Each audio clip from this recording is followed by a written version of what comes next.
Hey, I'm Daniel and welcome back to another Elder Scrolls Betrayal of the Second Era video, and today we're doing a full campaign playthrough. As always, I'll be playing intro solo on expert difficulty, and as a matter of fact, I'm recording this intro before the actual playthrough, so I never know how well it's gonna go, or whether I'll be able to succeed in the campaign at all, but either way, I hope it will be fun to watch. So enjoy the playthrough and we'll see you at the table. Alright, so as always we're gonna try to make an attempt to play a full campaign today, and this time I say attempt because not only as usual I'll be playing on expert difficulty with a single character, which is already the hardest way of playing the game by far, but also this time we're playing in Cyrodiil, which is also in my opinion the hardest region that again we know so far, not only because the town effects are somewhat limited, the native effect is quite nasty, but also the end game is probably the most challenging one, especially for true solo. So I'm genuinely not sure if we'll be able to pull it off, so we'll see. I'm also gonna make a random character creation as always, and just speaking for Cyrodiil, just want to mention right away that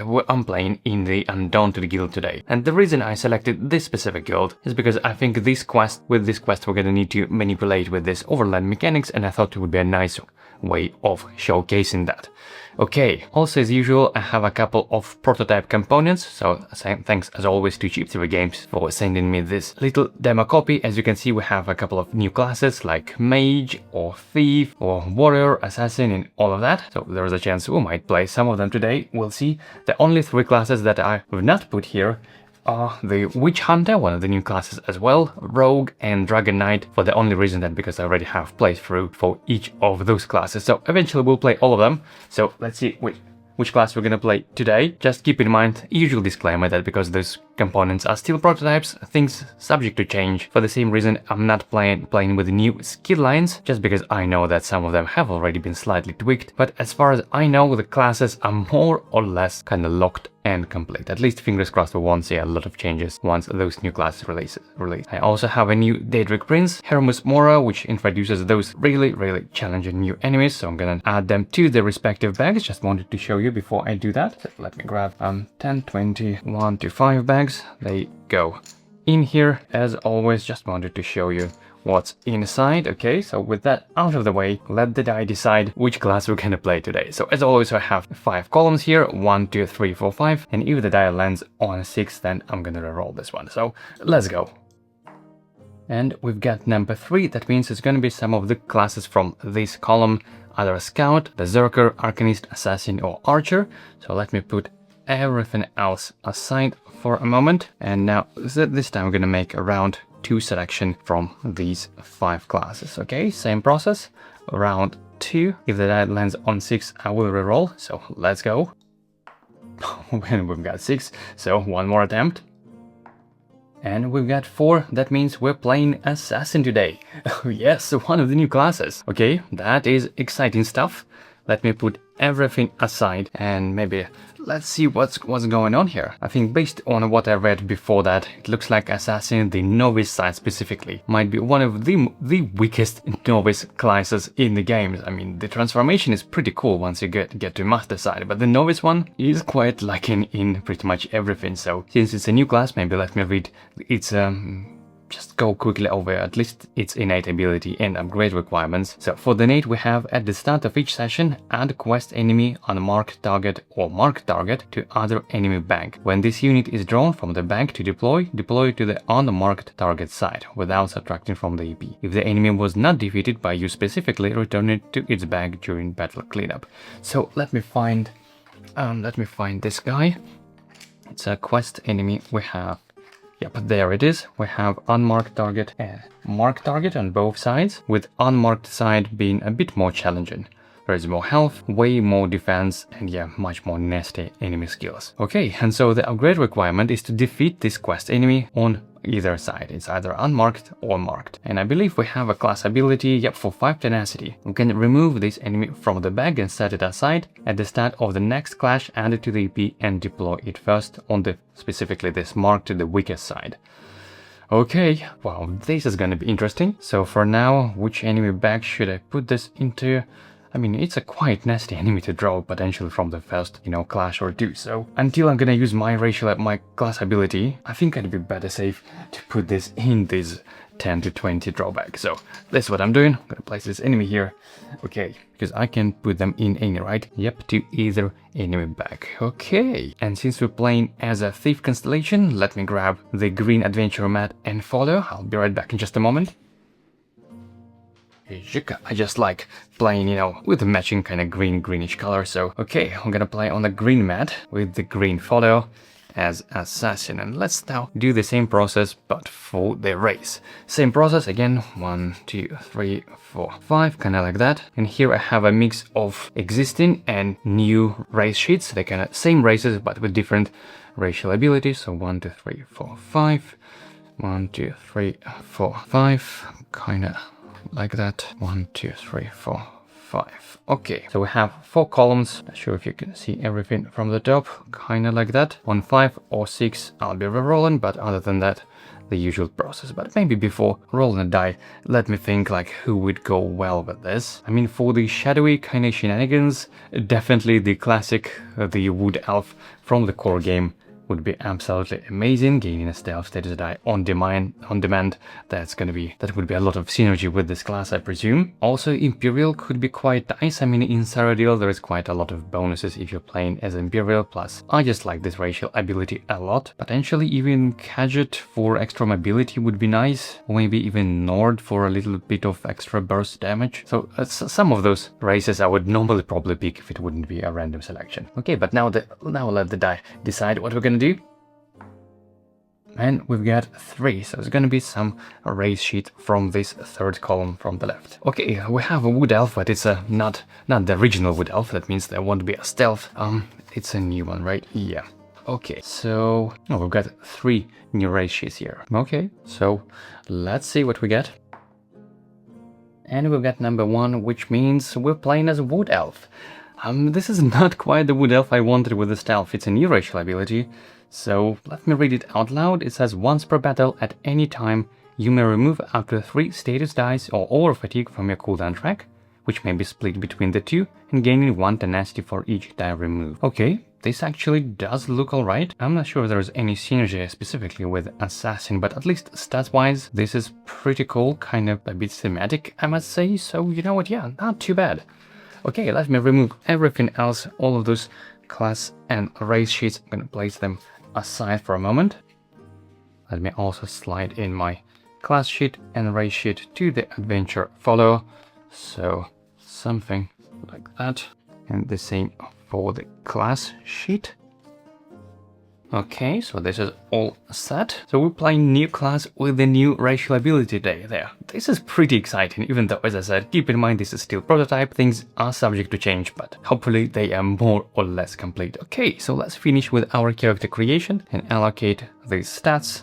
So we have, I believe, 5 health, 3 stamina, right? Yep, 3 stamina, 1 2 3. I'm gonna place this as always on a new row because it looks like we're gonna make kind of like a physical build, I can imagine. Even though Assassin could work really well even as a spellcaster, or potentially with the new affliction skill lines, this could work really well. But I'm gonna try something physical, something probably relatively simple.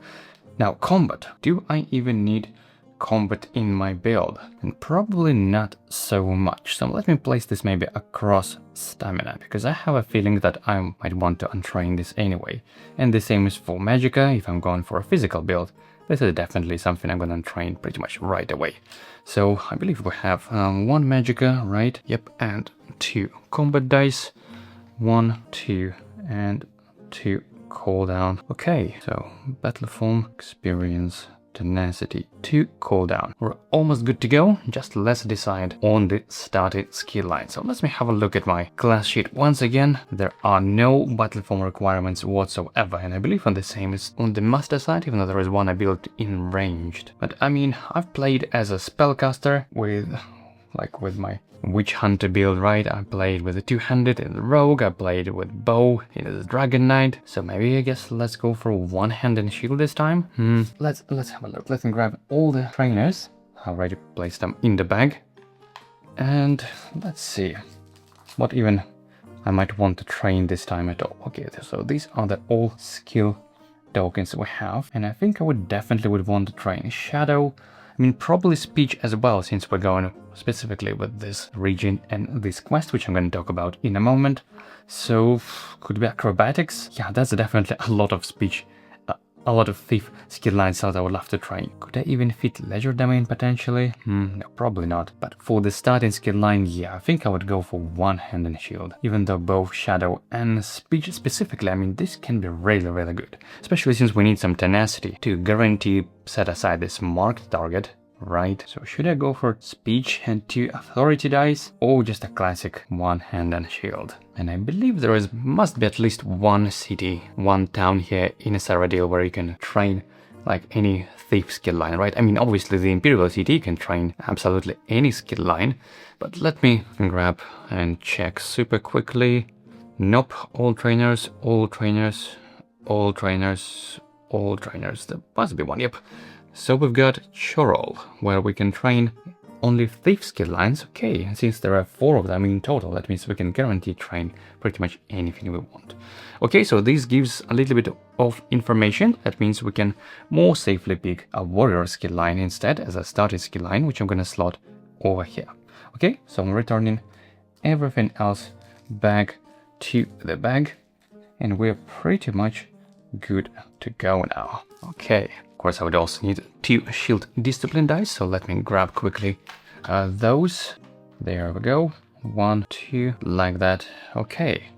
And now let me give you a quick snapshot of what we're gonna do in this session. As you can see, we are in Cyrodiil, and as I mentioned, we're playing as Undaunted Guild, because we're gonna need to do quite a lot of manipulation with this overland mechanic, and I thought it would be a nice way of showcasing that. So the session snapshot is make all 3 alliances dominant in turn before entering the final delve. Our starting location is Fort Warden, here in the top left corner of the map. And we're gonna need to set aside quest unit and create the Slanderer, which I already did. And our quest objective is to, after all 4 factions have been dominant at least once, travel to any conflict or unstable landmark and choose to initiate the following delve instead of drawing an encounter for the day, using the end of session difficulty EP, which is recommended by day 12. And in the delve, we're gonna have a battle objective survey, so we need to just collect the needed amount of sky shards, which in my case is body size +2, so 3 sky shards. And we then also have some additional modifications based on the current dominant faction in the province, which is, I think I'm gonna read this when we get closer to that.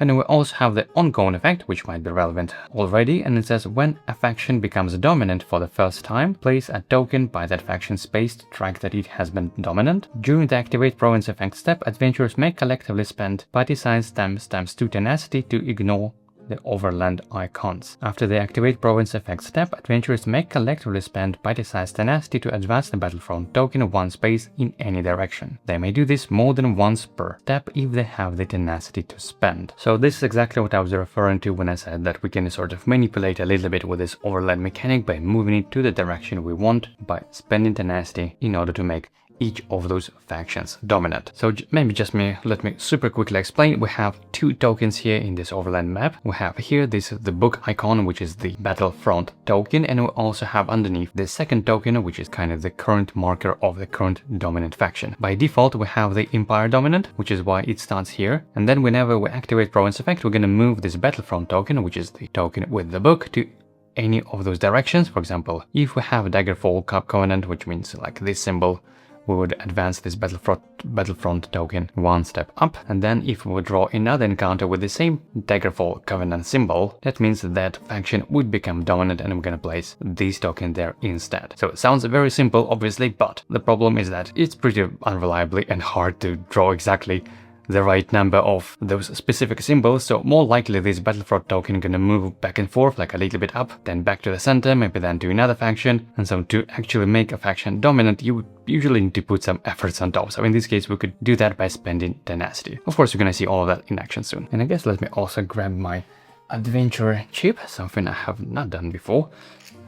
Because we're gonna need to use some of those new ratios, right? Do we have a chip for Dark Elf? I mean, for Wood Elf? I'm actually not sure. Oh, yeah, we have like this, the green one. It's a little bit different border, not the same like in the base game. Okay, so this is a brand new art with a new racial ability. We have Wood Elf with 5 starting health. 1, 2, 3, 4, 5, 4. Okay, so let the session 1 begin, and let's go for day 1 town encounter. Again, our starting location is Fort Warden, so let me go to that town. Fort Warden.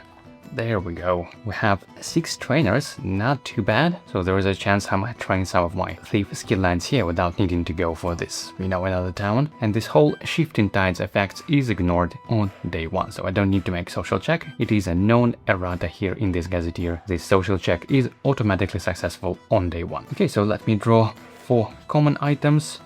1, 2, 3, 4. 1 legendary item, okay. And we've got 6 trainers, so hopefully I would train some of that. Let's see, we got 1, 2, 3, 4, 2 more to go. Come on, 1, 2, no. Okay, so nothing I would want from trainers, it seems. Right, let's see if there's anything useful for the items. I mean, this Nord meat is pretty decent. Discard this item and then gain tenacity after your stamina stat. So tenacity is awesome. This is something I would probably take. And let's check the town square. I'm not sure what's that actually. During today's activate province effect, the party must choose to either ignore or double the effect over the day. I mean, this could be pretty helpful, but I think at the early game I'm pretty alright for this, for this track to go whatever it will go, because we need to make all 4 factions dominant anyway. So I'm pretty alright with that, and I would probably rather take another item instead. I mean, this bow, I do have 2 combat dice, so that could potentially come in handy in a couple of early battles. For this, engage, increase your range by 1. So having range 4 is quite a big deal, because I could potentially make a first engage rolling these 2 combat dice while still being in a safe range from the enemy to movement. So yep, I think as my first, or rather both first and second town actions, I'll just grab these 2 items and that's about it. So this is back, these are common items, I go back, okay. That's pretty much it. Not something I would want it, unfortunately, but hey, at least I've got something. Okay, we've got bow, we've got an alcohol consumable. Right, now let me just activate the province effect, and we have this sort of sunny weather, which means the battlefront token is moving towards AD, which is Outberry Dominion, which means over here 1 step to the right. Okay, so that was the over the day pretty much. The only thing I forgot to do is just let me untrain my magic maybe right away, just in case I find something that I might want to train, although even anything that I would want to train across my main damage dealing skill line, I mean, probably not, but I mean, theoretically there could be a slot for something like Legerdemain over there. So yeah, you know what, let me untrain this right away, which technically should have happened before activating the province effect, but hey, not a big deal hopefully. And now it's a beginning of day 2. Okay, so what's kind of my whole plan? Let me check. We basically have a full freedom, right? Because we need to do this whole thing until the end, until the day 12, right? Yeah, recommended by day 12. Okay, so my plan definitely would be to gain some early tenacity, so I could use this class ability to remove a quest unit marked target to the end and put this aside and basically promote into the Master Assassin side as quick as I can. And I do have my Nord's meat, right? That is already 3 tenacity. That means just 2 more, and I should be good to use this ability. So it looks like unstable is the way to go. The question is, am I even capable of doing a clash like that? I mean, with 5 health and 3 stamina and a bow, yeah, I think that should be doable. I mean, to be honest, even Delphs wouldn't be that terribly bad. With double move, I could make, 6 move and potentially could grab a Sky Shard and retreat, and I would still gain my 2 tenacity. And the encounter I see there, it's called Champion of the Downtrodden. I have no idea what that is, if there's any bad effect potentially. And just maybe before rolling the die, before moving to unstable, let me quickly check what's going on here in the Traveling Caravan, because I genuinely don't remember what's there. For Traveling Caravan, at least 1 adventurer must take a trainer town action this encounter. Oh yeah, I remember this. Okay, well, not terribly bad either, so I think I'm alright going for unstable. So I'm moving just 1, 2, and hopefully I'll get a clash, because that should be pretty doable, right? Especially since I have 5 health, and yep, let's see what we get. Oh no, we've got Peaceful. I'm not a huge fan of having just one experience that early. I mean, it's kinda like in between. It means on the next day I probably won't be able to make a clash encounter with 3 EP. Yikes. Okay, anyway, let's see what's there. We have the encounter is called It's Time to Pick a Side, and there is an unstable option which unfortunately I have to take. Set aside level 1 Argonian Bandit, and we have the persistent effect. During the next non-quest clash, the Argonian Bandit becomes a companion controlled by the party. During this clash, all Imperial enemies increase their combat stat by 1. After this clash, discard this card. Okay, and if this wouldn't be an unstable option, I could set aside a level 10 Imperial Enforcer instead. Wow, that would be amazing. But I'm on unstable, so I have to take this option, which means I need to set aside level 1 Argonian Bandit. So let me find this guy. Argonian Bandit. Argonian Bandit. There we go. Okay, Argonian Bandit. I'm gonna set this aside. And maybe something like that. But nevertheless, I gain 1 experience on the tracker as well, and 2 tenacity because it was unstable encounter. Nice. Now, do I want to train anything for this 1 tenacity? And not that much. I mean, that could be on the health, but no. I would rather save my experience for something else. Okay, but I still can use my Norsemead, right? And it says, discard this item, gain tenacity after your stamina stat. So that's what I'm doing. Discarding this, gaining 3 tenacity because that is how much stamina I have, and now I can use my class ability, which says remove quest unit mark target from the enemy bag, set aside at the start of the next clash, add it to the EP and deploy it first. Okay, so let me do that. I'm spending 5 tenacity, and now let me find this guy again. I should be here at the 10 to 20 bag. Yep. Okay, and we've got mark target, which we're also gonna need on the next clash, and it says add it to the EP, right? Okay, right. But now with 3 on the XP dial, it means the next clash would be absolutely horrible. So let me check the province effect, and we have a different icon this time, which means this battle token would move towards a different faction, this DC, Daggerfall Covenant, but this battlefront can move only alongside the lines, so it means just returning back to this initial position. And I could potentially like spend some tenacity to ignore these icons and also spend tenacity to move it to the direction I want, but I just spent all of my tenacity. Okay, so yep, that's pretty much it for the day 2. Now it's beginning of day 3. Now, with 3 experience on the tracker and with this extra enemy, I'm definitely not nearly capable of now having a clash encounter. I mean, this companion sort of helps, but maybe not that much. I would rather prefer to round up my experience to 5 and only then go to a clash with, just 2 enemies level 5 and this quest mark target. I mean, that should be more doable, right? And by the time I'll get to 5 experience, I could train Heroic Slash, and that, could be like a more decent engage that could deal like all the way up to 10 damage potentially.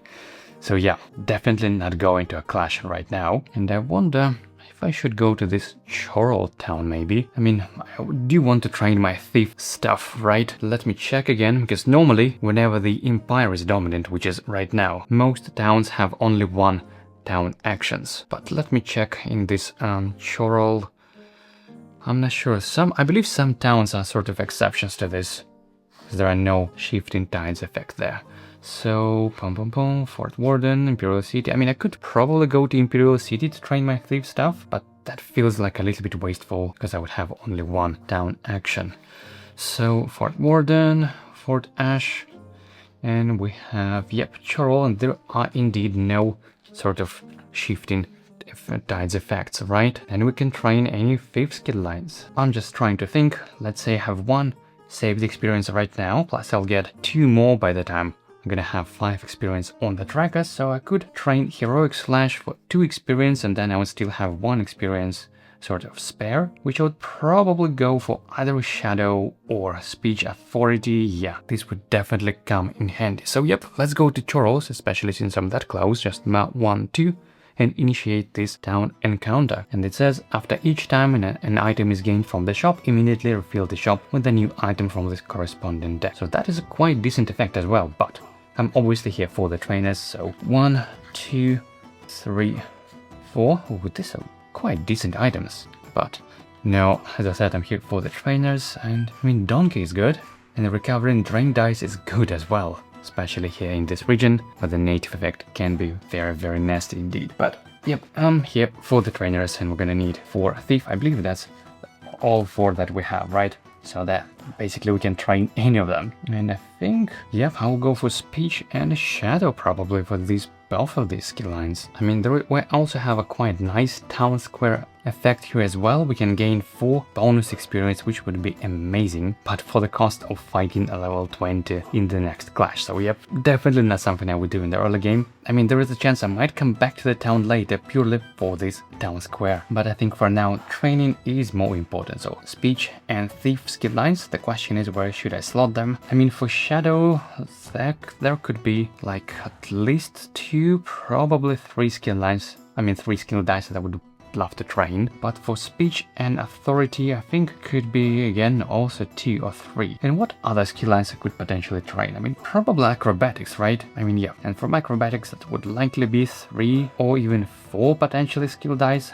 So I think just to be safe, let me place speech over here, so I could potentially have, you know, 3 to 4 slots for acrobatics or whatnot. And for shadow I think I'm gonna place this across health, just like that. At least for now, that seems quite reasonable.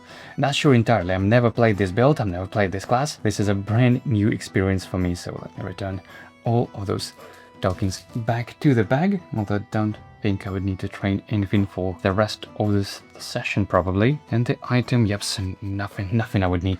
So that is pretty much the end of this town encounter. Okay, didn't get any experience, so I still have 1 experience saved. That means I could already train authority if I want to. And yeah, I think this would be the way to go, just in case if I need to make some social check or whatnot. So authority, here we go. That was 1 saved experience. Okay, so let me just activate the province effect. And we have, okay, this symbol, I believe it means the Empire is dominant, which is basically no changes because it is already dominant, right? Just let me double check. It's been a while since I played in Cyrodiil. No icon, set the Empire faction as dominant faction and place the Battlefront token on the Empire remnant space. Yep, so we're back to day 1 pretty much when it comes to this thing. Okay, I hope I'll be able to make it and make all factions dominant. Yeah, I would need a lot of tenacity for that. So now it's beginning of day 4 and I still have only 3 experience, which is a horrible number. Now, I'm not sure if it's even in this region or not, probably here actually, but I believe there was 1 town where I could gain a companion or something. Probably one of the castles, so either Castle Blackboot or Castle Bloodmayne, or there are only 2 castles, right? So let me check. I believe there was something quite nice as well. Castle, gain to tenacity, nope. Castle Bloodmayne, town square, oh yeah, we have this effect. Choose one of the following level 1 enemies: Spriggan, Wolf, Bog Dog or Horror. This enemy becomes a companion controlled by the party. So I could potentially take this one, you know, Spriggan could come in handy, applying Bane to everyone. And Castle Bloodmayne, let's find where it even is. Can we even reach it? I mean, we are over here in Chorrol, and Castle, oh, it's over here. Right, so we are 1, 2, 3, 4, 5, 6, 7, 8 hexes away. Yep, that'd be too much, but on this day I would probably go to Peaceful, but sort of still heading towards this direction. So let's say if I go maybe to this Peaceful, 1, 2, 3, and on the day after that would be 1, 2, 3, 4, 5, 6, or potentially even 1, 2, 3, 4, and then Castle Bloodmayne, yeah. Or maybe should I just not go there at all? I mean, I'm just not very confident in my class abilities or in my damage in general, so I'm just trying to think of any help that could help me push through this kind of initial leveling phase. Okay, well, but first things first, on this day I'm definitely going to a Peaceful encounter, which, yep, let's go. 1, 2, 3, I mean, could probably go to an unstable and gain some tenacity in the process, but I just don't feel confident enough with 3 experience and with this extra enemy. So yep, let's go for another Peaceful. And we get Hunt or Gather, and we have 2 options, okay. Each adventurer may pick a number between 1 and 5 and then roll 1d6.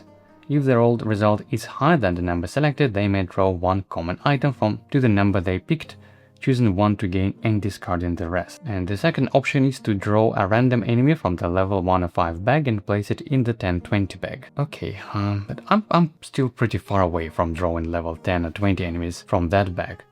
So I would go for the first option, I mean free item effectively.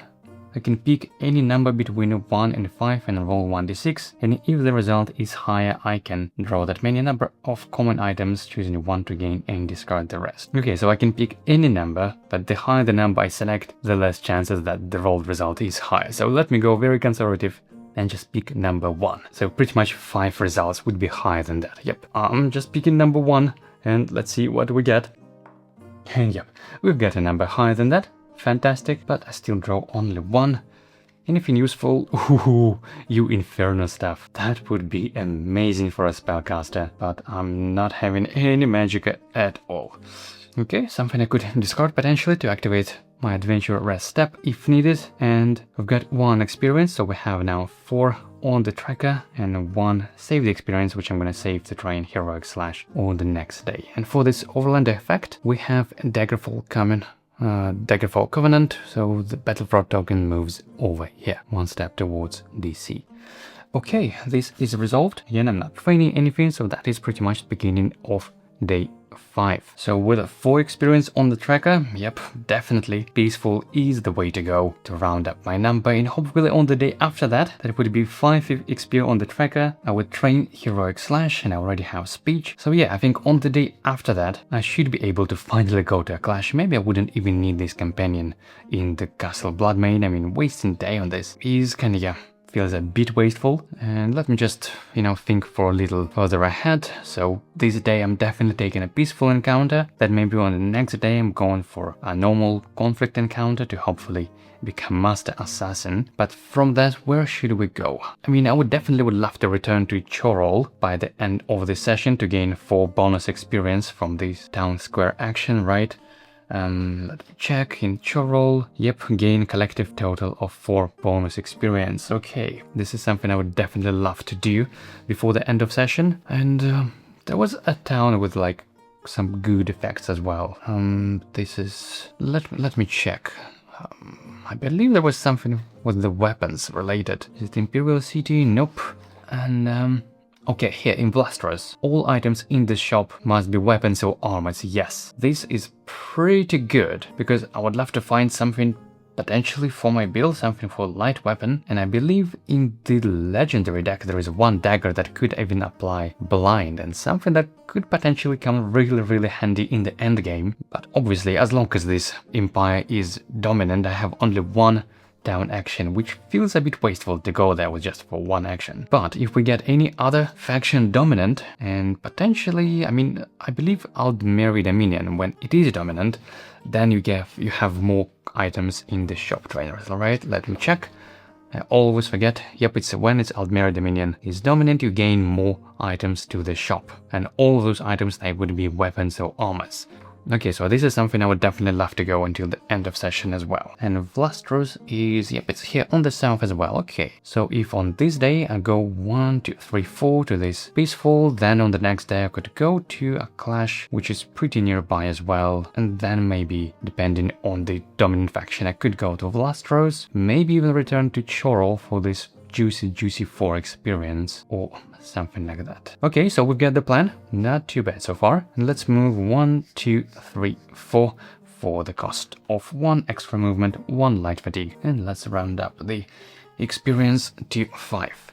Illusion of Grandeur. Okay, we have 2 options. The first is each adventurer must exhaust at least 1 available skill die if possible, but may exhaust up to 5. For each skill die exhausted, they gain 1 bonus HP. And if unstable, but we are not on unstable. Okay. And the second option is each adventurer gains 2 over fatigue and skip today's adventurer rest step. Oh, and we get 2 experience for that. Wow. I mean, this is kinda good, but also kinda horrible. I don't want to exhaust any dice before the upcoming battle. I mean, even combat, no. Especially since I have a bow. So these 2 dice are something I could potentially roll in ranged battle form. So I don't want to exhaust any dice before the upcoming battle. And I mean, gaining 2 over fatigue is not that bad, specifically for this racial ability, because I can just remove them. So this is kinda awesome. And 2 experiences also kinda awesome, but it also makes 6 on the tracker, which means I will have again more enemies deployed next. Yikes. So should I still go for this option? And yeah, I think I'm so behind already experience wise, so I'll go for it. I'm gaining 2 over fatigue and gaining 2 experience, so we have now 6 on the tracker, so we jumped over this nice round number, very unfortunately.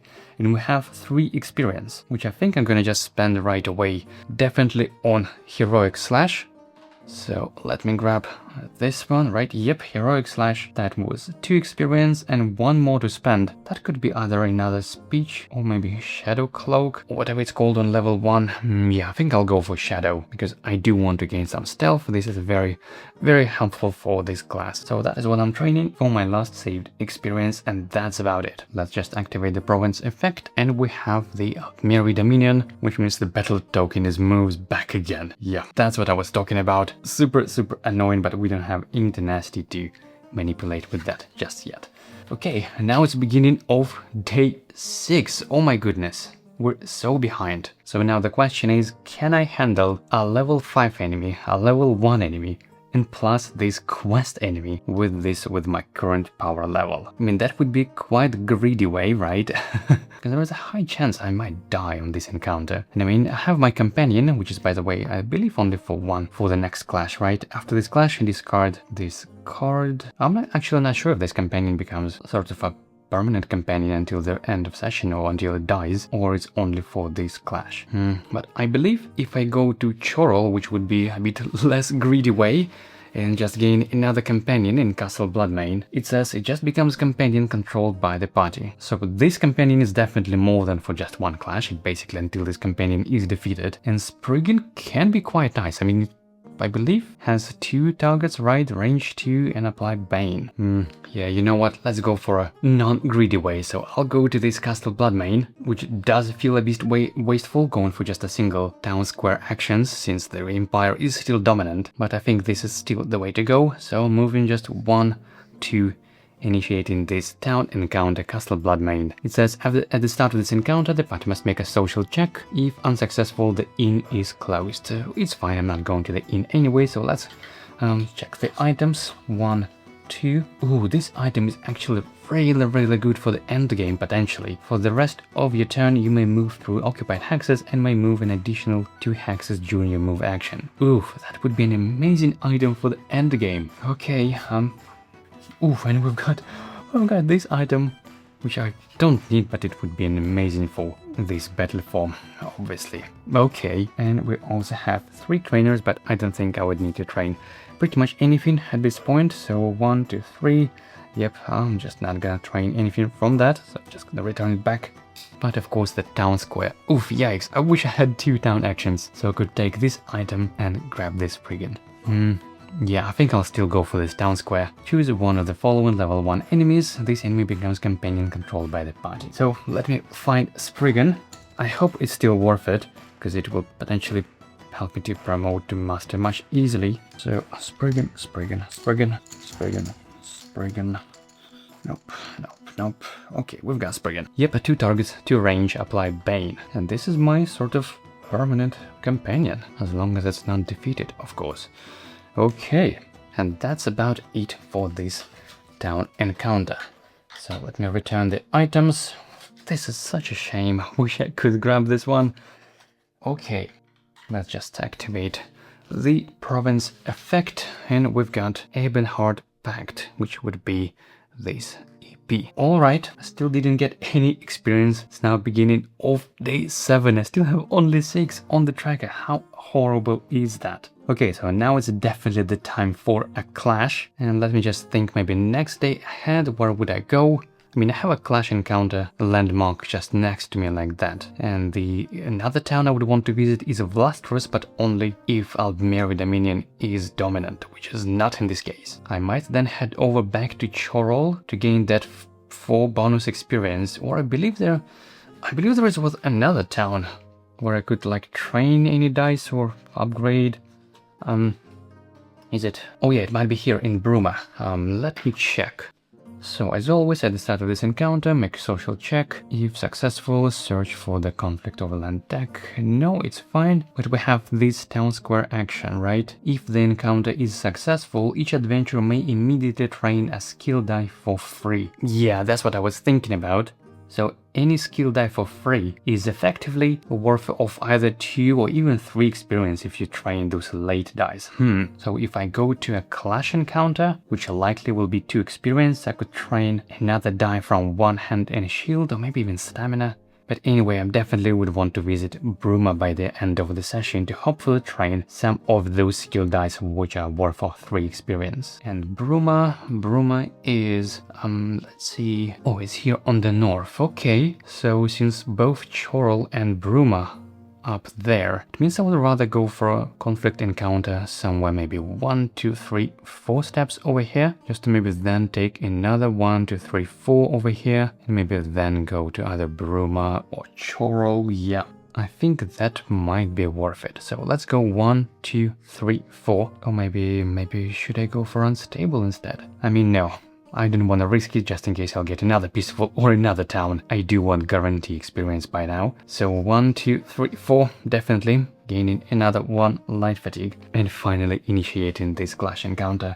The champion of the downtrodden, I have no idea what that is. And yep, it is a clash. After deploying enemies, place 5 minus party size of 4 stacks of 4 HP chips in any unoccupied hexes.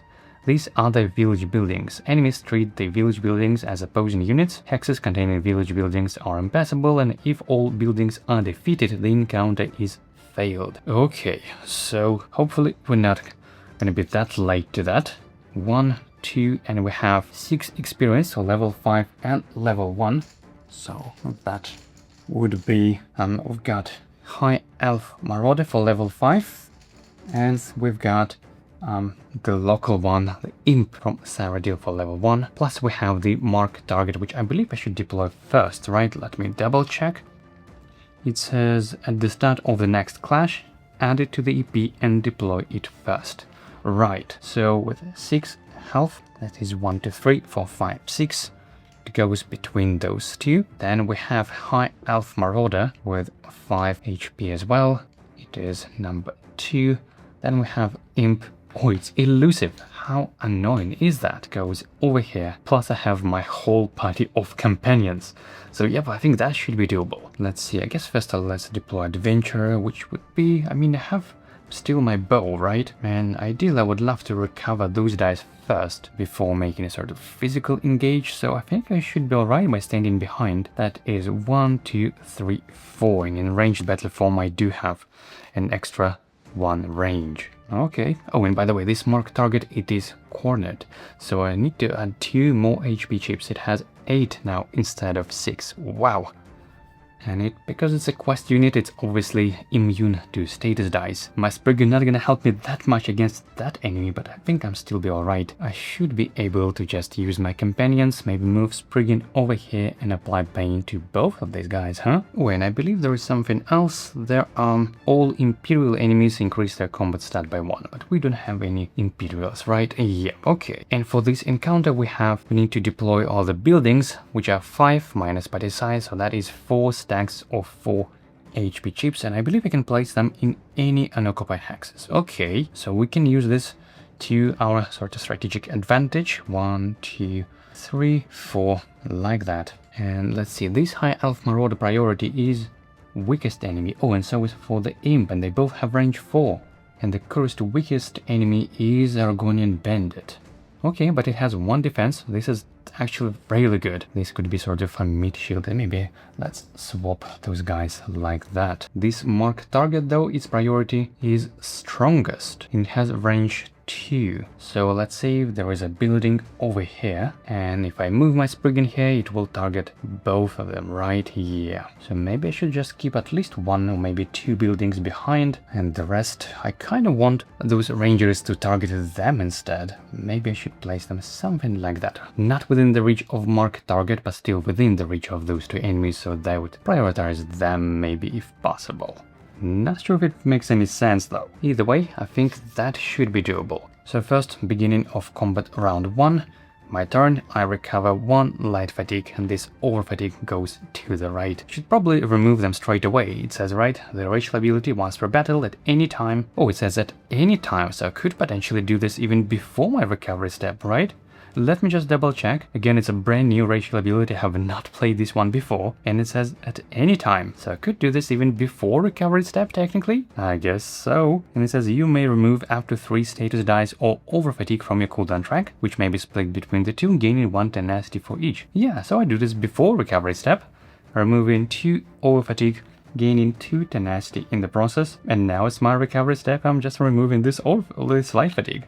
Okay, I'm not cheating, I'm not cheating. So as a first engage, I'm gonna be in ranged battle form, and should I probably prioritize High Elf Marauder first, or should I go straight for my marked target? I mean, with 2 combat dice, yeah, that's not much damage I could do anyway. And I could have added my shadow dice, but since I'm declaring High Elf Marauder with a dodge, I would rather not roll any other dice that don't deal any damage. So I do have range because of my bow. 1, 2, 3, 4, so let's go. That is 2 damage, okay, fine by me. And these dice would be recovered next turn. It takes 2 damage, and that's about it. I mean, I can, if I want to, make another engage, roll in shadow and speech, but I think I'm fine for now. Now let's go to my companion, starting with Spriggan. I'm gonna move this like that, and now we can apply Bane to both of these. Even though this enemy is elusive, it can still take status dice, and this Bane will still take damage because Bane does not count as damage coming from Adventurer. Okay, now over to, I guess, Argonian Bandit. Oh, it can target 2, right? Yeah, but I mean, it cannot deal any damage to the elusive guy. And I mean, I can still try target both of them, right? 1, 2, 3, yep. Just 1 combat die. Let's go. And yep, we got no damage to mark target, but still 1 goes through to High Elf Marauder. Okay, not too bad still. Now over to the enemies, starting with the quest unit, and it has a target within its range too. So 2 enemy combat dice to Spriggan. Okay, we'll get a blank, but 2 damage over here. Yikes. Means Spriggan still takes 1, and after that, the marked target is decaying as well, losing 1 health at the end of its round. Now over to level 5 enemy. First it is decaying, I mean it's Bane doing some damage, and then it's gonna engage 2 weakest targets within range 4. So 1 weakest would be definitely Argonian Bandit, and Spriggan is now weakest as well. Okay, so it's gonna roll just a single die targeting both of them, but they have 1 defense, so yep.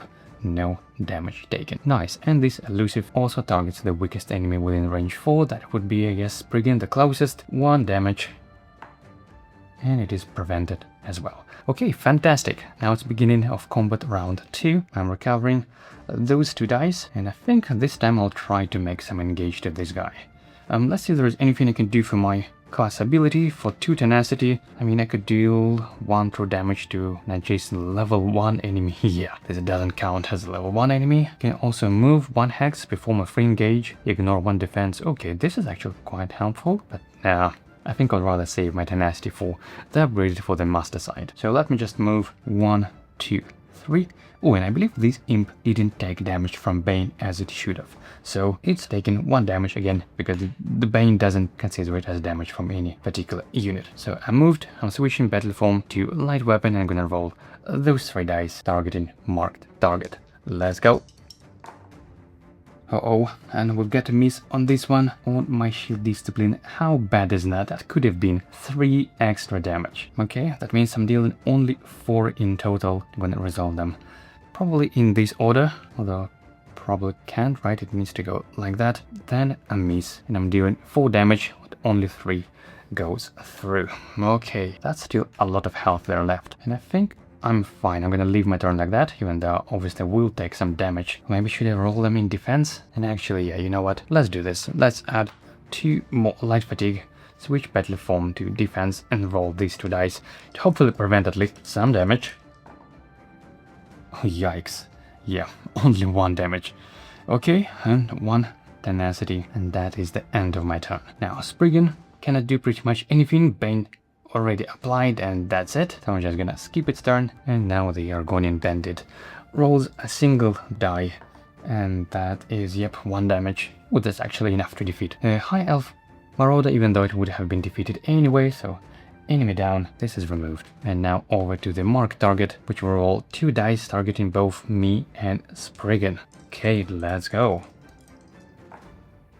2 damage, and we're both taking 1. Spriggan takes 1, and I am preventing 1, and 1 goes through my shield. And over to this enemy, pew, it is just defeated from Bane.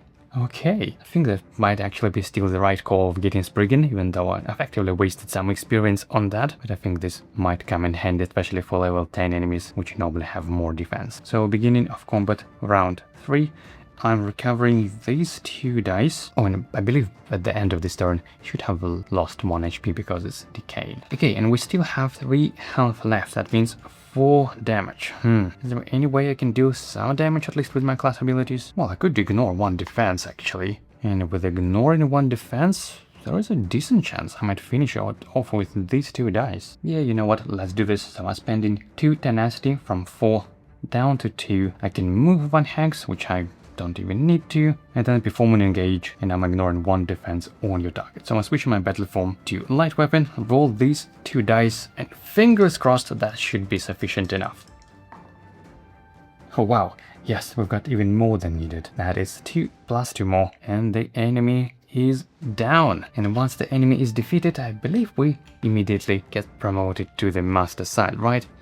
It says defeat a quest enemy unmarked or quest enemy marked target. Yay! So let me just flip over this class sheet.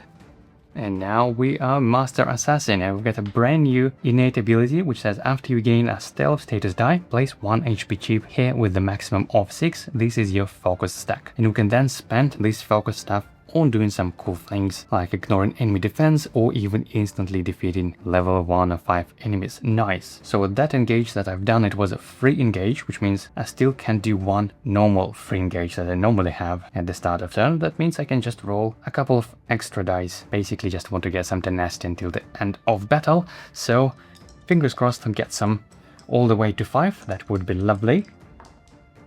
Okay, yep, and we've got more than needed, so this is drained. Now get all the way to 5 tenacity, and I'm placing this in my active slot and gain a stealth status die, which of course at the end of battle would be exhausted anyway, and this is recovered. And now I should not forget to do that, but after you gain a stealth status die, place 1 HP chip here with the maximum of 6. So I wonder how many times I will forget about this, but hopefully we should be able to track it. So I'm gonna maybe keep it here on the map, because I'm gonna flip my folio back and forth just in case I need to check some items or whatnot. And so this encounter is successful. We gain 2 experience, 1, 2 saved.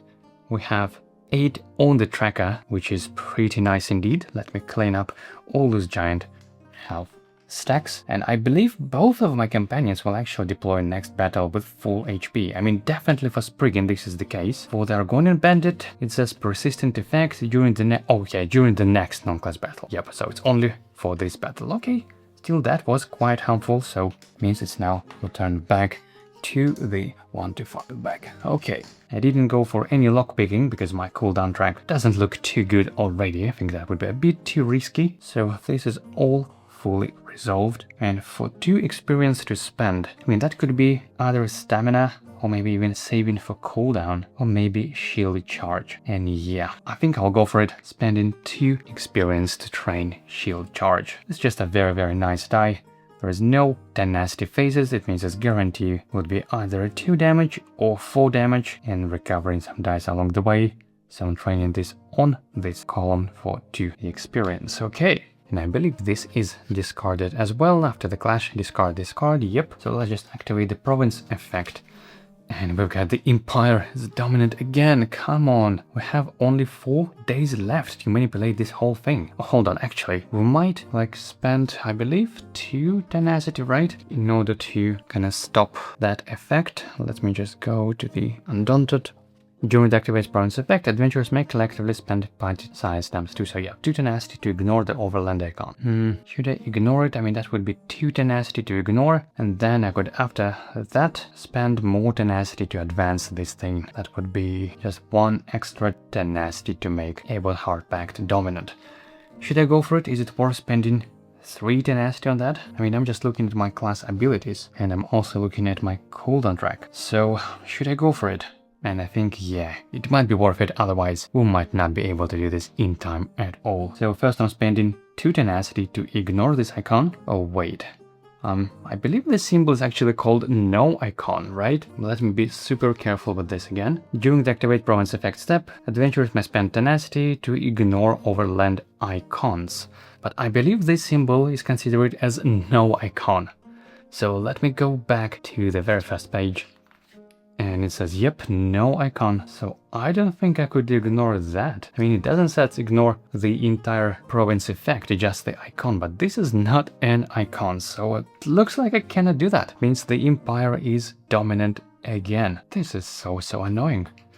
Okay, beginning of day 8. So I think I'll try to head over towards Bruma, but I don't think I want to just gain that much light fatigue. That would be 1, 2, 3, 4, 5, although I can. So let's check if there was any. I believe there was some. You need to add more enemies to the EP or something. Let me check Bruma. Initiate the following clash.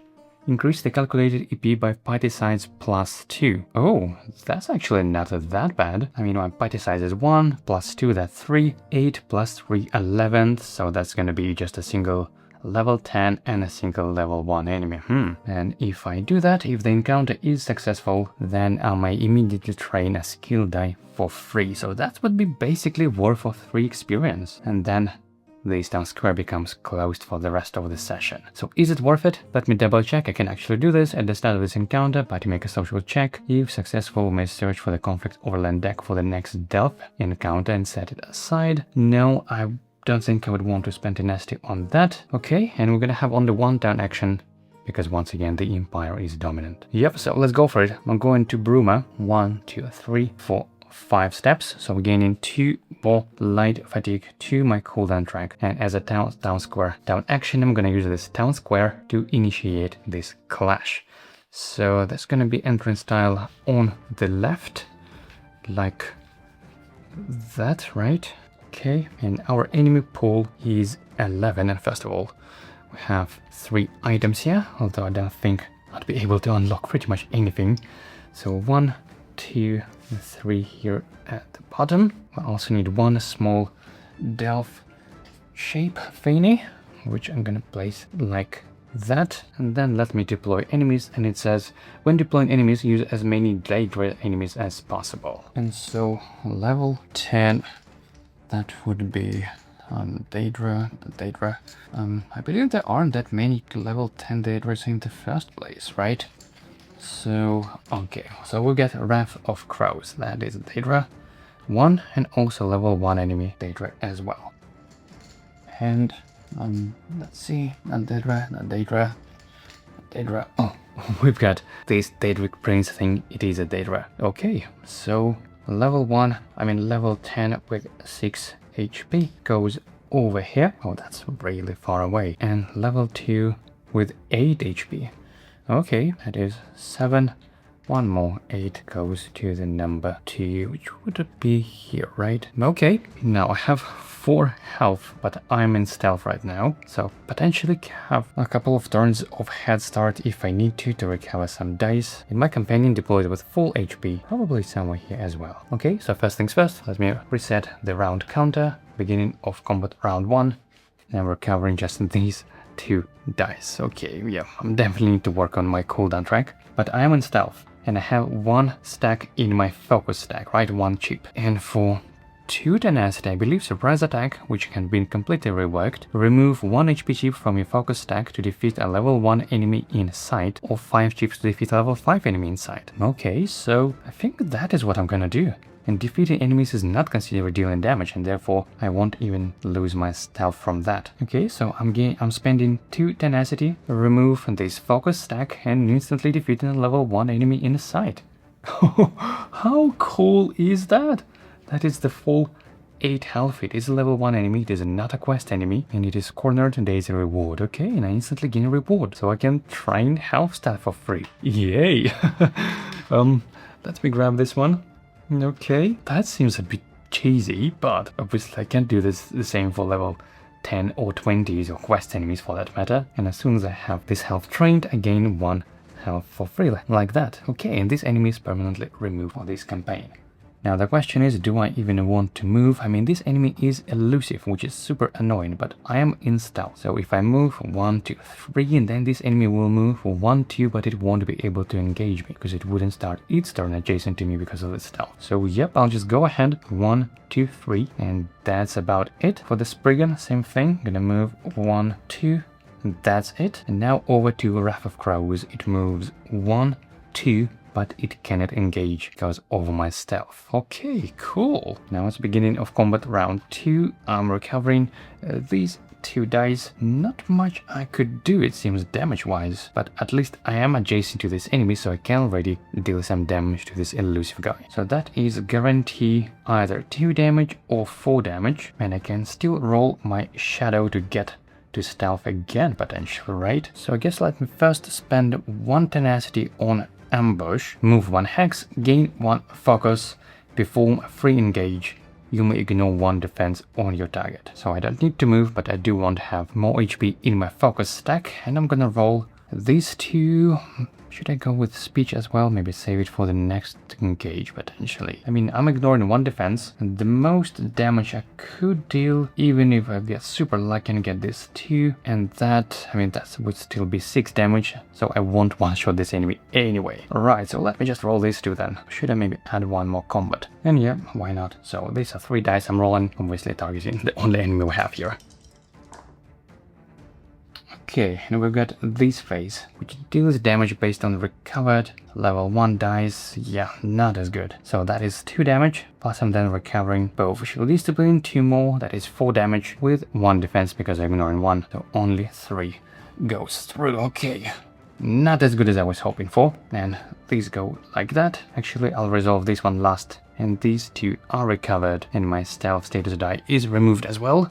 Even though I wouldn't want to take 3 damage. So you know what, let me use my, I think Relentless Focus. I'm spending 2 tenacity and gain 1 focus and gain a stealth status die. And my innate ability says after you gain a stealth status die, you gain this focus as well. So I'm effectively gaining 2 focus, right? Yep, and gain this stealth status die again, and I will just move 1 step away from this enemy so it wouldn't be able to engage me again. Okay, nice. Over to my companion. Spriggan just applies a Bane, so goes like that. Okay, now over to the enemy. It moves. Oh, I think it was my misplay. I should have moved over here, and that is so because the enemy moves only 1 step. It always takes the shortest distance moving like that, which means on the start of my turn I won't be adjacent to this enemy. Yikes, yeah, that was definitely a misplay. Obviously I want to kinda do this whole thing again, but I definitely should have moved over here. This way the enemy wouldn't be able to engage me, but I still would be able to do that on my next turn. Yep, 100%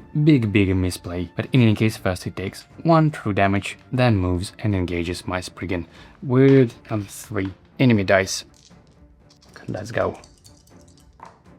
Okay, 3 damage, 2 goes through. Oh, I hope I won't lose my Spriggan, but doesn't seem like it's gonna be able to survive the next attack. That was such a big misplay on my part. Because otherwise I could have defeated this enemy already, but obviously I'm not able to do this turn now. Oof, how bad is that? Okay, beginning of combat round 3. I'm recovering these dice, and that's about it. I mean, because it's elusive enemy, I cannot engage it, cannot at least deal any damage. I wonder if I should roll anything at all. I mean, this enemy will effectively guarantee be defeated in 2 turns because of the Bane, so should I just go for some lockpick checks maybe? I mean, it feels a bit cheesy, and this way I would definitely lose my companion, but I don't think there is anything I can do about this. Yikes, that was such a big misplay. Yeah, you know what, let me just roll a single authority die, and that's about it. Oh wow, we've got 5. How good is that? All 5 tenacity, and I think I'll just go for some lockpick checks, you know? 1, 2, 3, and we've got 4, 6, 2, 3 attempts. Let's go. Okay, we've got 4. And for 2 light fatigue, should I take it? Yeah, I think I will. That is still pretty reasonable, I must say. So, we've got a sword. If this is your first engage this turn, add 1 enemy combat die to the engage. Nice. This is definitely something very helpful for my build. I'm gonna place this over here and just visually rearrange a bit. This is potentially something to discard. Okay, not too bad. And this item is cash is discarded, and that's about it. I engaged, I moved, I don't want to do anything else with it. And the Wrath of Crows priority is weakest enemy. I mean, I could potentially take a hit instead of Spriggan just to save my companion. Should I do that? I mean, so I moved, but I still can move with my class ability, right? I can move, and I can remove my stealth status die, I believe with my racial ability, right? It says, once per battle, at any time, you may remove up to 3 status die from your cooldown track. Yeah, so you know what, I don't want to lose this Spriggan, and I would rather take this damage myself, even though 5 health, right? Yeah, I should be able to survive it. So I'm spending 1 tenacity to make a move 1 step closer, and I even gain 1 focus in the process. And also, oh, I can make a free engage. Okay, so since it's a free engage, let me roll this one in defensive battle form. I guess at least some defense, hopefully. Yep, we'll get 1. Okay, and then I'm using my racial ability to remove the stealth status die and gain 1 tenacity for that. Okay, now over to my companion. Just gonna move it 1, 2 hexes away. Okay, now over to Wrath of Crows. It takes 1 true damage from Bane, and now even though its priority is weakest target, I'm still the closest now, and now I don't have stealth anymore. So it's heading over to me, like that, and engages with 3 dice. Okay. Yikes, yeah. 3 damage, that hurts a bit. Preventing 1, still taking 2. And that's about it, really. Right? Yeah. So now it's the beginning of combat round 4. I'm recovering these dice. Should I maybe go in stealth, huh? I mean, I could, if I want to, gain another focus stack, right? But no, I think I'm fine for now. So that's it. I'm doing nothing, my companion does nothing, and the Wrath of Crows gets defeated from Bane, which means no one takes a rot. Fantastic. Enemy down.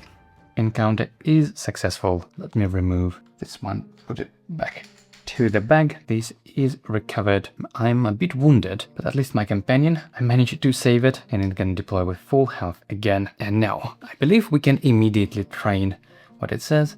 If the encounter is successful, each adventurer may immediately train a skill die for free. Yep, that is exactly what I'm gonna do. And I'm definitely gonna choose the most expensive die, which are worth of free experience. Now the question is, should I go for another shield discipline, a level 1 or a level 4 skill die potentially? And you know what, I think I will go to level 4 eventually, but for now, I think I'll rather take another shield discipline just to amplify the damage from both heroic slash and shield charge. I think that is worth it. So I'm not gaining any experience, so I'm not adding experience to the tracker, but I'm just training a skill die for free. Yay! Not too shabby. That is pretty much the end of this town encounter, and of course this town square action becomes closed for the rest of the session. Now let's activate the province effect. Hold on, don't have any saved experience, right? Yeah, can't do anything else really. So for the province effect we have the symbol which moves towards Aldmeri Dominion 1, and I can spend 1 tenacity to push it further. Just spend 1 and then boom, Aldmeri Dominion now becomes the dominant faction. To indicate that we made it dominant at least once, let me place this token over here next to it, okay? And now we need to do the same for 2 more factions. And we have only a couple of days left for that, so we're gonna need to spend tenacity quite aggressively, it seems. Okay, and this one is removed as well. So, beginning of day 9, I still have 8 experience on the tracker. And let's see, day 12 will be definitely the final clash. Before that, on day 11, I would probably go for Chorrol for 4 bonus experience. That means I have effectively only 2 days in between. Day 9, then day 10, then 11 Chorrol, and then 12 final delve. Okay, by the way, let me reset this one.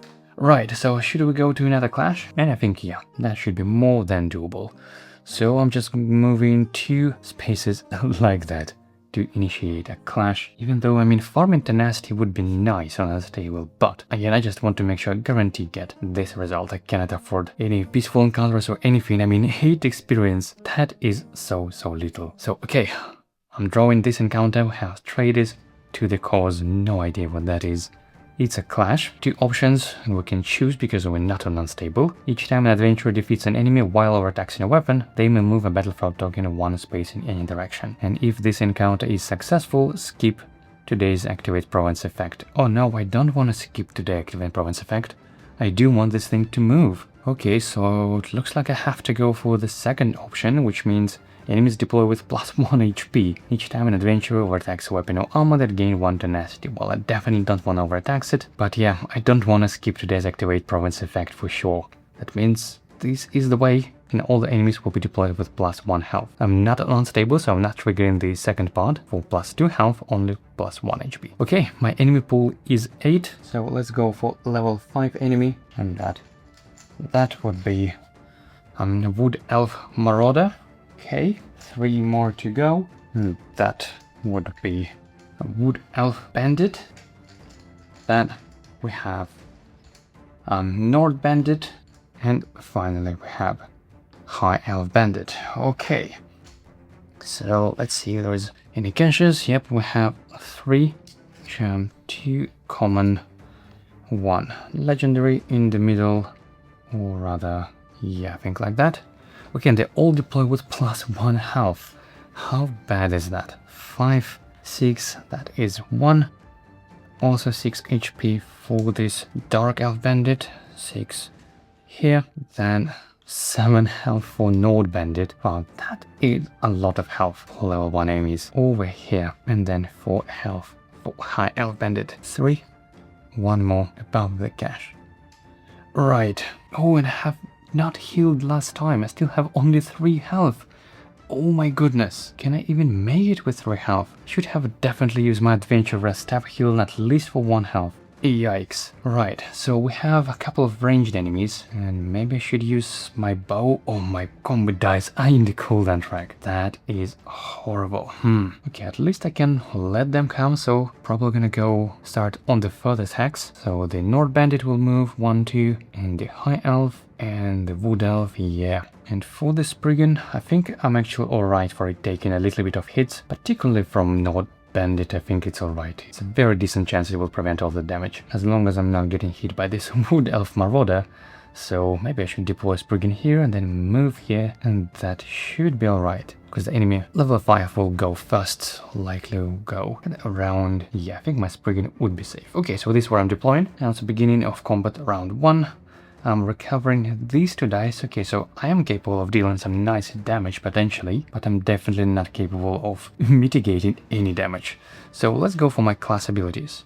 For 2 tenacity, I can remove a chip and defeat an enemy. And in order to do the same for level 5, I would need to spend 5 of those chips, and I have 4 of them. Okay, I think that is actually alright. So first things first, I'm gonna spend 2 tenacity on my surprise attack. I'm gonna remove 1 health chip to instantly defeat this Dark Elf Bandit. Pooh! 1 enemy down. And I think that's about it really. Now over to my companion. I mean, I can obviously move 2 and apply Bane to more of them, but I think I'll try to save my companion for as long as I can. So I'm just gonna move 1 and apply Bane only to this Nord Bandit. Just like that, because I don't want to get smashed by this Wood Elf Marauder. So Wood Elf Marauder moves 1, 2. This Bandit moves 1. First it loses 1 health from Bane, and then engages Spriggan with 1 enemy combat die. That is, yep, 1 damage prevented. And High Elf has a range for 1, 2, 3, 4. Wow, that is high range. Okay.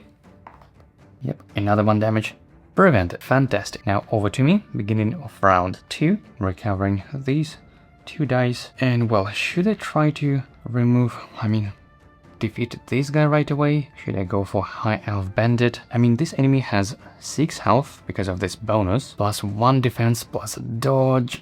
Yeah, dodge can be quite annoying. So I guess let's go for it. I'm gonna spend 2 tenacity, do the same thing, surprise attack, remove 1 focus stack to instantly defeat this enemy. Pooh! Oh, this assassination thing.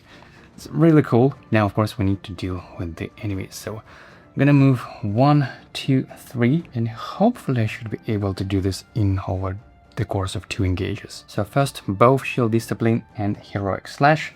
Yep, I definitely need more stamina to roll more of the dice, but hey, that's the only number of dice I can roll for now. So let's go, targeting Wood Elf Marauder.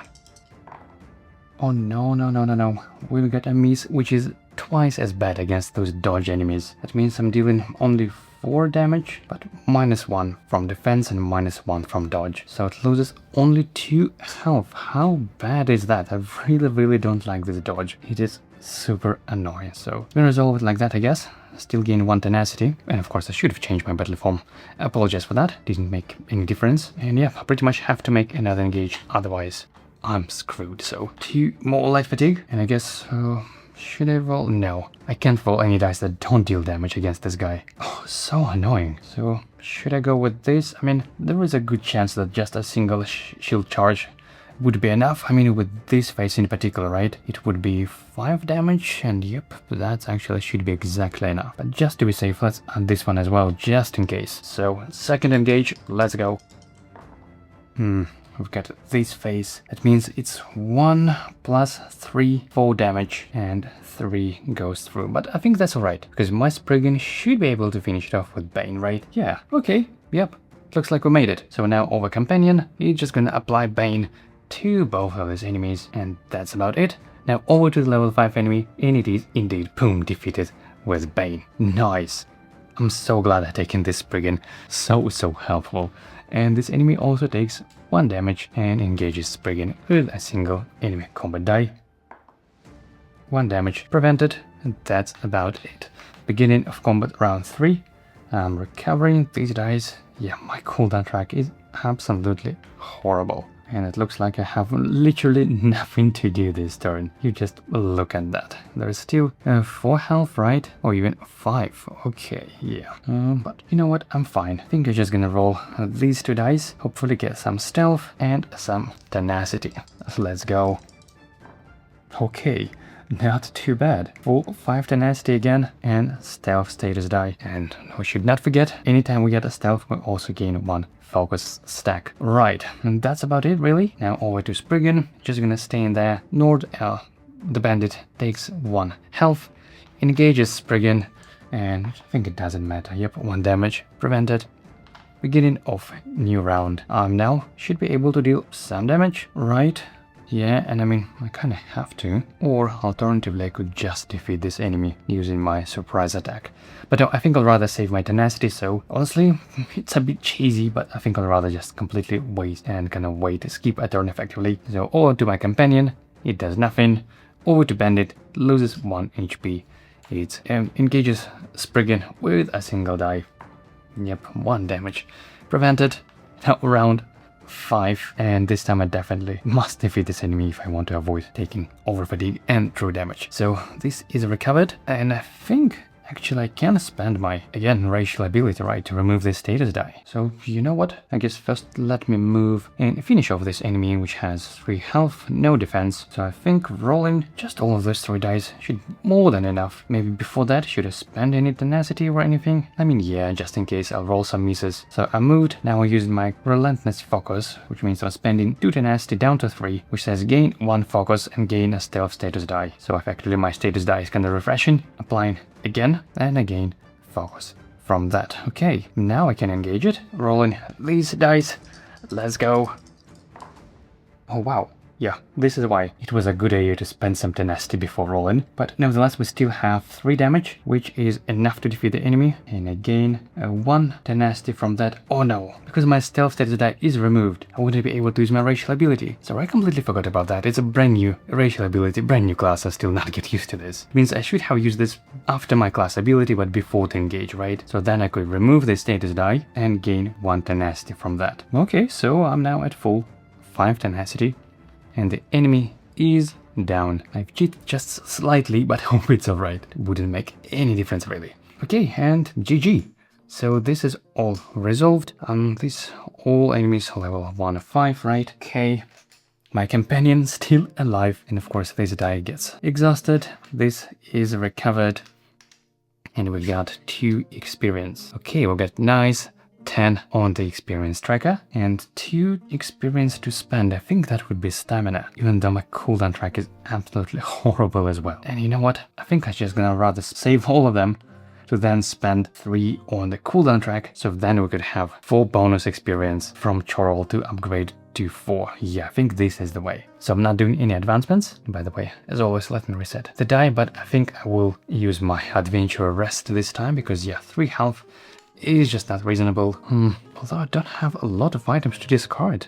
Look at that, I have just 3 weapons and that's it. Oh, and I completely forgot about this sword. Oh, silly me. If this is your first engage this turn, add 1 enemy combat die to your engage. Yeah, I should get used to this. I always forget about this one. It looks like there is not much I could discard. I mean, honestly, probably the bow. I mean, as I think about my speech, I could potentially use my overtax effect at least once. So I'll rather save this one and discard the bow, because now at this stage, rolling even 2 combat dice is just not as great.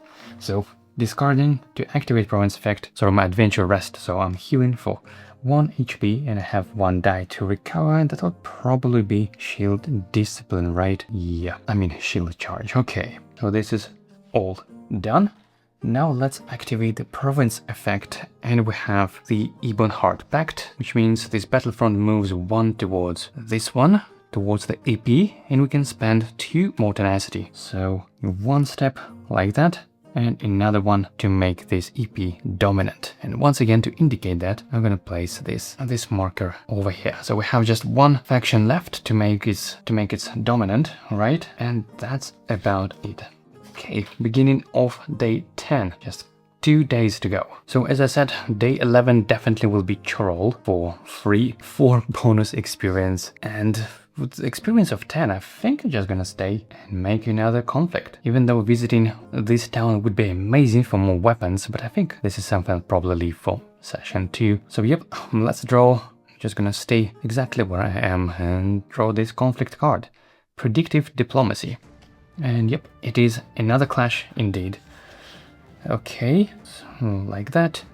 Temporarily add party size to the party's experience when calculating EP. Oh no, I was so hoping for a nice round number 10. Just a single enemy. Okay, if only 1 enemy deploys, which is actually the case right now, also deploy a random level 1 enemy to hex 2. Oh no, we don't need that because we already have 2 enemies. Okay, place tokens on enemies on hexes 1, 4, 6 and 8, and the battle objective changes based on the dominant faction. And the current dominant faction we have is EP, which is Ebonheart Pact.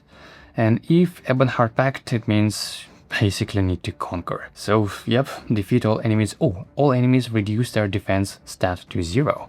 Okay, this is pretty nice. So we're gonna have a single legendary item and just 2 enemies, 10 and 1. So for the level 10, we're going to have Norn Swordmaster. Okay, pretty cool. At least it's a melee enemy, so we have a couple of turns head start to recover the dice if needed. And another level 1 enemy, that would be Breton Bandit.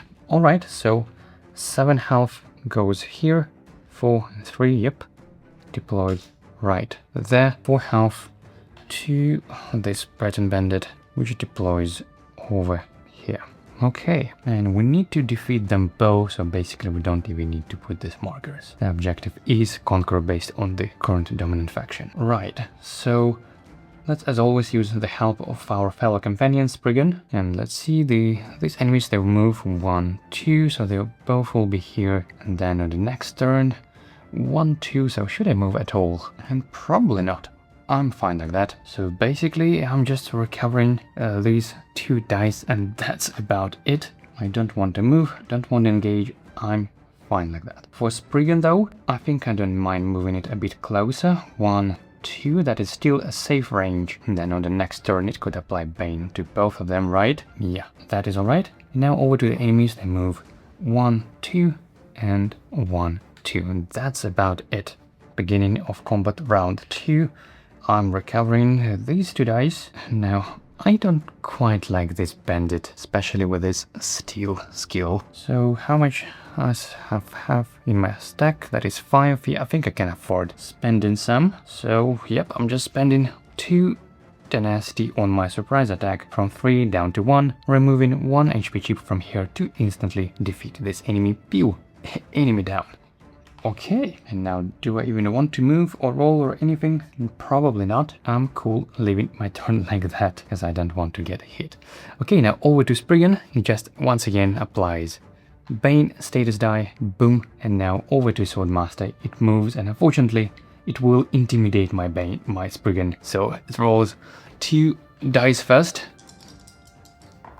And wow, 3 damage. 2 goes through, but most importantly, we have Fear, even though that doesn't really matter because it's already done its job anyway. Good job, Spriggan.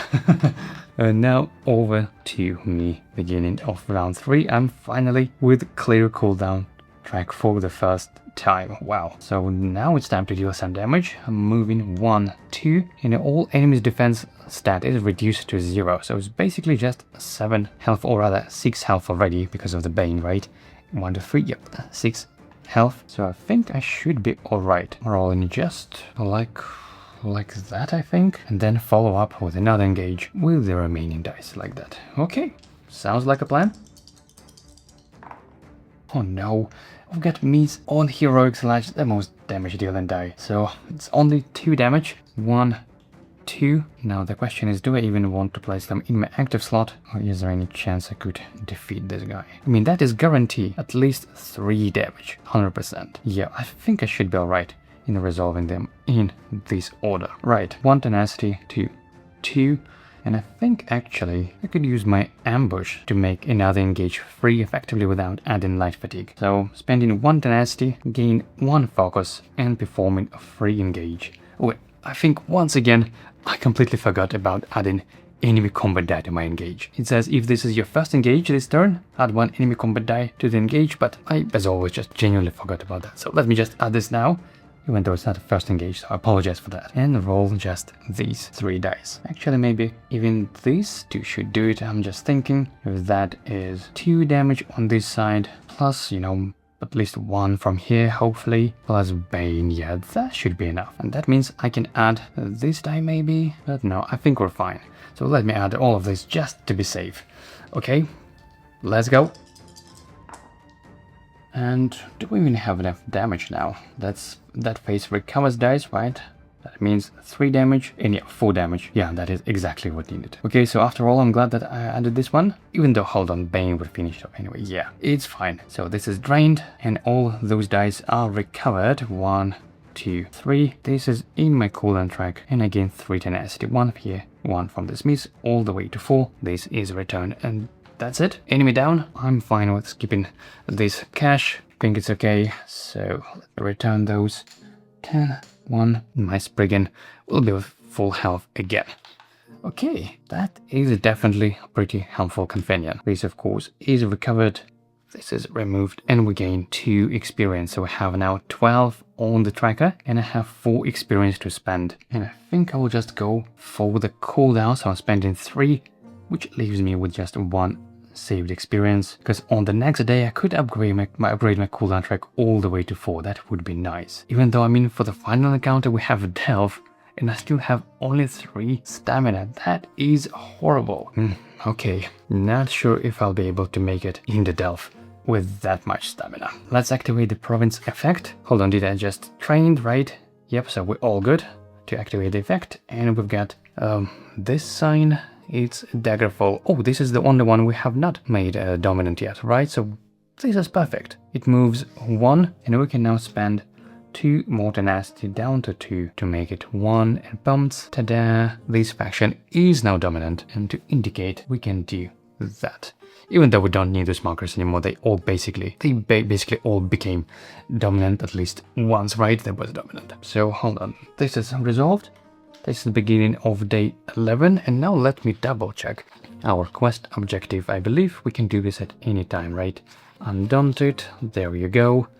After all 4 factions have been dominant, which is checked, if I feel that requirement, travel to on any conflict or unstable landmark and choose to initiate a following delve instead of drawing an encounter for the day. And depending on the dominant faction at the start of the delve, resolve the following modification. If Empire dominant, you must gain 1 additional sky shard. When Aldmeri, each adventurer set aside a stealth status die. At the end of their turn, they may choose to gain this. Oh, this is pretty nice. For the Daggerfall, which is the current dominant faction, each adventurer heals to full HP and clears their cooldown track. Oh, that would be nice. And for Ebonheart, you may draw 5 minus party size delve cards and reveal their tiles. Draw and reveal them 1 at a time, placing them as if we're exploring them normally. Okay, so I think healing to full 6 health and clearing my cooldown track might be the best option. Daggerfall Covenant. Okay, so let's go for day 11. As I said, I think I'm going to Chorrol, right? I think this is where I can get this nice juicy 4 bonus experience.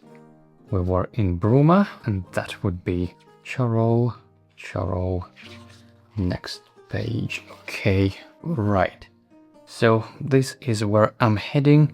1, 2, 3, no light fatigue. And I believe because of the Daggerfold Covenant is being a dominant faction, we don't have any shop. They are closed if I'm not mistaken. Let me double check. When DC is dominant, yep, you have more skill lines to the trainers, but all shops are closed. Oh, this is so bad, because we can finally have actually more than one town action, so we could have potentially gained some item. Yeah. Okay, so let's go for town square. During today's reward phase, adventurers gain a collective total of 4 bonus experience and set aside level 20 flame atronach. This town square becomes closed for the rest of the session. Log it in your campaign journal, then gain the following persistent effect at the start of the next clash. Add level 20 flame atronach to the EP and deploy it last. But there will be no more next clash in the session, because we're going for the delve on the next day, so we're effectively gaining this 4 bonus experience kind of for free without this level 20 enemy to the EP. Okay, fantastic. And I have one more town action. Well, I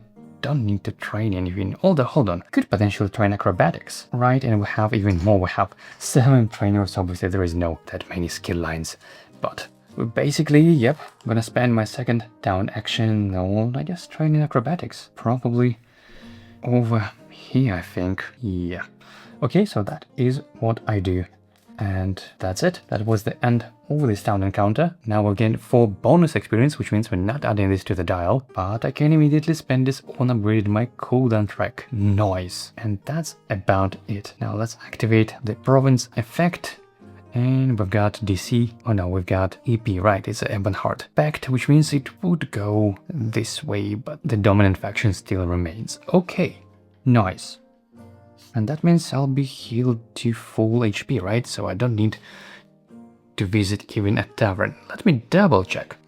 When our quest encounter, Undaunted, when Daggerfall, each adventurer heals to full HP and cleans their cooldown track. Okay, actually EP might be even better, you know, revealing all delves in advance, so to speak, but hey, I think this is still cool. So day 12, let me remove those because we are going to the delve. And it says I can initiate this on any unstable on conflict landmark. Okay, so I guess let's go 1-2 on this conflict. Right, first things first, at the start of this delve, resolve the following. So I'm healing to full 6 health. Not that much, but to be honest, stamina is my main concern. It looks like I get to make a lot of double moves and things of that sort. Right, and of course I'm also clearing my cooldown track, even though it would be recovered anyway. And that's about it. I need to gain party size plus 2 sky shards, so 3 sky shards. If you are in session 2, nope. The battle objective is survey, and after you gain 3 sky shards, deploy quest unit Anchorite Dislandra to the closest unoccupied hex. Okay. Oh, and we're gonna have 4 experience. I still have 1 saved, so I could go straight to 5 cooldown.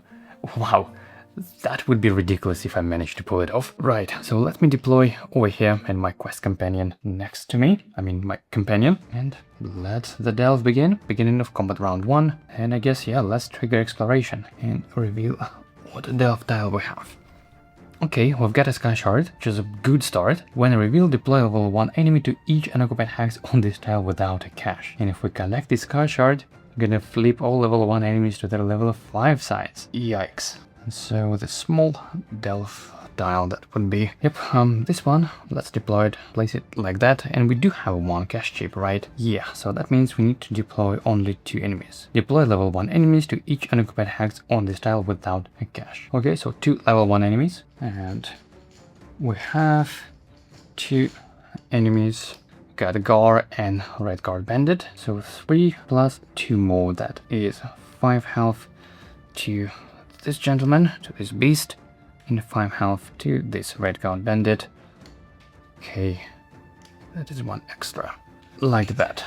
So, shall I just go right away with my assassin staff, right? Yeah, I'm just spending 2 tenacity on surprise attack, remove this health chip to remove any enemy in sight. So let's go for this one maybe. Yep, 1 enemy down.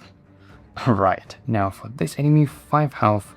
Oh, I can now roll for recover for dice, right? So I can be a little bit more freely now, free with my number of dice rolled. So I guess let's go for maybe just a single shield charge, even though no, it would recover dice, but none of the dice are recovered. Needs to be recovered yet.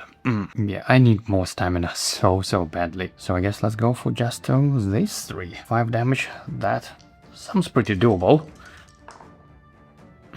Not quite enough. We've got 1 plus 3, 4 damage and 1 miss.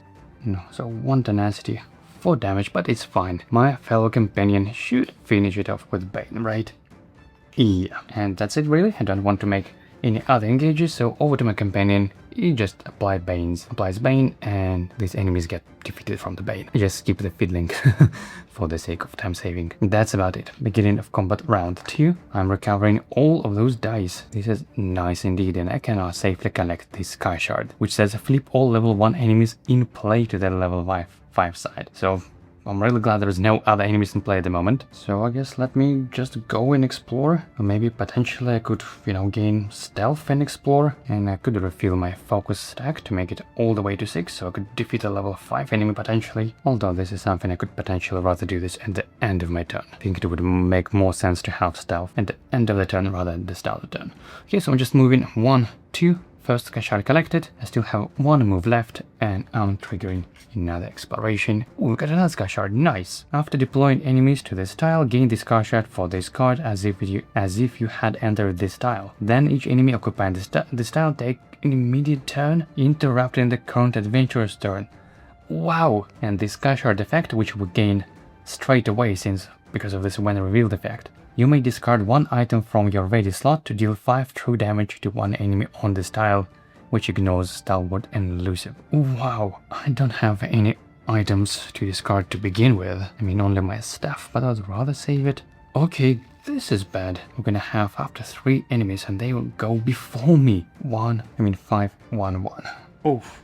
So it's this 6 tile and we've got 2 deployable hexes. Okay, at least we're gonna have 2 enemies instead of 3. And I think I'm gonna place this like that. That should still give me enough room to explore in both directions if needed. So now let's grab a cache over here and deploy 2 enemies 5 and 1. So for the level 5, we have Skewer, 5 health to the furthest hex. I believe they all equal distance, so let's go here. And then a level 1 enemy.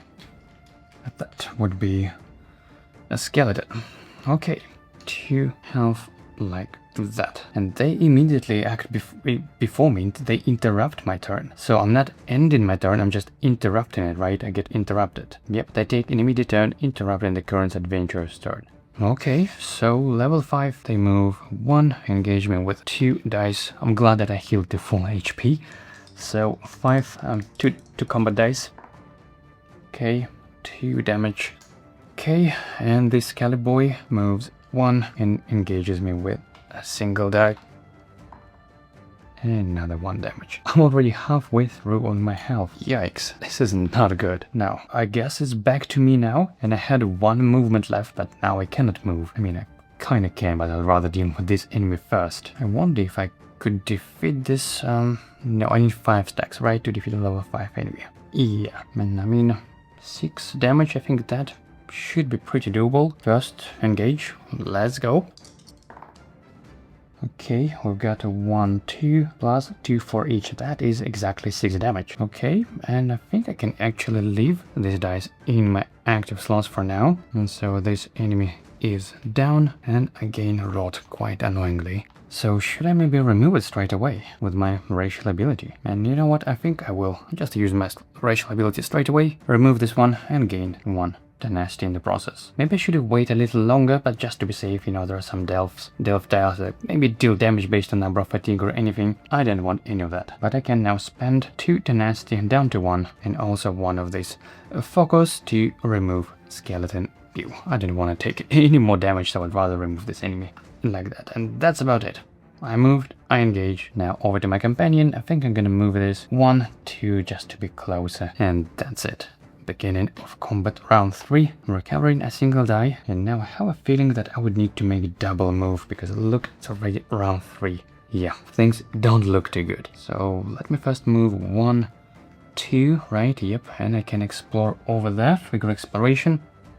And we have if quest unit I led Spirit Hunter is not in play and has not been defeated this campaign, deploy her to the nearest unoccupied hex to the adventurer who drew this card. Okay, I led Spirit. I believe I set aside all these units because I knew they would be deployed. I'll get all this company and Zazita. Yep, we'll have I led Spirit Hunter with 5 health to the closest unoccupied hex to the adventurer, right? Who drew this card? Yeah. So let me place her over here maybe? I mean, it's either this or that hex. I'm not sure entirely. And after resolving this card, discard it and draw a new one. So this goes back and let's draw another one. And no sky shard. When revealed, each adventurer must drain 1 available skill die and 1 skill die from the cooldown track if possible. Whew! I'm glad I don't have any dice in my cooldown track. And we also have a trap. Oof! Okay, first things first, when revealed, I'm draining 1 combat die. Then let's find this 7 tile. And we've got this one. Let me place it maybe this way. So I could still keep exploring if needed, right? Or maybe this way. I have more room for exploring up there if needed.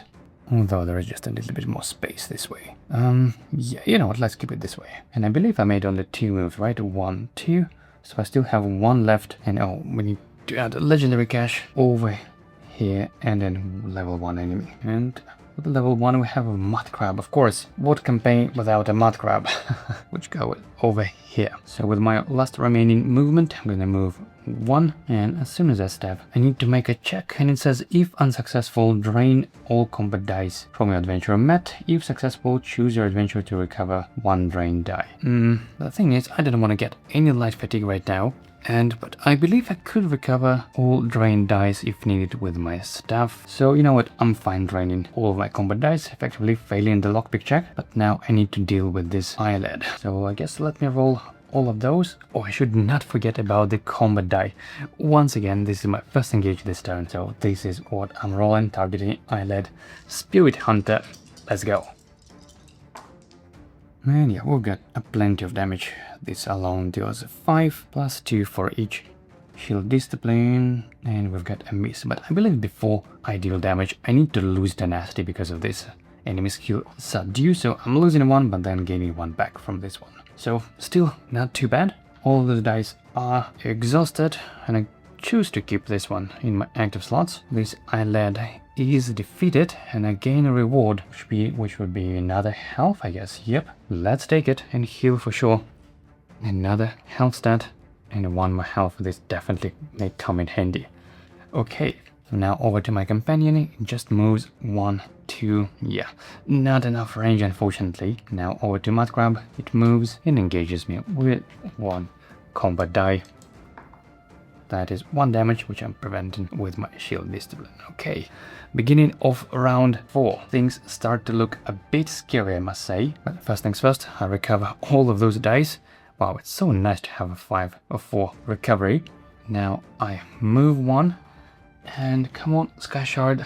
No. When revealed, each adventurer must choose 1 out of the following. Roll d6, adventurers dealt true damage. Oh no. Discard a legendary, must be possible. No. Deploy a level 1 enemy to an occupied hex on this tile, must be possible. And we even have another trap here. Oof. So a small tile. Let me connect it, I think this way, so I could still explore there. Right, and we've got 1 common item, a level 5 enemy, and I think choosing between these 3. Yeah, I'll take to deploy a level 1 enemy. I don't want to roll die and take true damage, definitely not. So for level 5, we have Orc Marauder. That is a beefy guy. 6 health, 2 defense, and I believe it goes to the furthest hex. Right, and then I also choose to add a level 1 enemy to an occupied hex on this tile. And that would be Wood Elf Bandit. Okay, 5 health and dodge. I don't like dodge so much. Right, so I triggered when revealed effect. I still have 1 movement left, and if I step on this tile I would need to make a lockpick check, and if unsuccessful, each enemy occupying this tile gains 5 health, which may exceed health stat. Oof, okay, but at least I have not moved yet, right? I mean, not engaged yet. So I think I can just explore, maybe trace back a bit, because I don't want to deal with those enemies, frankly. So I can move 1 back, and then 3 more steps, 1, 2, and explore over here. Yeah, I think this is the play. So 1 out of my 3 movements. Maybe I actually have 2 movements now as I think about this. I believe I was standing here, moved once, so I have 2 moves left, right? So I can move 1 more. And now I can make a double move, even though, I mean, that could be quite risky. Maybe I should engage after all. Yeah, you know what, so as my first engage, I think I'm gonna switch my battle form to magic to roll these 2 dice in magic battle form, and I'm gonna overtax this stuff, which says after the engage recover all drained dice. So yep, I choose to overtax, and I must do this before rolling dice, obviously. And now let's see what we get. Oh, nice. We got a nice juicy number 5 over here. So again, all 5 tenacity, again a stealth status die, which I don't really need, but at least again I'll focus from that. Okay, this is drained, and after this engage recover all drained dice. This is so nice. I'm recovering all of the combat dice and most importantly the speech die. Okay, such a good stuff. Right, this is all resolved, and now I have, I believe, 4, right? Not quite enough to defeat the level 5 enemy, and I'm not sure if I need to. I mean, I can defeat a level 1 enemy at least, or maybe I could use my surprise attack at least to defeat this guy. I mean, a level 1 enemy, but no, I mean, Orc is definitely the biggest threat here, at least to my Spriggan. So you know what, let me spend 2 tenacity on surprise attack, on relentless focus to gain another focus, so I'm now at 5, and now I can spend another 2 this time on surprise attack, so down to 1 to spend all 5 and defeat a level 5 enemy. Pew. Enemy is defeated. Okay, at least my Bane should be able to tank this damage. And that's about it. Leaving my turn like that. Over to Spriggan. I guess let's just move and apply Bane to both of them. 1, 2. Okay, now over to the enemies. First, Mud Crab. Its priority is weakest enemy, but I believe we both have 4 health. 4, yep, it's a tie, so players decide, and I decide to attack Spriggan instead. Okay. Oh, I'm not doing no damage. Fantastic. And of course it should have taken 1 damage from Bane, and the same is for this bandit. Takes 1 damage, moves and engages again as well. So 1 damage prevented with this armor. Fantastic. Now it's the beginning of round 5. These things look very, very scary. Stealth is removed, and it looks like I have to make a double move. So I guess I'm making first engage over here. Come on, Sky Shard. Oh yes, we've got a Sky Shard, and it's a long tile. When revealed, if quest unit Zazita Do has not been defeated this campaign, she is deployed in place of the first enemy. And we cannot collect this Sky Shard while she is in play. Oh no. So the long tile... Oh no, I mean, she would be deployed on the furthest hex, and I cannot collect this Sky Shard until I defeat her. Oh my goodness. So let me place her aside. Okay, is there any way to connect... Oh, I think I actually can connect this way, right? Seems legit. And now the furthest hex to deploy her would be this one. Oh no, I believe this is not a legal placement, right? Because of the home touching. Yeah, at least one side must remain explorable. So maybe kinda... Oh my goodness. Maybe something like that, I guess? Yeah, I think this is the way. Let me tuck this under, maybe move things just a bit so you could see what's going on there. At the top, down, down, down.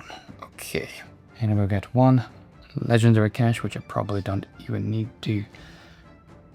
And most importantly, we have this quest unit, the range 6. How horrible is that? And she's cornered, so 2 extra health, that is 4, 2 more, that is 6. And I basically need to lure her out, otherwise as soon as I step in, this shot would be discarded. Yikes. But I mean, she needs a sight, right? So as long as I step even 1 step away, she wouldn't be able to shoot from the distance. So that means she would need to move 1, 2, and that is exactly where I can defeat her. Yeah, I think this is the way. Okay, so let me move 1 And she will engage, right? Yeah, unlimited number of targets. So she's stepping in both of us. So let me make my first engage in light weapon and just hopefully place both of these in my active slots. Maybe roll some tenacity alongside it. So I'm targeting Mud Crab. It's stalwart, so I'm not even gonna bother rolling more dice. Let's go. Let me just move this slightly like so. Okay, we've got plenty of damage and plenty of damage prevention. Fantastic. And all the way to 5 tenacity again. And we're dealing 1 damage to Mud Crab, which is perfect. Now over to my companion. I don't think it needs anything, right? Yeah, I'm gonna leave it like that. Now over to the enemies. First, this quest unit moves 1, 2 and engages both of us with 2 enemy combat dice. Okay, 2 damage, and I think I'm gonna prevent with either 1 or both of these. Yeah, I think I'll prevent with just a single one, single number 2, and my Spriggan takes 1 damage. Okay, over to the rest of the enemies. Mud Crab is defeated. Wood Elf Bandit takes 1 damage and rolls a single die. That is 1 damage that Spriggan prevents. Okay, and now the scariest part, the fatigue round. Oh, I gain 1 over fatigue and take immediately true damage. I have effectively only 1 last turn left. Then I'll recover this die, and I believe as soon as I collect the Sky Shard, this Landra will appear, right? Let me check. After you gain 3rd Sky Shard, deploy quest unit this Landra to the closest unoccupied hex to the adventurer who gained the last Sky Shard. Oh! And Ankarite, this Landra is this one. She can roll 3 enemy combat dice that I need to survive somehow. Okay, first I need to defeat the Zeta, right? If the Zeta is in play, discard this Sky Shard instead of gaining it. Okay, yeah, she is in play. So I have 3 health, which means potentially I could survive another turn, right? Next round, I'll take another over fatigue and I'll take 2 true damage, but I'll still be alive. And I should be able to collect that Sky Shard, and then pretty much that's it, yeah. Okay, so that is the plan. First, I'm just moving adjacent to her, not collecting this Sky Shard yet, and just gonna deal as much damage to her as I can. I'm also gonna ignore 1 defense on her by exhausting this shadowy thing, and yep, just roll these dice. 6 damage is all I need. That should be very doable. Let's go. Oh, and sorry, before that, I completely forgot about combat die once again. So let me roll this one together. Okay, so that is 1 damage plus 6 plus 3 more. Fantastic. I don't even need to resolve this one, right? I mean, that is already 1 damage plus 6 plus 1 more, 8. Yep, more than needed. So I'm gonna keep all those dice in my active slots, not recovering them like so. Okay, enemy down. And now we can indeed collect these last Sky Shards. Quest enemy, this goes like that, and that's it. I mean, I could technically move and gain this Sky Shard, but the problem is this Landra, of course. Even though, wait, I think she's gonna roll like 3 combat dice. Now I already have 3 defense. Maybe this should be alright, but no, I don't think I don't want to risk it. I would rather take more true damage and then guarantee defeat this and finish this encounter on the next turn. Because I mean, I could gain a stealth status die, but the problem is that she will be adjacent to me anyway. Yeah. Okay, so I'm leaving my turn like that. Now over to my companion, she does nothing. This Wood Elf Bandit takes 1 damage. Obviously, she cannot do anything about Spriggan. Just 1 die, yep, preventing damage. Now another fatigue round. I'm taking another over fatigue and taking 2 true damage this time. So on the last health chip, oh my. Now I'm recovering 4 dice so that this jumps to the right, and I'm recovering my shadowy things and like that. And now I can finally collect this Sky Shard. Ta-da! As soon as I do that, then this Landra pops up with 6 health. 1, 2, 3, 4. Like that. Yep, 6 health adjacent to me, like so. Place her this way, let's say. But now all I need to do is just run for life. 1, 2, 3. 1, 2, and then spend 2 tenacity on Relentless Focus. Gain 2 focus and the stealth status die, and that's it. Now my companion does nothing. Obviously this Landra, at the start of her turn, she's not adjacent to me, so she cannot see through my stealth. Even if she move adjacent to this, even if she inside, she's still not able to engage me. And yep, that's it. The quest objective is survey. We collected the needed number of Sky Shards, 3 Sky Shards. The encounter is successful. Wow, look at that, barely with the last half chip. Yoo-hoo! And we got 4 experience. Nice. With 1 saved, we can spend it all together to jump cooldown track all the way to 5. It is a bit an overkill, obviously. Stamina would certainly be my next priority, but I think that would be just too good opportunity to not use this now. Okay. Fantastic. I'm so glad we managed to survive until the end of round, but that was very, very close. Now, when completed, go to entry E21 on page 43. 43. There it is, Undaunted. For the session 2, we're gonna go to Thieves Guild, and the keyword we gained is obtain artifact. Of course, we should not forget to gain this 4 experience on the tracker as well. So we're now at 16 experience on the tracker, and that's the wrap of the session 1. I'm gonna clean up this mess, and we'll see you soon in session 2. Hey, just a quick note before we continue. One of my long-term goals within gaming is to reach 1000 supporters on Patreon. That's the freedom number that will allow the channel to be financially sustainable regardless of YouTube algorithm. If you enjoy the channel and would like to help me keep making more deep videos like this one, you can join the Patreon using the link below. And now back to the video. Alright, welcome back to session 2. We are still in Cyrodiil, and this time we're doing a Thieves Guild quest. It's this one, A07. With the session snapshot is try to avoid feeding a powerful gem as you prepare for a multi-step dungeon. So the actual quest is on the next page. Over here, our starting location is Kingscrest Keep.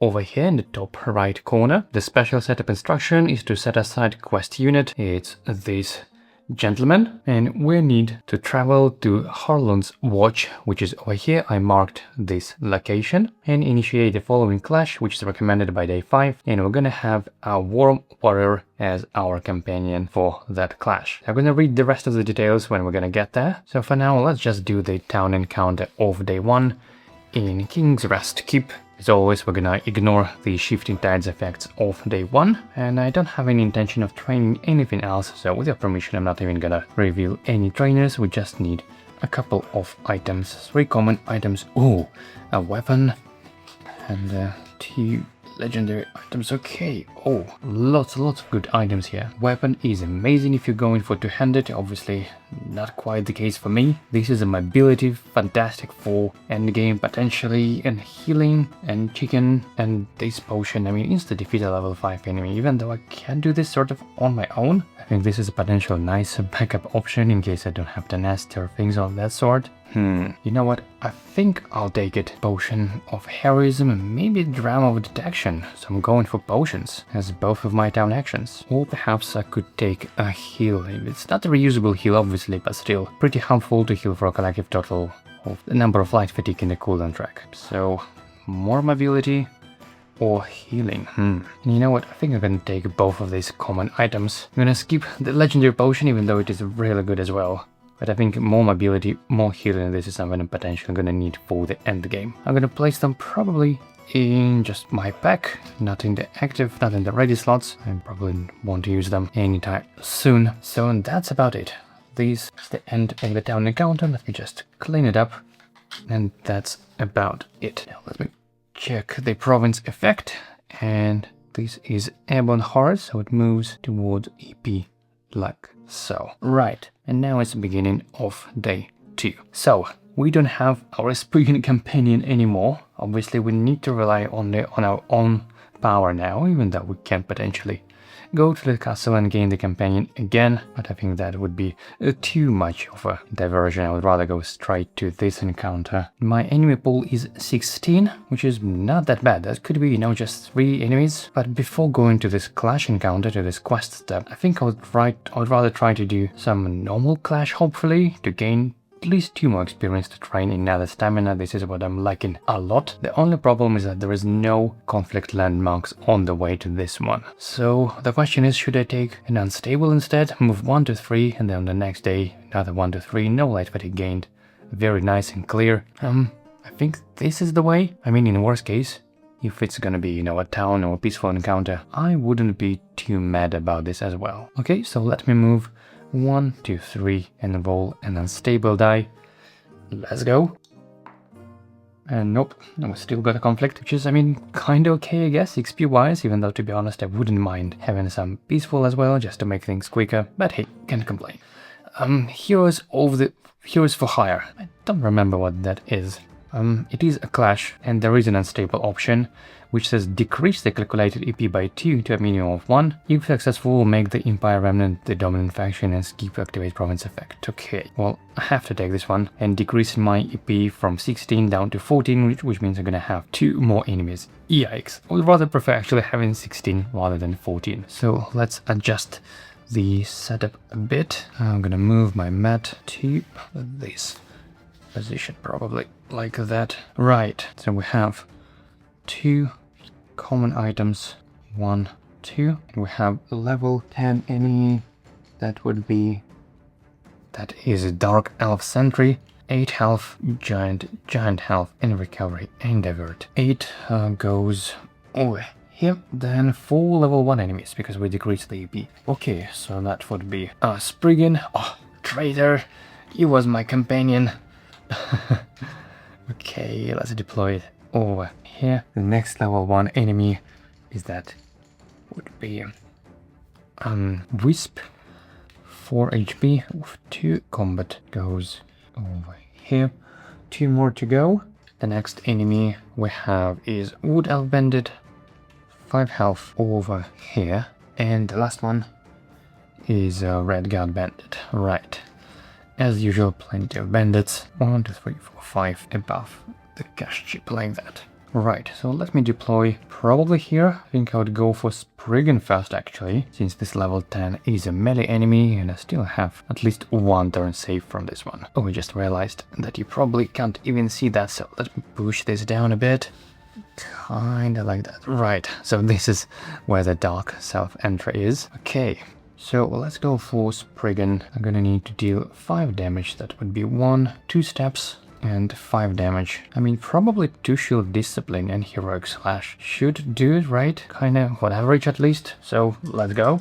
And wait, before I roll, once again, I forgot about my weapon. That if this is your first engage this turn, add 1 enemy combat die to the engage. Right, so 4 dice I'm rolling. Let's go.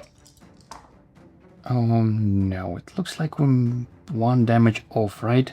That is 1, 3, 4. Yeah, oh my. So the Spriggan is still alive, quite annoyingly. Okay, I can keep this one in my active slot and I gain 1 tenacity, so it looks like I need to make another engage if I want to defeat it. Right, so let me add another engage, and this is a 100% guarantee will do the job. Maybe I should actually go stealth as well. Maybe even roll some tenacity, authority. Yeah, I think this is the play. These are 3 dice I'm rolling. Let's go. Yeah, that's definitely an overkill, so I'm resolving this one first. That is already enough to defeat the enemy. I mean, even the other side would still be enough. The enemy down, again 4 tenacity. Pretty nice. And I also gain a stealth status die. And as soon as I get a stealth status die, I should not forget about getting the focus for my assassin thing. So stealth and focus, this one I'm gonna keep track of it. Right, now over to the enemies, level 10.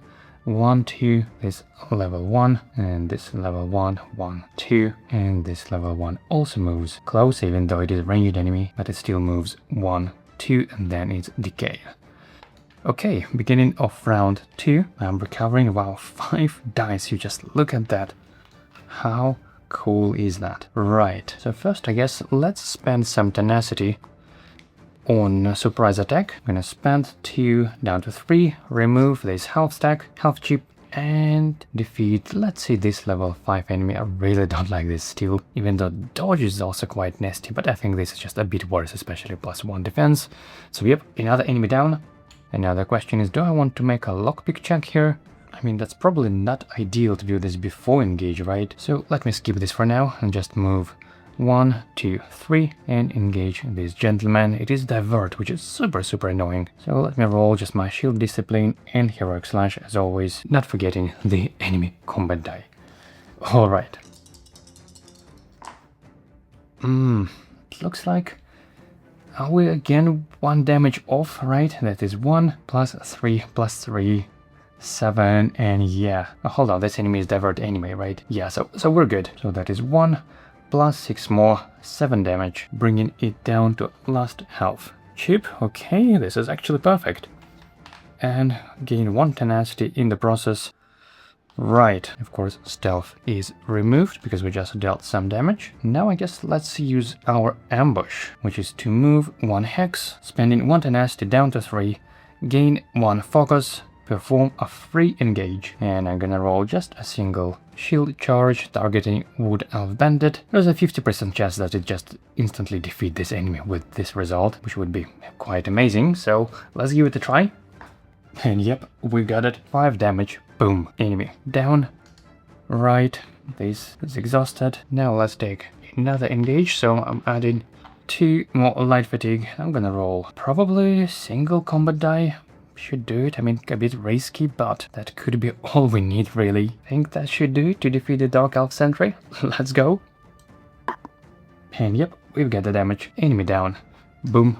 Good. And that's about it, really, right? Although I could still use a relentless focus, so yeah, let's go for it. I didn't want to take any damage, so I'm spending 2 tenacity down to 1, gain 1 focus, and also gain a stealth status die. And whenever I gain stealth, so I'm taking 2 focus effectively, and I am in stealth again. Over to the enemy, it just moves 2 adjacent and loses 1 health once again. Over to me.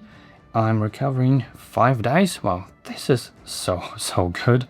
Right, man, I'm still in stealth though, so you know what, let me just take double move, maybe 1, 2, and then 3 to the next lockpick and grab some items along the way. So 3, 4, 6. Oh, we've got 6 and 3, 4. I mean, I'll take 1, 4 for light fatigue and 2 more attempts to roll 3. And oh, we've got 3. Perfect. Okay, 1 lock picked. Not something I would want, even though, you know what, this actually could be pretty helpful. Another free engage. Right, and then the next lock pick. Juk on the next item. We've got 4, 6, 1. Oh, 4, 6. How good is that? Should I just take 2 light fatigue? Yeah, you know what? Let's do this. Let's go for it. 2 more light fatigue. And the item is unlocked. I've got sausage, not something I would need, frankly. So let's put this to the back instead. Right, and that's about it. I'm still in stealth, so I'm leaving my turn like that. Now the enemy engages. It obviously cannot do this, so it just moves and loses its last health. And that's it. Now round 3, I'm recovering 3 dice, including stealth this time. So 1, 2, and 3 light fatigue. And of course this should have been removed. Right, so I just need to deal 2 damage, and that should do it. Okay. Yep, we've got the damage. Enemy down. I'm gonna keep this exhausted right away. Exhaust this one as well, and this is get recovered. Cool. End of battle, so let me sort enemies 1 to 4s. 10. This is removed here. Removed there. Cool, we didn't take any damage. Fantastic. But we did gain 2 experience. So we have now 18 on the tracker. 2 experience to spend. Definitely for stamina. 100%. This is something I'm really liking a lot. Now let's reset the die. Activate province effect. And we've got towards Aldmeri Dominion. So it moves back to the center. Right. Beginning of day 3. Oof, and I should completely forgot it was unstable, right? Yeah, so we gained 2 tenacity in addition to the experience. Nice. So now with the experience of 18, shall we go to this quest step? It is recommended by day 5, so we have a couple of days to spare, but I mean, should we do this now maybe? Or should we maybe go to another unstable, hopefully, you know, round up experience to 20? The only thing I'm not certain about is whether it's even worth trying to round up a bit to 20, is because we're gonna have additional level 1 enemies. It says add party size +1 level 1 enemies to the EP and deploy them last. If you are in session 2, add level 5 enemies instead. So in addition to that number, we're also gonna have that much additional enemies, and all enemies gain skill rally. If a level 1 enemy triggers rally, deploys a new level 1 to its hex, this new enemy gains a day's status die. And I guess since I'm reading this, let me read the rest. It says the caches are cage locks. Adventurers may move onto them, initiating a lockpick check. After an adventurer successfully lockpicks a cage lock, the drawn item is discarded. After unsuccessful lockpick check, the adventurer is dealt 1 true damage, but the lock is still discarded. If non-adventurer moves onto a cage, a lock, that unit is dealt 1 true damage and the lock is discarded. Enemies treat cage locks as impassable when determining their movement and destination hexes, but they may be moved into these hexes through other effects. When the Worm Warrior would take its turn, you may choose to skip its turn. The first time the Worm Warrior takes its turn, it is dealt true damage equal to the number of cage locks still in play. And the encounter is successful at the end of a round in which at least one adventurer and Worm Warrior are occupying the entrance tile. We'll get only 1 experience for that, but if the encounter is successful and all enemies are defeated or otherwise removed at the end of clash, gain additional 2 experience during the reward phase. So obviously, because all enemies gain the skill Rattler, including level 1 enemies, they basically kinda infinitely respawn. The only way to do that is relying on this enemy skill Intimidate, which would apply fear and effectively cancel out this skill entirely, or potentially, before heading to this encounter, I could train a level 3 skill die from Shadow, which kinda does the same thing. So I guess that is the biggest question. The first is whether I even care about 2 additional experience to trying to defeat all enemies, and if yes, should I go to this encounter now, or maybe round up to 20, round up my XP dial, or maybe even train Aspect of Terror, which is a level 3 skill die from Shadow. And let's actually see how much experience I would need throughout for the rest of the session. Even though we have only 18 on the tracker, which isn't a big number, but because we gained 4 extra experience, and because we trained this die for free, it is effectively the same as if we gained, plus 7 experience. So it's as if our power level as if we have 25 on the dial. And in best case scenario, I would need 3 more for stamina, another 3 for stamina, so that is 6, then 7, 8, maybe 10, 12, 13, 14, 16, 18. 18 more experience. And I could gain the same effectively 7 experience for free, right? By going to Bruma and then Chorrol, those 2 locations. So that would be 7 already out of 18. So maybe I don't need that much experience. But on the other hand, trying to remove all enemies, that would be just pure fun, I think. So you know what? Let's go for it.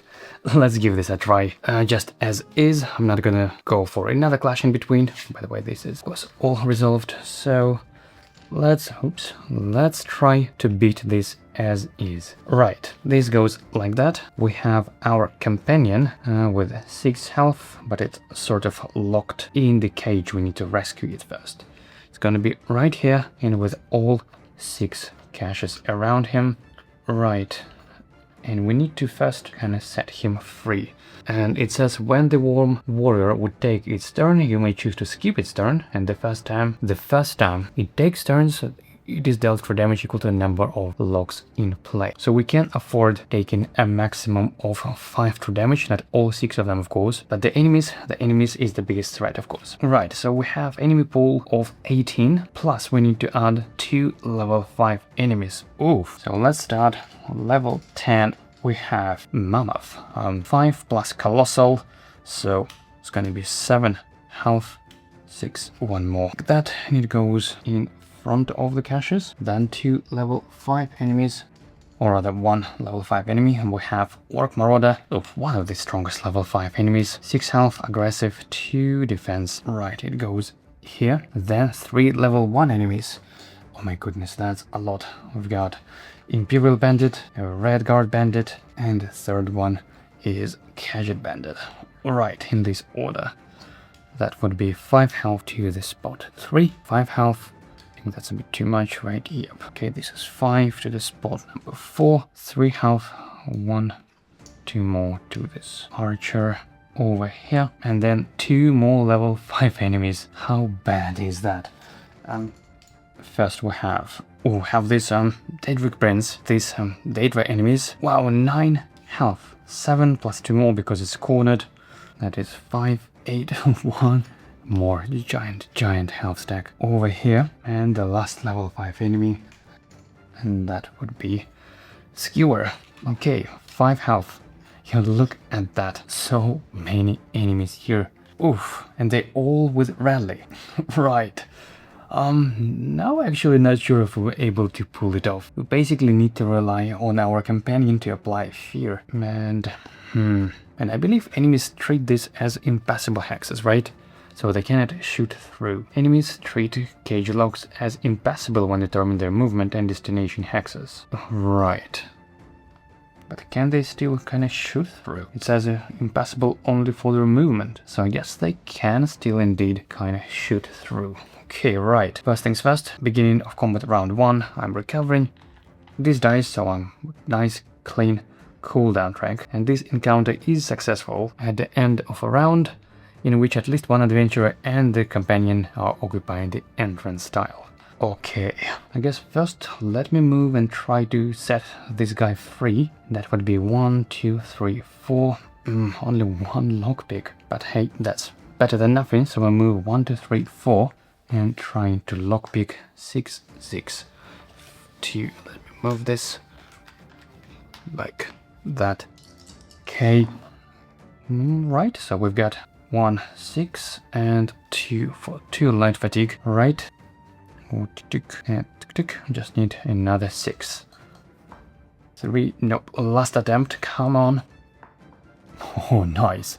Got a 6, fantastic. So, and I believe the item is discarded, right? Let me double check. After adventure successfully locks pick, the drawn item is discarded, right? Okay, so no idea what that is. Hopefully not something I would need for my build. And 1 cache, 1 lock is indeed unlocked. Now I wonder if it's even worth doing, defeating enemies because of rally, and I believe they gain days only if it's a level 1, right?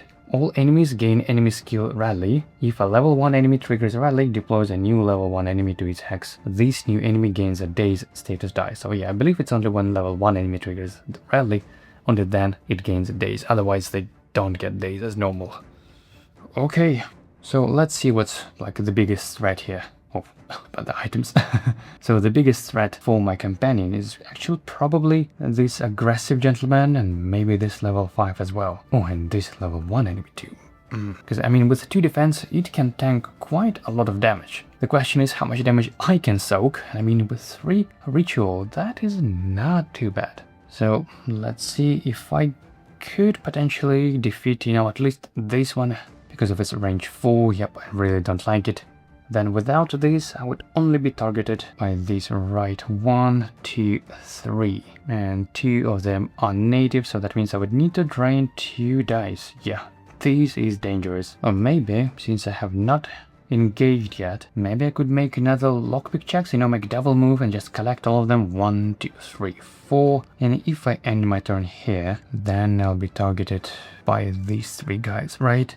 And I think this is the play. So I'm moving 1, and then gonna be 2, 3, 4. Basically just going on all of those caches.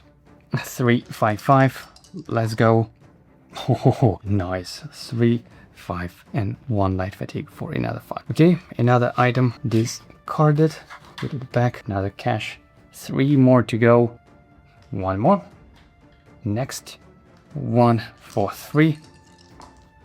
Oh my goodness, 1, 4, 3. My lockpicker rolls are just on fire today. I have 2 more attempts for 3. Yep, I think I'll re-roll this one. Maybe if I get something closer to that. 2 light fatigue. Yeah, you know what, I'll give it a last attempt. Still 1. Okay, still 2 light fatigue. Well, that's fair. So, another item discarded. And 2 more to go. Okay, 4, 1, 2. Oh god, wow, got 4, 1, and 2 more attempts for 2. Yep, let's go. Oops, I don't even see what's that. Got 3. Yep, you know what, I'll take it for 1 light fatigue. Okay, another item down. Another lock, that was this one, I believe, right? And the final one, which is over here, the 4th one. And that would be 2, 2, 5. I mean, that is 1 light fatigue and another light fatigue, right? Yep, you know what, I'll take it. And 2 more attempts for 2. 6, definitely not. And 3, yep, that is more like it. 1 more light fatigue, and yep, this is all resolved. And I'm discarding this item. well, but this is okay. This is actually pretty good, because now I can use my relentless focus. So I'm spending 2 tenacity down to 1, gain 1 focus and 1 more from the stealth status die. Yuk. And what I'm gonna do next is use my racial ability, which says once per battle, at any time you may remove up to 3 status dice and gain that much tenacity. So I'm removing my own stealth, gain that tenacity, and the only reason I needed to do that is so I could have enough tenacity for my surprise attack, because I have 5 chips here, right? 1 2 3 4 5. Yep, I'm spending this tenacity to remove insta defeat to this level 5 enemy, and this enemy is removed completely from the game, and because of its skill reward I can either gain health or tenacity, and as always, at least for now, probably choose to gain health instead, so I immediately heal for 1 additional HP. But of course the rally is still there, so we need to deploy another level 1 enemy, and that would be Mudcrabbo. Hello again. So 3 health, deploying this enemy instead. Okay, and this is completely removed from the game. Now it's over to my companion, and I may choose to skip its turn if I don't want to take 1 true damage, even though I actually don't mind. But what I'm thinking is, if I'm gonna keep it here, then all these enemies, they will come adjacent, and that's actually exactly what I want, because I wanted to apply fear to everyone, and this is probably the play. So I'm skipping the turn of my adventurer for now, my companion, so it's not taking true damage. And now it's just enemy's turn. First level 10 moves and engages 2 enemy dice. 2 damage. All prevented. Fantastic. Next level 5, it moves 1 2 to this cache, and I believe they should take 1 true damage. If a non-adventurer moves onto a cage lock, that unit is dealt 1 true damage and the lock is discarded. Fantastic. So they take 1 true damage and the lock is discarded, but they still engage with 2 dice. Oh no, we've got 2 and another, because it's aggressive, it's gonna reroll. Right, 2 more. Are you kidding me? 4 damage, and I have no way of preventing that much at all, so I'm taking all 4. Wow, you just look at that. I'm telling you, this is one of the most scary level 5 enemies, and even the companion takes 2 despite its 2 defense. Wow. Okay, level 5, it moves and engages with 2 dice. 2 damage prevented. Level 1, 1 2, and with a single die we can just keep this engage. Now this, I guess, a mad crab with a single die. Let's go. 1 damage. Yep, I have 3 health left. Oh my goodness. Now I guess let's go for red guard, but first it needs to roll a d6 to see if it's gonna steal from me or not. And what items I have? Oh, I do have some good items. Hopefully not gonna steal anything from me, please. And of course it does. So I must discard a non-consumable item. How bad is that? Oof, this is absolutely horrible. Now it engages me with a single die. Come on. And that is 1 damage. Okay, and finally we have Gadget Bandit with 2 dice. Oh no. Oh, I got a miss. I'm saved. Phew. So I'm taking damage and my warrior prevents it, and that's it. Phew, that was so close. Okay, beginning of combat round 2. I'm recovering this giant mess of light fatigue. Like that. Right, and I cannot quite defeat enemies just yet until my worm guy applies fear to them, right? So you know what, I think I'm just gonna let him tank everyone. Orc Marauder does look scary, so maybe I should try to defeat this enemy and then move away from them, right? So let's see if I defeat this enemy, another level 1 will pop up, and then I would move 1 2 3 4, and hopefully that should be alright. So that is what I'm doing, rolling probably 3 shield, discipline, and heroic slash. That should do it, right? We need only 7 damage because it's wounded. Okay, let's go. We do have enough. That is 1 2 3 plus 6. Yep, we've got plenty of damage, more than needed, and 1 tenacity in the process. Okay, this enemy is defeated, but of course we get another enemy instead. Level 1. We've got a skeleton. Okay, it deploys same hex. And now let me just get out of there. Do you have any rangers? I mean, only Gadget Bandit, right? So I think I should be safe. So let me move 1, 2, 3, 4. And I believe no one should engage me here, right? Yep, okay. So that should be alright. Over to my companion, and thankfully it has Ritual 3, so that should be alright. And it's gonna roll 3 enemy combat dice, targeting all of them, right? Yep, range 1, unlimited targets, so 3 dice, let's go. And we've got 3 damage, but most importantly we have a lot of fears. So 1 goes here, all 3 goes to this beast, 2 to this bandit, and 2 to this beast as well. Okay, and most importantly, they all now feared, so we shutting down their rally. They're not gonna respawn, so to speak. So fear, fear, 2 more, fear, and fear. Nice. And at the end of this unit's turn, it's healing allies for 3 health. Nice. So I'm alright. Not too bad. Now over to the enemies. Level 10 rolls 2 dice. Yep, no damage. This level 5, 2 dice as well. No damage. Gadget Bandit, 2 dice. No damage, because no damage took damage during its turn. It goes to hide, to stealth. Right, and now these enemies, there is no way with a single die to deal damage against 2 defense, right? So basically just move, and that's it. They cannot do anything really. Okay. So over to me, round 3. I'm recovering these 1 and 4 light fatigue. That was a gigantic stack of fatigue in my cooldown track. Okay, now we can finally just finish off those enemies. Let's see, we have 4 over here. So I guess let's go 1. And I'm going to engage with these 3 dice. Maybe even let's get some stealth to replenish our stack. And also not forget about enemy combat dice. So targeting this level 10 enemy. Let's go. Oh wow, that is a fantastic result.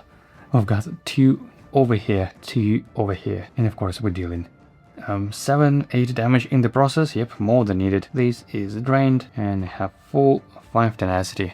Not too shabby. And of course, because of this stealth status die, I'm also gaining another focus to my stack. Right, and you know what? I think let's just use my surprise attack to spend 2 tenacity down to 3 to remove this chip and defeat any level 1 enemy in sight. And I choose, should I go for this one? Oh no, hold on. We need to apply fear for it first. You know what, I think it's fine. I'm just hoping for somebody melee to move adjacent to this worm. So yep, I'm still defeating this enemy despite its stealth. I cannot target it, but I don't need targeting with this ability. I can just remove any enemies in play. So this goes over here. And on its spot we need to deploy another level 1 enemy, and that would be Wood Elf Bandit. So 5 health, and I believe because it was a level 1 enemy, these will now get dazed like that. Okay, over to my companion. Gonna roll 3 dice, targeting everyone around it. How hilarious is that? Yep, 3 damage. Oh, I completely forgot, of course.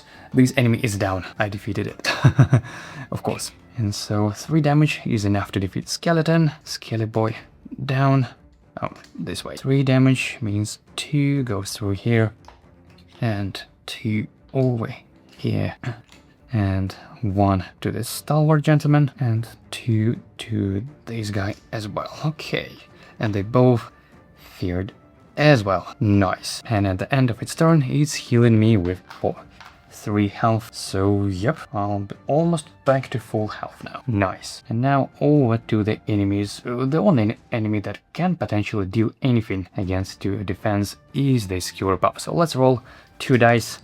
And yep, no damage. We can skip engage effectively for the rest of the enemies. So just Wood Elf Bandit, it moves, let's see, 1, 2, 3, 4.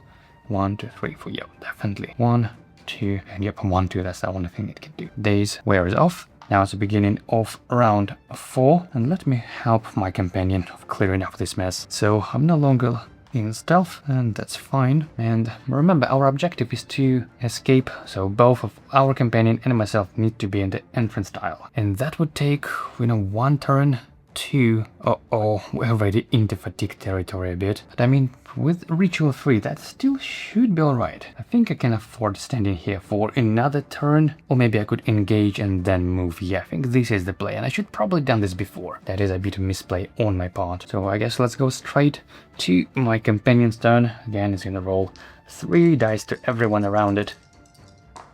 Oh, nice, juicy 4 damage, which is enough to defeat this guy, and Skewer, and Mudcrab, because we're ignoring his stalwart, and even enough to defeat this one as well, right? 3 health and 1 defense. Yep, another enemy down. Yoo-hoo! Wow, that is a nice area damage.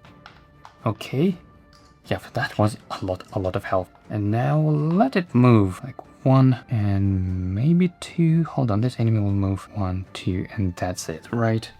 We're still gonna need to make 2 more turns. 1, 2, 1, 2. Right. Okay then, so over to the enemy. He just moves 1, 2, and engage with a single die. Obviously, no use against 2 armor.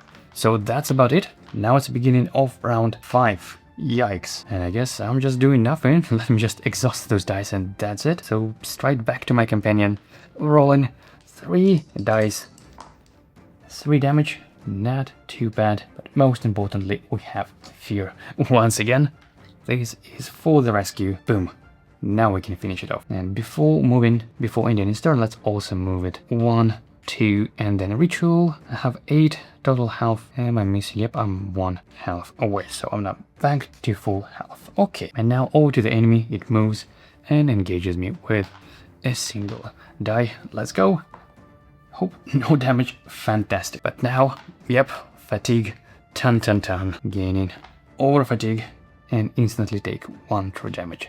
But it's alright. With recovery with the Ritual, that should be manageable. So I'm recovering these dice, and we need to deal 2 damage, right? So let me roll 1, 2, 3, and I'm gonna recover them anyway, so.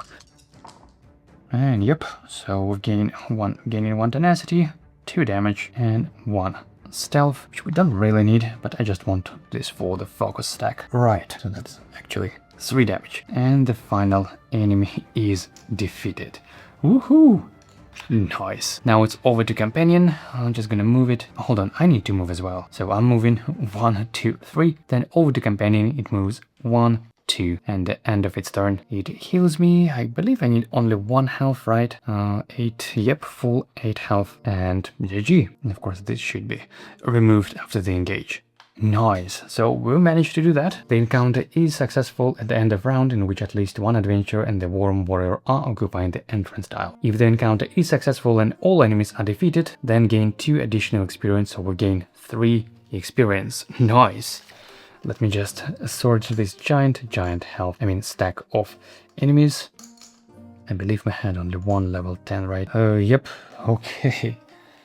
Returned, this is returned, this is exhausted, and this is recovered. Right. Oh, and I believe with this result, I should have recovered those as well. Okay, not too bad, and we have plus 3 experience, so 21 on the tracker. And for 3 experience, I think I'm just gonna train a combat die, and on this slot, I'm going to train another stamina. Of course, that is still the biggest limitation to my damage currently. So I believe this enemy should be removed now, right? I'm not sure. Let me place this aside for now. And when completed, go to entry B08 on page 26. Page 26.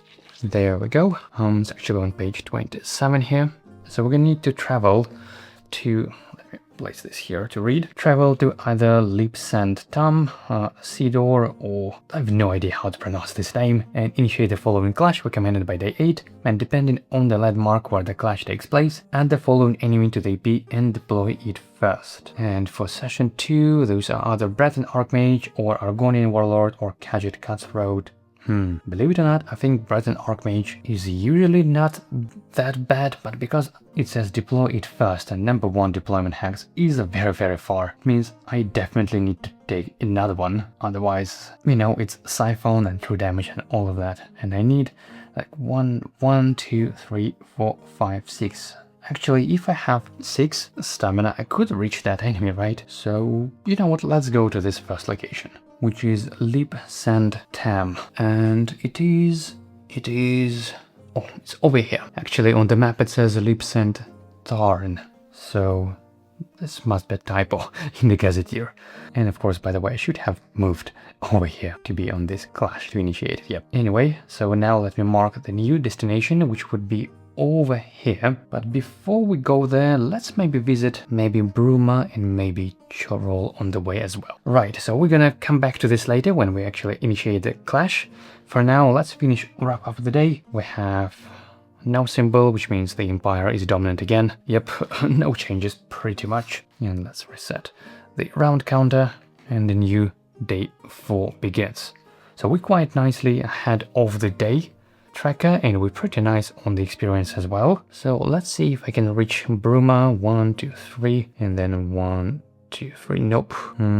Not quite, maybe. Yep, I don't think I could reach it in any other ways, but let me check. I believe it's in Bruma, right, that we can gain effectively train a skill there for free. So let's go to Bruma. Yep, increase the calculated EP by 3. So for our current enemy pool of 21, that would be 24. You know what, if we gain just one more experience from the peaceful encounter, then it would be nice around number 25. I think that would be pretty nice. Okay then, let's go to a peaceful encounter then, I guess, which I think 1, 2, 3, 4, 5. Yep, and then we can go to Bruma on the day after that. So 1, 2, 3, 4, 5, gaining 2 line fatigue for that, and initiate a peaceful encounter, hunt or gather. I believe we already had one before in session 1. It says each adventurer may pick a number between 1 and 5, yep, and I think I'll go for a safe option again, so I'm just gonna pick number 1 to guarantee get item. So number 1, let's roll this one.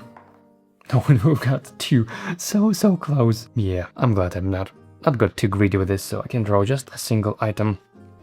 And we've got the grilled hair. Gain 1 light fatigue, heal, and gain 2 tenacity. So not too bad. Not too bad. This might come in handy. Okay, I've got 1 experience, and should I maybe start training acrobatics already at this point? Probably yes. I need to be able to mitigate more damage, hopefully. So, yep, let me just spend it. And by the way, let's increase on the dial, so we have 22 now. And here we go. Fleet Phantom level 1. I definitely want Windwalker and Expert Evasion and all of this jazz. Okay, and we've got this Overland effect. These moves towards DC. Right, that is pretty much the whole day. Now let's the day 5 begin, and as I said, we're moving towards Bruma. 1, 2, 3. So we're on page 27. Should come back to this later, but for now let's go to Bruma and and it says, yep, if the encounter is successful, each adventurer may immediately train a skill die for free, and regardless of success, this town square becomes closed for the rest of the session. So it's a 1 per session effect, not per campaign. Right, so let me place this aside, and we have the same layout. We need another little triangle delve tile to cover it up like that. We've got 1 legendary, 2 common items, and it says increase calculated EP by 3. So we have 22 plus 3, 25, so level 20 and 5. So the level 20 we have Harpy. Oh no, it's elusive and native. I have absolutely no way of dealing with this kind of enemies. And for the level 5 we have Bear. Right, so Harpy 6 health, that is a bit too much. 1 extra, that is 6, goes over here, and 6 health to Bear, that is 5, 6 right here. Okay, and let me deploy, guess over here. Oops, there's not much I could do against Harpy, so is there any way I could maybe defeat Bear while still avoid hit from Harpy? And I don't think so, right? Because of range 2, yep, it still would come closer to me. Unless, of course, I gain stealth status die. Ooh, with my class ability or with my level 1 shadow. Yeah, I can go to stealth and let it come closer to me. Yeah, okay, so that should be the plan. I'm recovering all of those dice except the over fatigue. So this is recovered, and 2 light fatigue.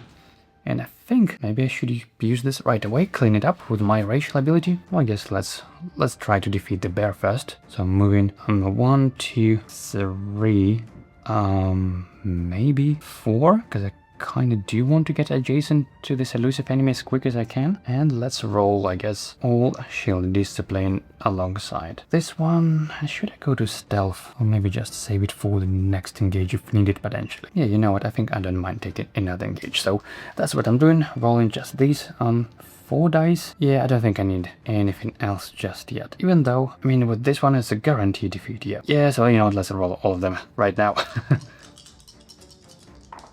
Wow, that is way more than needed damage. Got 1, 2, and 3, plus 3 times 3, plus 5. Yep, that is a gigantic burst of damage. I guess let me resolve this one first, although it doesn't really matter.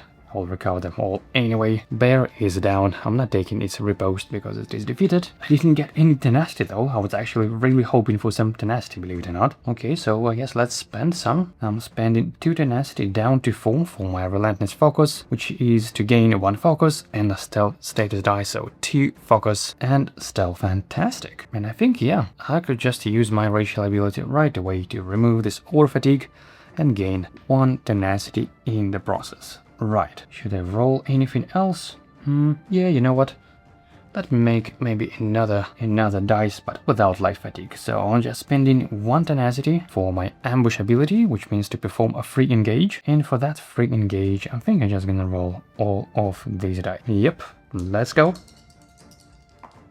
Oh my, how bad is that? Got miss here and 3 tenacity, so I got to 5 anyway, but this is just absolutely horrible result. Right, and we get 4 on a Fleet Phantom. Okay, over to the enemies. I'm in stealth, so they cannot engage. They just move closer, and that's it. Now beginning of round 2. I'm recovering all of those dice, and I am now adjacent to this elusive enemy, and I'm even more than that, I could have potentially even move, but I think I'm good. And I believe, by the way, I have my enduring ability, right? Because I have 5 tenacity, and it says enduring. When dealing damage to an enemy, you may remove any number of chips from your focus stack to ignore that much defense on that enemy. I mean, do I need to remove that? Or I could just make, 2 engages. That should do it, right? Yeah, you know what? 9 damage effectively, that isn't much. How much damage I need to deal. Although, even like in a worst case scenario, let's say if my heroic slash lands on a miss, that could be less than 9 damage, yeah. Yeah, you know what, let's go for it. Let's ignore at least 2 of its defense, right? So I'm removing 2 of those chips, ignoring 2 defense, so now I need only 7 damage. And of course, I should add 1 enemy combat die to my engage. So let's roll all of them, and maybe before rolling I could even use my ambush. So I'm spending 1, gain another focus, and I'm ignoring 1 defense on my target. So I'm basically ignoring all defense. Yep, this is pretty cool. Wow, you look at that, so many misses. 1, 2, 3. And what about the damage? I got 1, 2, 3, and oh yeah, we've got still 5 damage from this one. So 8 damage, yep. That is still enough to defeat this harpy. Phew! And of course I gain some tenacity, all the way back to 5. These, I think let's resolve this like that. The stealth status die is removed, like so, and I believe I have not moved yet. So let's go for this lockpick. I have 5 steps to move. 1, 2, that would be 1, 3, 6.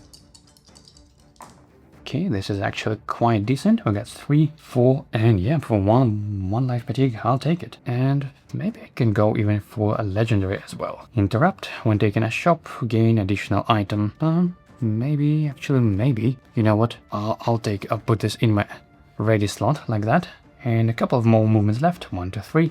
Go to this legendary as well. So for the legendary, we have for 3, 2, 1. This one kind of stuck in the middle. It could be any of these results, so I guess let me roll this single die. We'll get 4. Yeah, let me lock this as a key digit for 1 life fatigue. But this one is still too far off, so 3 more attempts to roll. 3, 2, 1. Okay, nice. 2, 1, and 1 more light fatigue. Unlocked, and that's about it. And we've got a shield. Not something I would need, to be honest, but at least something I could discard, Still pretty helpful. And do I even have slots? 4 in my pack. And yep, I have 1 slot in my ready items. Okay, and that is the end of the encounter. Right, that was quite easy, I must admit. I'm still at full health. So 10, 5 returned. This is all returned. And we're not getting any experience because this is not an experience reward, but we may immediately train a skill die for free. And yeah, I think I would go for the most expensive one, you know, for level 4 Power Bash. I believe that's the name of this die, right? Ta-da! Nice. Now we're gonna need 6 stamina as well. That would be pretty nice. And that's about it. Of course, this one is recovered. And let's activate the province effect. We have moves towards AD, so back to the middle. Right, now it is day 6, and I believe we need to initiate that encounter by day 8 or something. Page 27. Yep, it's recommended by day 8, so this is fine. Now let's check this Chorrol, I believe. Do I have range? 1, 2, 3, and then 1, 2, yep, for 2. Light fatigue, I could reach it, even though my cooldown track doesn't look too good. So Chorrol, let's see, B, C, 1, 2, right. Oh, and we even have the tavern here. Right, and there is no shifting tides effect, so we have 2 town actions here. Potentially we could go to the tavern, clean the cooldown track, and then go to the town square, right? So I guess let's go for it. Moving 1, 2, 3, and then 1, 2, 4, 2 light fatigue.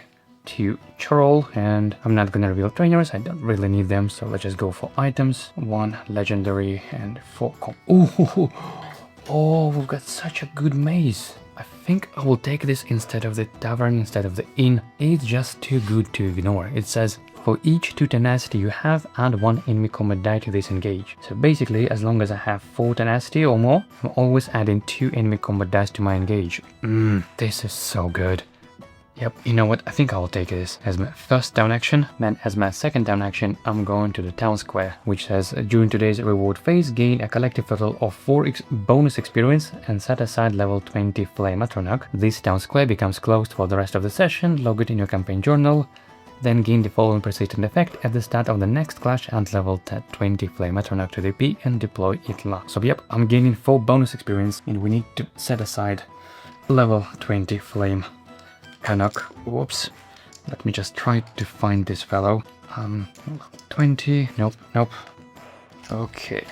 Found it. So level 20. Name native.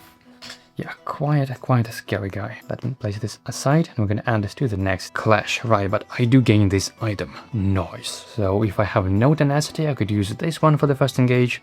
And when I do have tenacity, I could use my mace. Nice. Not too bad. When I believe it says, after each time an item is gained from the shop, immediately refill the shop with a new item from the corresponding deck. So I should have gained 1 more.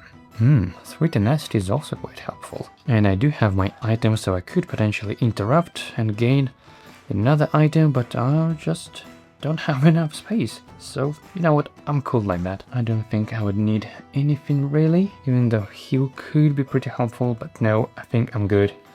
So this is all resolved. This is the end of the town encounter. Now, juicy part, of course, the 4 bonus experience. And as I said, I think I just go for 6 stamina. So I'm training the last combat, even though that is just a tiny bit risky. You know, for the native effect, this is potentially something I could drain when needed. But I think this is just fantastic to have 6 stamina, specifically for this end game. And if you know, you know. There's definitely mobility is a big thing in that end game. So 6 stamina for 3, and I still have 1 spare experience, which I think I'm gonna spend on Winged Walker for a nice bit of juicy discount for my focus and surprise attack. Yeah, that would be really nice. So that's what I'm training for, 1 experience, and that's about it. And once again, because it's a bonus experience, I'm not even adding this to the track. Nice. Let's just activate the province effect, and it moves towards the Ebonheart Pact like so. Right, now it's the beginning of day 7, and as I think about this, should I probably stay here for another day just to clear up my cooldown track, even though, you know, I don't really need any items. I mean, my enemy pool is 22, right? So let's see if it's worth doing anything now between, I mean, another clash or something before doing the quest step, just to get rid of this level 20 enemy. Page 27.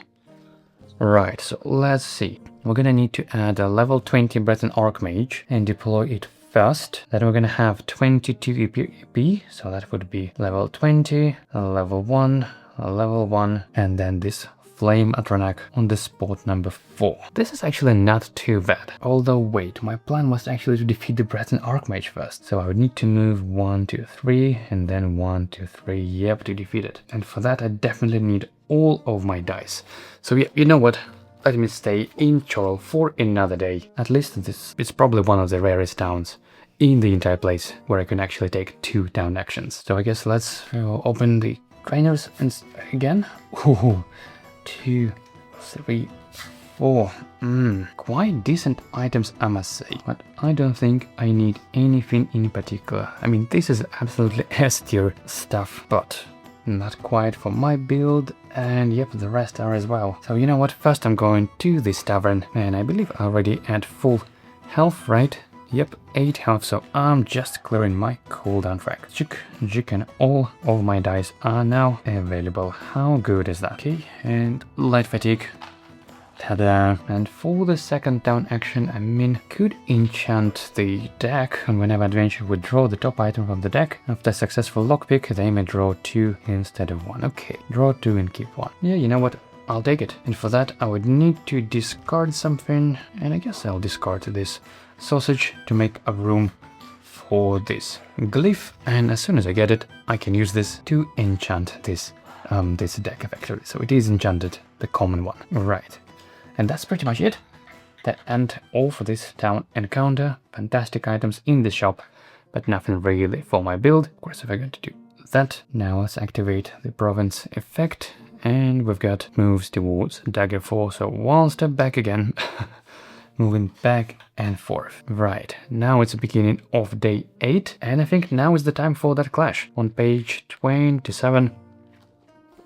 Right, now let me read it properly. Move things a bit like that. So we have here a legendary item, and it says place 1 HP under the legendary cache. This cache is the Black Soul Gem. Adventurers may move onto the Black Soul Gem, initiating a lockpick check. After an adventurer successfully lockpicks the Black Soul Gem, they discard the drawn item and place the Black Soul Gem on their adventurer mat with its HP. So I'm lockpicking and place this on my mat. When the adventurer attempting to lockpick the Black Soul Gem adjust the lockpick die, they must gain light fatigue equal to the amount of HP under the Black Soul Gem instead of the standard one. If the lockpick check is unsuccessful, the Black Soul Gem is not removed and the adventurer gains a Bane status down. If the adventurer with the Black Soul Gem is defeated, well, this is not applicable, then each time an adventurer defeats an enemy, place 1 HP chip under the Black Soul Gem, even if it is already been picked up. And let's read. It says the encounter is successful at the end of a round in which the adventurer holding the Black Soul Gem is occupying the entrance tile. Set aside the Black Soul Gem with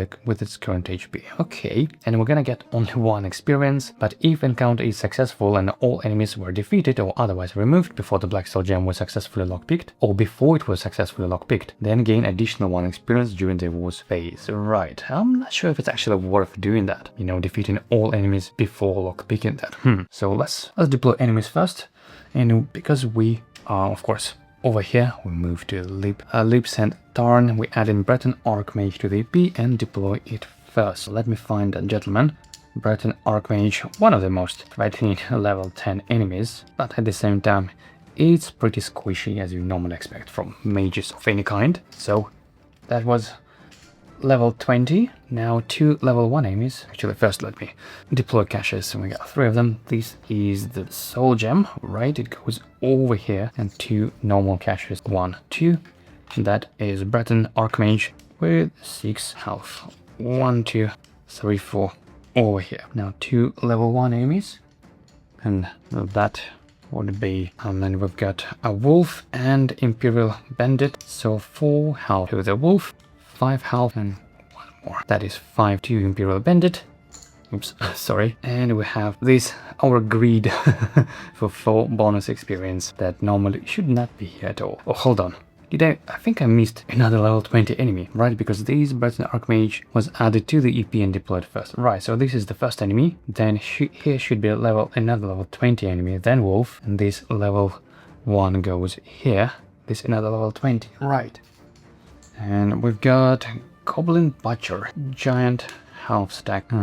This is 8. 1 more to go. 9 health goes over here. Right, and then we add in this fellow to this spot number 5. Right, and I believe with my 6 stamina I still should be able to reach Breton Archmage, right? 1, 2, 3, 4, 5, 6. Right. Or, I mean, potentially, I could, make a lockpick check. I mean, grab the cash, 1, 2, 3, 4, 5, 6. Make a lockpick check, go to stealth, and then retreat back. That would be actually quite hilarious. Let's read again. This encounter is successful at the end of a round in which the adventurer holding the black soul gem is occupying the entrance tile. Yeah, you know what? Let's go for it. I think I can afford 1 experience just for the sake of a little fun, so let's just go 1, 2, 3, 4, 5, 6. I'm gonna skip engage entirely, making this lockpick check. Let's go. Okay, we've got the key digit and we've got 5, so 3 more attempts for 4 and 4. I think I'll try that. And I'll take this one for 1 light fatigue. And it says that I need to take, they must gain light fatigue equal to the amount of HP. Okay, yeah, of course, that should be 1 HP chip under this black soul gem. So I'm taking 2 light fatigue instead of 1. Right, so this would turn to 4 and 2 more attempts for another 4.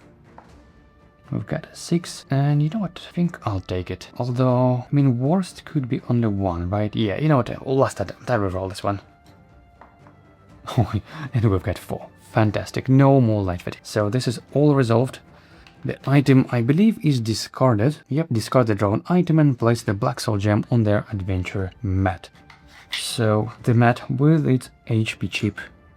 Gonna place this one like that with HP chip over here, and then I have not engaged yet. That means I can move again. 1, 2, 3. Should I go along the way for this lockpick potentially? Yeah, you know what? Let's take it. So have 3 more movements left. 1, 2, 3. So, but on the way, I'm making this lockpick check. 3, 5, 2. Okay, we've got 3 and 5, 2 for 2 life fatigue here. I'll take it. 3, 5, 2, and I believe I can draw 2 items and choose 1 to keep, right? They may draw 2 and keep 1. Okay, I can get armor potentially.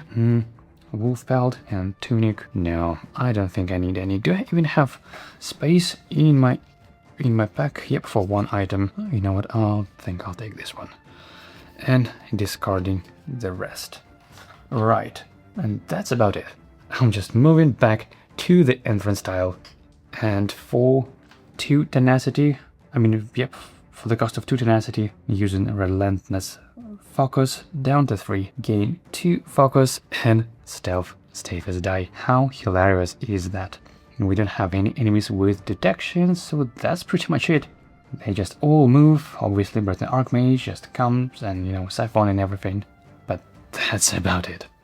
Okay. Can't complain. The encounter is successful. We gain 1 experience, 23, and 1 saved experience, which I think I'll just rather save it, because I don't think I want to entrain anything. So I'm just saving 1 experience, and that is the end of this encounter. How hilarious is that? So 20, 20, 20, 1, all aims. Not a single engage. Yep. That feels like very kind of thief type of things more than assassin-y, but hey, can't complain.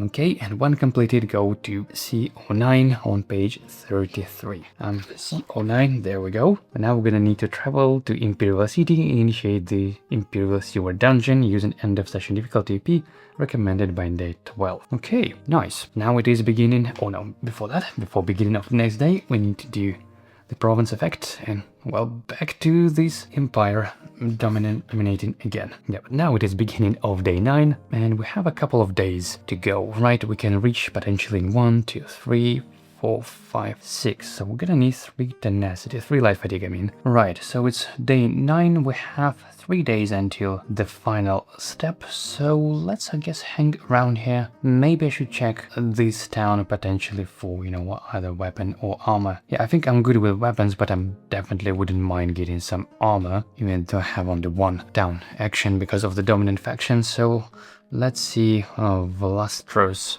Yeah, all items in the shop must be weapons or armors. I guess I could try my luck there, but I'm not sure if it's worth it. I mean, it's quite a long journey. You know, I think I'm fine with like that. So this will be our destination, Imperial City. I guess maybe let's go to a peaceful... I mean, if there is any chance that another faction will be dominant in the next couple of days, that would be amazing. Not sure if it's possible though, but I guess let's go to a peaceful 1, 2, 3. Initiate this one. Nation on the brink. Move the Battlefront token 2 spaces towards the current dominant faction and skip the today's activate province effect. No, this is not gonna help much either. And the second option would be make a social check of 2, which I should be able to do easily. If successful, you may move the Battlefront token 1 space, in any direction. You may make this check multiple times, then each adventure gains the following reward based on the dominant faction and the party skips activate province effect. So I could do this multiple times, right? And let's see, I need to move 1, 2, 3 steps. Hold on, actually just 2. Just 1 and 2 and then the faction will be dominant. Right, now let's see which faction gives items. I always mix them up. Yep, it's Aldmeri Dominion, okay. For more items in the shop. Oh, that could be really nice. So we need to move towards the AD. Right, and we can do this, I believe. So make a social check of 2. I can do that, from 3 down to 1. And then if successful, you may move the Battlefront token 1 space in any direction. It is successful. So I'm moving this 1 towards AD. Now, you may make this social check multiple times. Okay, then each adventure gains the following reward. Right, so... And it also says that adventurers may discard items to reduce the difficulty of the check by 1 for each item discarded. So, you know what, let me discard a couple of items, because I would need to make a room anyway. So 1, 2, I'm discarding this one, effectively making a social check. And of course I could have rolled my authority, but I don't want to exhaust it, so I'd rather discard those 2 items. 1 and 2, and I'm moving this Battlefront, well, not Battlefront, but this Dominance faction. It is now AD, Aldmeri Dominion. Nice. And so then each adventurer gains the following reward based on the dominant faction. So I draw 1 legendary and discard this item, then draw legendary items equal to party size. Okay, fine. We also gain 1 experience, so we are now at 24. And with 2 experience, I think I will spend 1 of my saved plus this experience to train expert evasion. This is just such a fantastic die like that. And we are going to skip today's activate province effect step. Right. Okay, so now it's beginning of day 10. The question is, can we even make it? 1, 2, 3, 4. That is day 10. And then 1, 2, 3, 4, 5. Yeah, I think that is fine. Woohoo! So we're going 1, 2, 3, 4 for 1 light fatigue. And we are landed in Vlastrus, or whatever it's called. Yeah. So let me read this one again. It says all items in the shop must be weapons or armors. All items that are drawn and replaced when populating the shop are shuffled back into the respective deck. The shop remains open, okay. And apply shifting tides, which means we're gonna add 3 more common, I believe, and 2 legendaries, right? So, yep, we added 3 common and 2 legendaries to each town shop. Nice. So 5 and 3, and all of them are weapons and armors. How cool is that? Let's go. Looks like we're gonna do this through the entire deck. So we're looking for 5. Yep, this is a first common. 1. Nope. Nope. Second. Nope. Ooh, such a fantastic item. Nope. Nope. Nope. Okay. Third. And anything. Okay, 4th. And come on, 1 more. Okay, we've got 5 common items. Oh, you just look at that. And now let's go for 3 legendaries.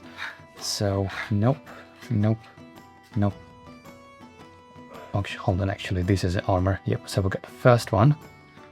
And nope. No,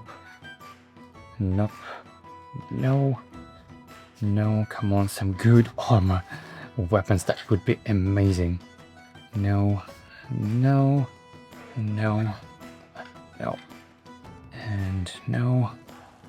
Oh, Piggy would be amazing for the endgame. Oh, House Hex's Cuirass. How cool is that? And yep, this is the final one. Right, so I guess I'll just take both of these. House Hex's Cuirass and Barkskin Helmet. These are probably two armor pieces I need the most. So yeah, that is what my 2 down actions, what I'm doing here. And let me just make some room for that. So I guess I'm not gonna go to the towns anymore. So I'm discarding this one and just rearranging my stuff a little bit to have both of my armor pieces over here. House Hex's Cuirass and Barkskin Helmet. Such a fantastic items. Right, and everything else is shuffled back, I believe. So pretty much everything is shuffled back, right? So let me shuffle everything and shuffle with everything, right? Yeah. Oops, such a ginormous deck. Okay, I guess that should do it. And this is done, and this is the legendary deck, right? Okay, so now this was definitely the right call going to this town, especially with this dominant faction. I feel good about this now, even though I'm effectively wasted some experience. So let's activate the province effect, and the token is moving towards Ebenheart.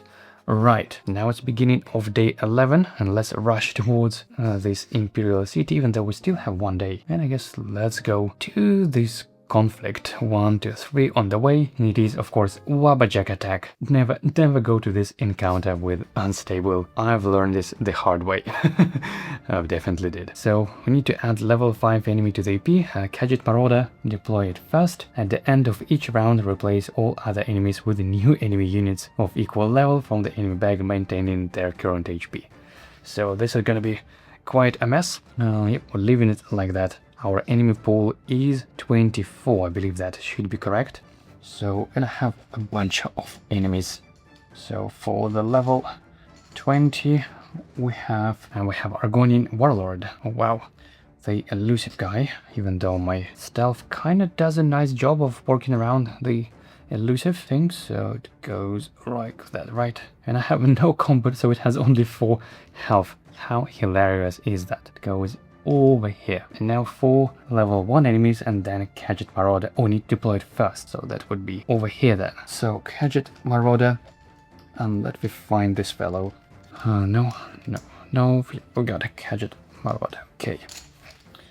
Now let me shuffle the draw bag and draw 4 level 1 enemies.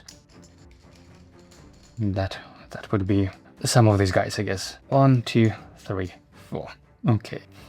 They will be replaced at the end of turn anyway. So level 1, spot number 1, 2, then 3 goes here, 4 mud crab of course over here, and 5 health goes over here. They all protecting Gadget Marauder, and 2 enemies is over here. Right, so we're gonna replace everyone except Gadget Marauder itself, and quite annoyingly it can see through our stealth with detection. So I guess let's go over here maybe. And can we move 1, 2, 3, 4, 5? Yep, plenty of movement. And defeat this Imperial Bandit. That should be doable, right? Let's remove 5 dice, so including stealth, it is removed, and 4 light fatigue. Okay, can I perhaps move over here? It would be 1, 2, 3, 4, 5, 6. Nope, can't quite reach that one. Okay, but that's still alright. So moving 1, 2, 3, 4, 5. And I'm just gonna roll all probably Shield Discipline and Heroic Slash and Power Bash. Right, and maybe let's add a Windwalker to that as well. So that's what I'm rolling, targeting Imperial Bandit. Let's go. Okay, nice. That is a plenty of damage, more than needed. The Imperial Bandit is 100% defeated. Boom, boom.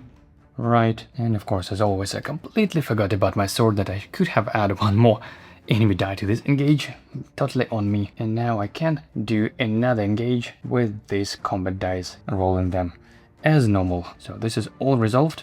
And the second engage from my Power Bash, I'm gonna declare Mud Crab as my new target effectively. 2 more damage. Okay, this is all I need really to go through its 1 defense. Not too bad. And again 1 tenacity, and maybe should actually keep them in my active slots this time. Right, and I think I would actually prefer still to go to stealth just to avoid extra hits from those little enemies. So I'm just spending 1 tenacity thanks to my discount, and again 2 focus and 1 stealth. Okay, now over to the enemies. Level 20 is completely trapped, so level 5, unfortunately, it still sees through my stealth, so rolls 2 enemy combat dice. And, well, no damage. I'm preventing 1, and of course, since no units took damage during their turn, it goes to stealth as well. Right, and that's about it. Only Stalwart, only this Mudcrab can engage me as well with a single die, so I'm preventing that damage too.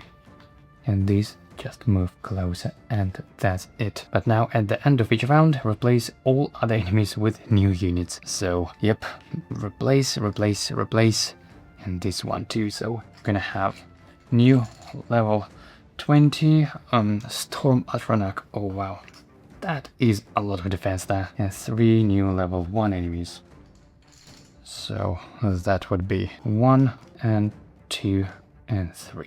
And I should probably do this one thing at a time, because now I'm not sure whose health is that, but hey, that's totally on me. So, okay, beginning of combat round 2. I'm recovering these 5 dice, right, including Windwalker, unfortunately. But hey, I'm still in stealth, so let's see if I can defeat this Stormatronach now. That would be 1, 2, 3, 4. Oof, I believe I have 2 armors now. Right, I have Barskin Helmet and House Hex's Cuirass, and I was engaged 2 times. That means I need to gain 2 tenacity and recover 2 more dice from the left.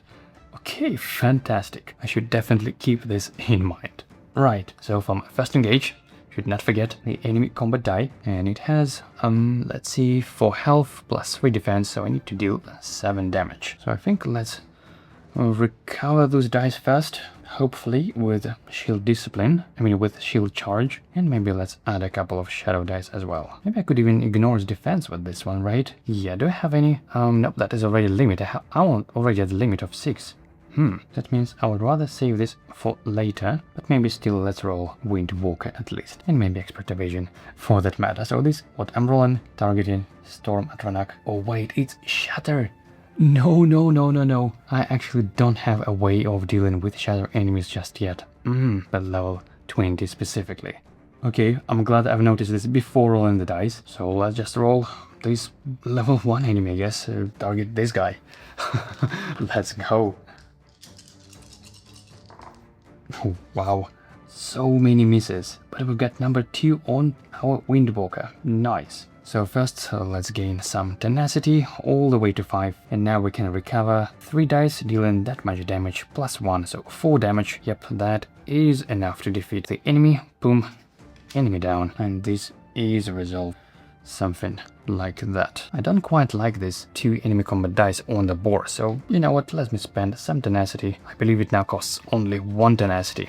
Right, yep, so surprise attack, juk, remove 1 chip to defeat this enemy. Boom, enemy down. And now over to the enemies, level 20. It engages me, but I still prevent everything, so with my Expert Evasion, it doesn't matter really what it rolls. This is instantly recovered, but I gain 1 tenacity and recover 1 die. Nice. Now Gadget Marauder engages me with 2 dice as well. And that is 1 damage. That was a blank. I'm pretty sure I've seen a blank. I think I just missed it when I tried to move this. So, yep, taking 1 damage and also full 5 tenacity and recovered this one. And it's no longer in stealth. And Wood Elf Bandit engages me with a single die.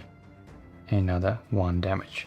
Okay, I'm pretty squishy, I must say, apart from Expert Evasion, but I still recover the die. Beginning of round 3, actually before that, they again swap, so hopefully not a Shatter enemy this time. Another level 20. Let's see what that be. And we've got Wood Elf Deadeye with detection as well. Yikes.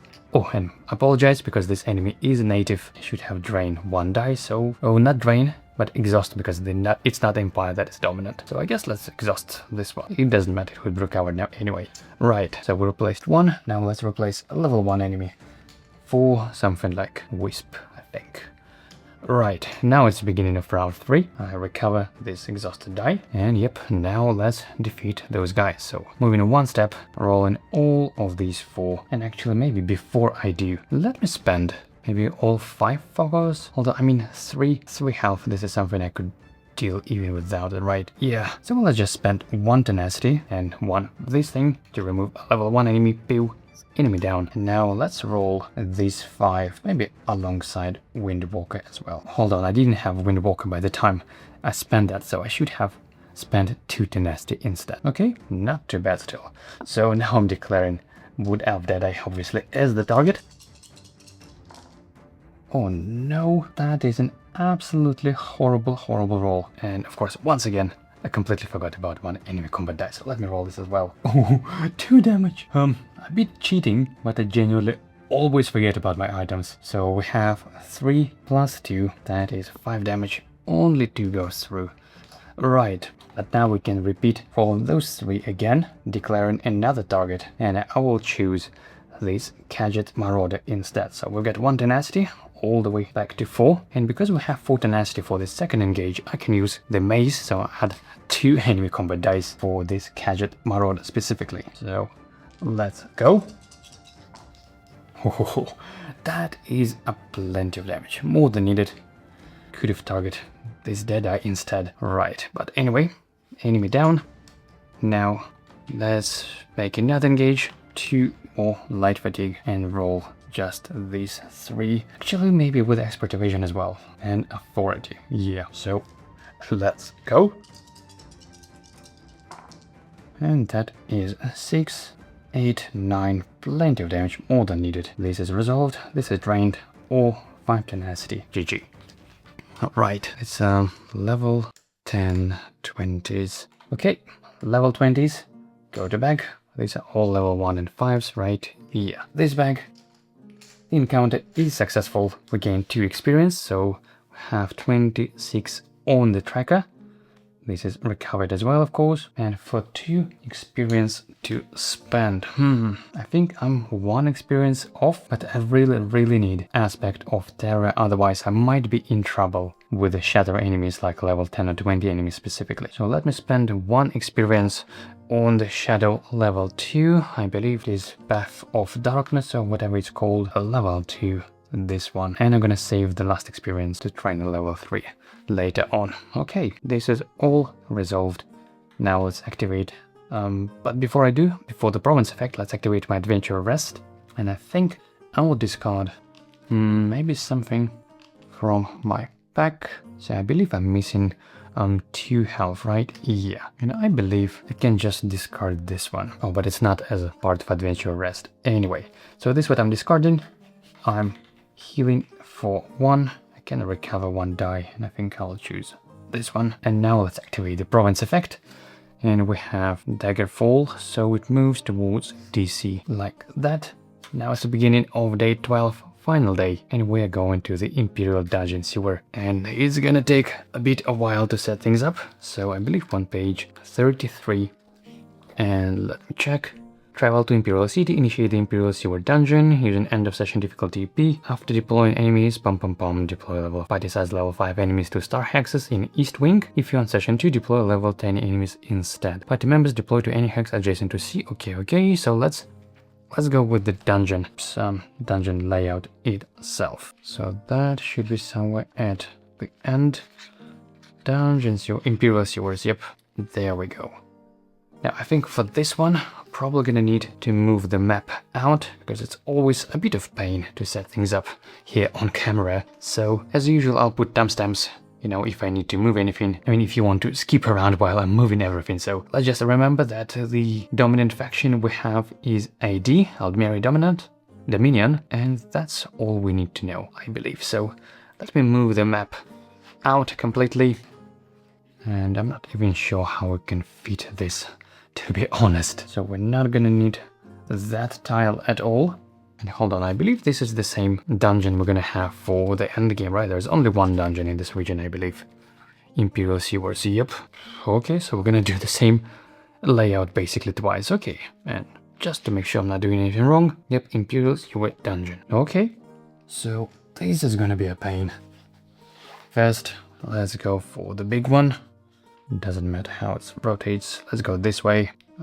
But then I guess probably gonna need pretty much all of them. So let me move things here. And then next is gonna be this long tile connected somewhere like that. Then the small one. Does this look right? Yeah, I think so, more or less. But we're definitely gonna need more space. And the top. Oof. Okay, like that. I might need to move the health chips. This is the way. Hold on. Now it moves this way. Right. Then this round shape for 7 tiles. Like that. Oh my goodness. Then the small one at the top, like so. Then the entrance tile. Oh no. And this is completely off screen. Okay guys, I have probably no idea how to fit things up, so let me maybe move my adventure mat aside for now and move everything down just so the top part could fit as well. Maybe not so much like that. Right, then another round shape at the top. Connect this way, I think. Yep, still 1 hex off the screen, but it's fine. I don't think we'll need the very furthest hex. Now on to the left with another long tile which sprouts from this direction, then another one the same which goes like so.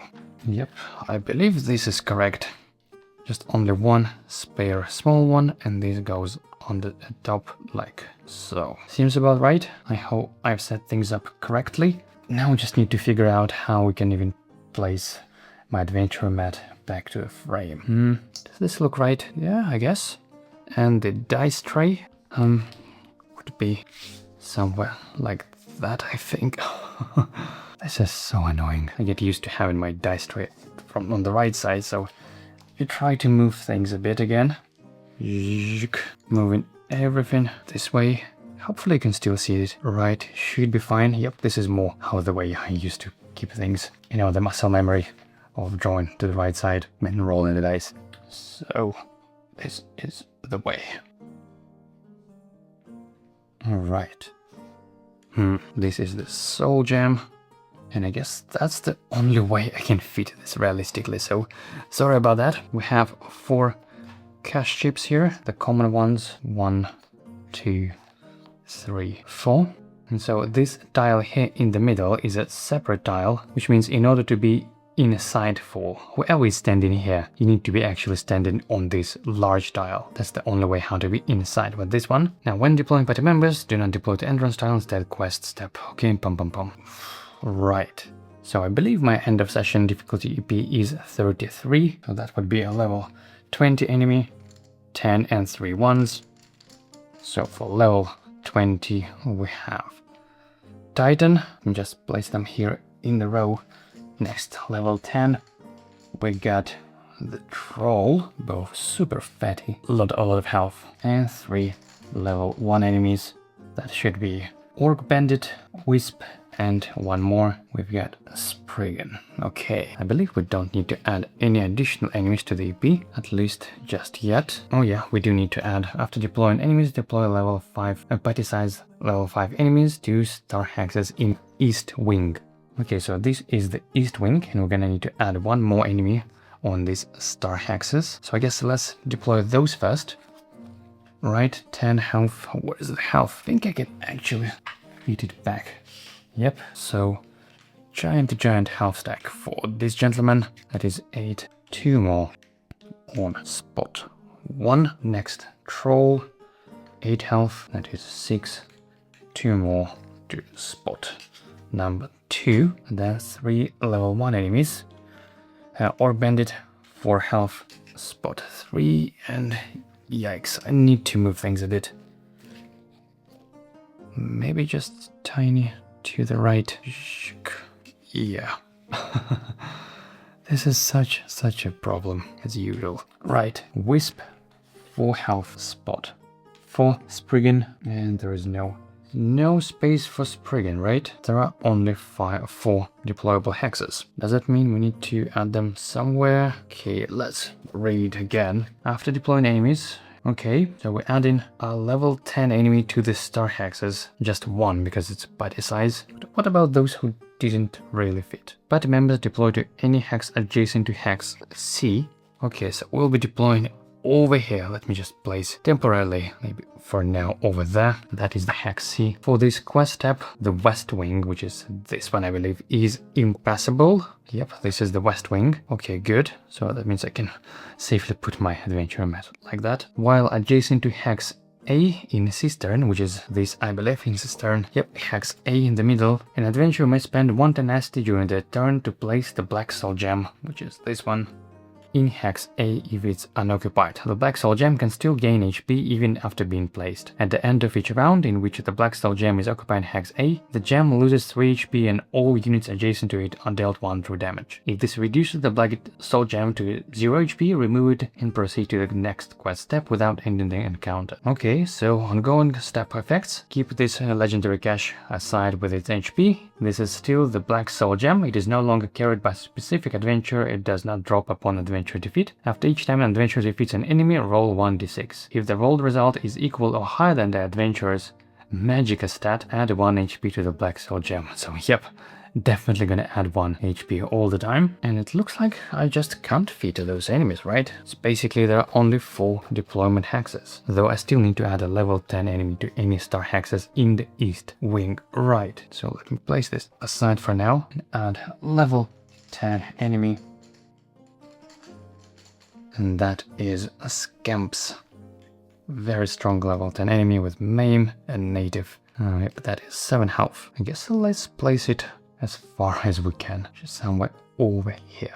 Right, so I think we're pretty much good to start. Let me just triple check that all we need to do is basically come adjacent to this hex A, drop this dark soul gem, wait until the end of turn until it loses its health, and then when it reduces to black HP, we're gonna remove it and proceed to quest step 10, D10 to the next quest step without ending the encounter. Right, so I think we're good. We're good to start. Let me place this round counter here. So it's beginning of combat round 1. I'm recovering 5 dice, Windwalker, and pretty much all of my one hand and shield. Now I have 6 movement, so I could move 1, 2, 3, 4, 5, 6. This exactly should be enough. So should I just go straight for it? I mean, I could go to stealth again, you know. Let's see, I believe I need to while adjacent to hex A. Okay, so I don't even need to stand here. That means I could go, let's say 1, 2, 3, 4, 5, and maybe 6, and engage, you know, this enemy, or maybe this one, and then place this soul gem over here. Right. Okay, so 10 damage, 10 health, and 2 defense. 12. Can I even deal that much damage? And I would need to spend pretty much all of my available dice for that. But yeah, I think that's still worth it. So let me move 1, 2, 3, 4, 5, 6. I'm now adjacent to this thing, so I'm spending right away 1 tenacity to drop this soul gem with its 1 HP chip to the hex A. Now let's engage this Titan, and I can ignore actually its 2 defense, so I'm spending 2 of my focus things to ignore 2 defense on my target. Basically I just need to do 10 damage. I guess that would do it alongside Windwalker, even though rolling all of those might be a bit wasteful. If this side lands on the recovery phase, that means I basically won't be able to make a second engage with this one. Yeah, you know what, I think I'm not gonna roll a level 4 die for now. That means I can roll another die instead. Maybe let's go for Fleet Phantom. And of course, because I have 4 tenacity, I can add 2 enemy combat dice. So that's what I'm rolling, targeting Titan. Let's go. Oops. I just realized, let me move like that so the entire clash would be visible. Okay. Oops. Okay, that is a decent result. Got 1, 2, plus 4, plus 6, plus 2. Yep, that is more than needed. So let me place all of them like that, and Windwalker with number 2. I don't think I actually need number 2 on my Windwalker. Most of my abilities, they cost 2 tenacity, so it's just 1 discount anyway. But yep, 1 enemy down, which is arguably the biggest threat here. Nice. And because I defeated enemies, this soul gem gains 1 HP. I believe it's just 1 for each enemy, right? Let me double check. After each time adventure defeats an enemy, yep, add 1 HP to the black soul gem. Right, now I think I'm just gonna spend 1 tenacity and 1 focus to defeat a level 1 enemy, which would probably be this orc bandit. Pew! Enemy down, and because enemy is defeated, once again, there's another half chip go like that. And now I think I'm gonna spend another 1 tenacity to gain 1 focus, so basically 2 focus and stealth. And I am now completely immune to damage. How ridiculous is that? Now, if this happens at the end of round or at the end of turn, at the end of each round in which the black soul gem is occupying hex A, it loses 3 health. Right. Okay. So enemy's turn, they move 1, 2, they cannot engage. This moves 1, 2, and lose 1 health because decaying.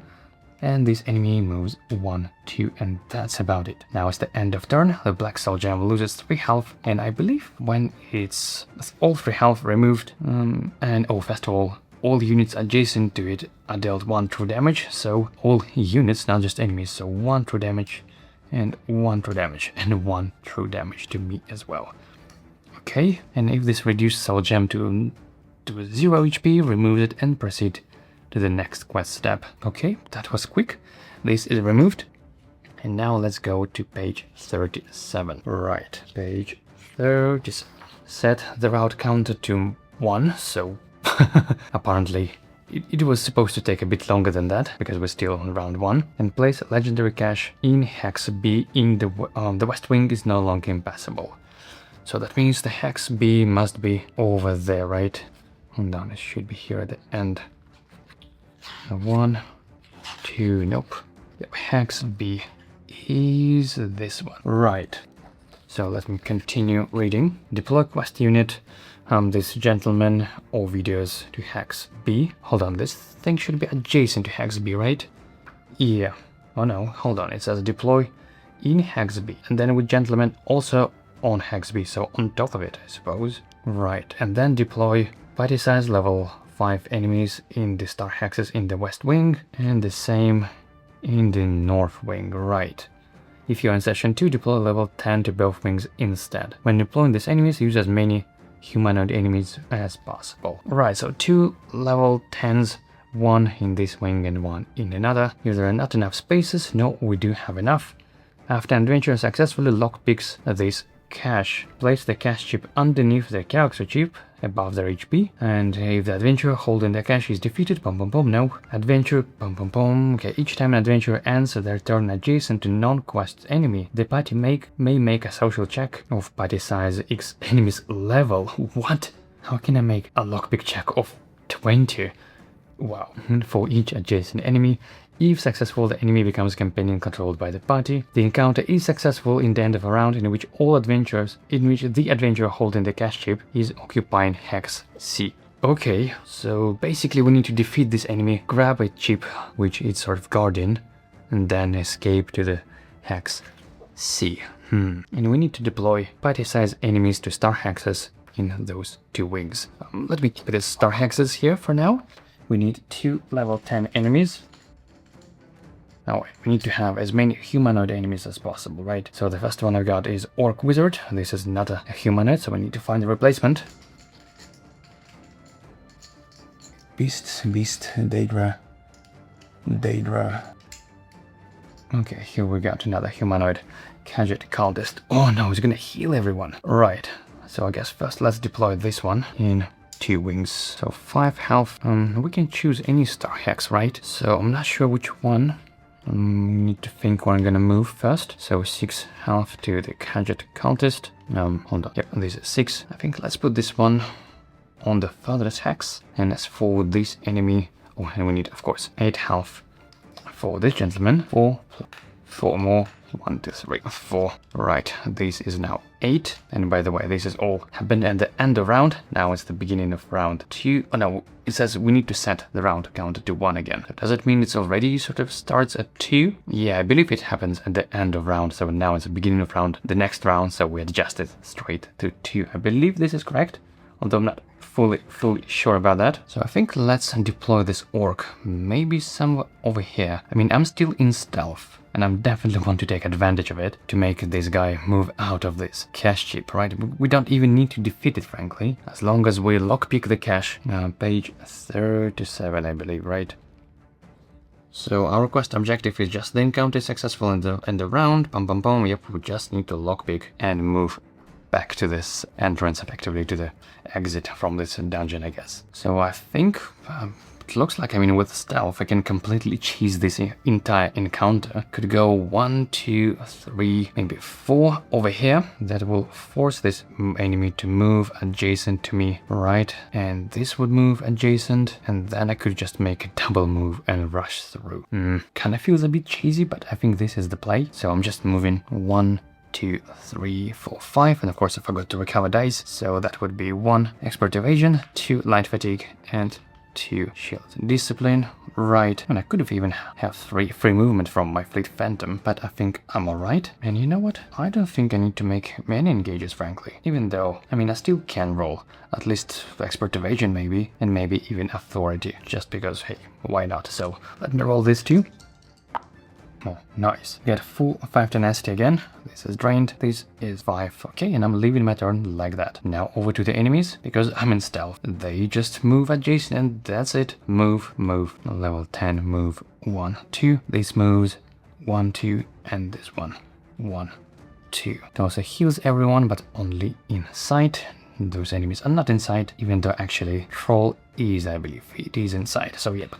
Heals Chorrol for 1 health, but then Wisp moves, I guess, 1, 2, and also loses its health.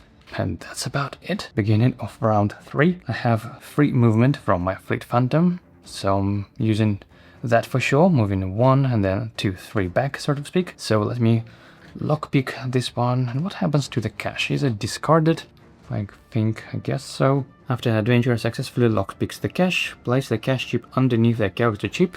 Above HP chips, boom, boom, boom. It actually doesn't set to discard, so I guess I'll take the item. I'm not sure if there's anything helpful there at all, but let's see.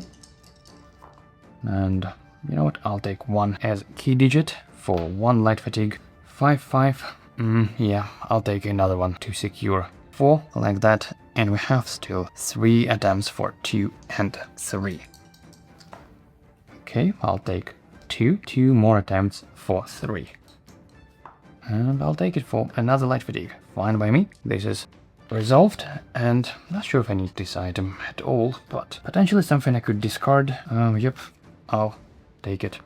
And I've got the cache, which I'm gonna put above my health chips, like that. And now it's a proper start of my turn, which means I'm recovering those dice, right, and I'm still in stealth. How ridiculous is that? So should I just make a double move? 1, 2, 3, 4, 5, 6. 1, 2, 3, 4, 5, 6. And do I need to occupy Hex C exactly? Let me check again. Yep, Hex C, right. I think that's actually doable. So double move. 1, 2, 3, 4, 5, 6. I can even grab the item if I want to, especially since the deck is enchanted. So yeah, let's go for it. Just in case there is something good still, even though I'm not sure I need anything. 3, 4, 2. Oh wow. 5, 5, 5. I'll take 1 light fatigue for 4 at least. 2 more attempts for 3 and 2. Wow, another 5, 5. What's going on? Last attempt. Okay, 1 and 4. So 1 more and 1 more. Yep, I'll take it. Now I can draw 2 items. Choose 1 to keep and discard another. Oh, fantastic stuff. Not for my build, unfortunately. Heal. Oh no, I don't think I need any of those items, frankly. But hey, that was worth trying anyway. Now, because I have not engaged yet, I can still move again. So that would be 1, 2, 3, 4, 5, 6. And I'm 1 step away, but I can use my ambush, move 1 hex. So I was just spending 1 tenacity to move Bamts. Ta-da! I mean, sort of cheesy, but our endgame will be in this dungeon anyway, right? So once again, let me double check. This is all we need to do. The encounter is successful, and the end of round in which the adventurer holding the cache is occupying hex see. Yep, seems legit. It doesn't say anything about, defeating this quest enemy or anything like that. So I guess that's about it, because I'm still in stealth. No one could target me, so they're just gonna sort of move, and that's about it. Yeah, I'm telling you, stealth is a bit overpowered really, but I don't mind, at least in this case. Kinda goes along with the theme of sort of being stealthy, shenanigans, assassin-y type of things. So that's it. I forgot to check how much even experience we gain. 3 experience. And I have 1 saved, so I have 4 experience to spend. So we have 29 on the dial and 4 experience to spend. I'll definitely go spending 2 on the level 3 skill die aspects of terror, or whatever it's called, to apply fear whenever I need to. And 2 more experience that, probably be defiance, right? Not something I would actually super need. Maybe I should go through enemy units instead, level 2. I think this could potentially be even better than Defiance in this specific endgame. Okay, so that's what I'm training on my last 2 experience for over there, a level 2 acrobatics. And when completed, go to E11 on page 41. So E11, page 41, yep, it's this one, Thieves Guild. Our keyword is gain ally, Bodin, or whatever you pronounce this name. Okay, so I'm gonna clean things up, and we'll see you soon in session 3. Alright guys, welcome back to session 3. As you can see, I already preset up the battle just to save you some time, and as you can see, this is a giant battle.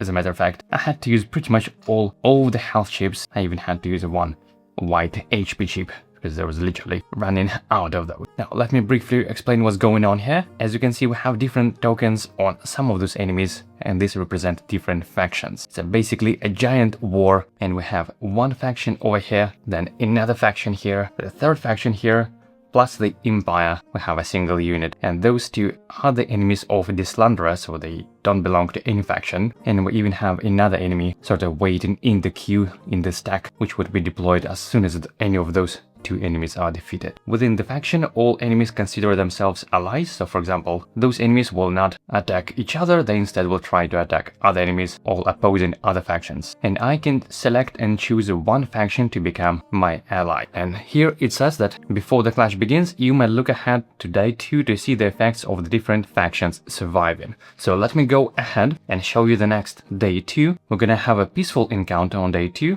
And depending on the dominant faction, we're gonna resolve different effects. And based on that, based on what I see here, I think I would want to ally with the Empire Remnant. That means my only ally on this entire clash will be just this single unit. I also have another ally from the keyword, this fellow gentleman Bodian, whatever his name pronounced. And the objective, let me read it fully.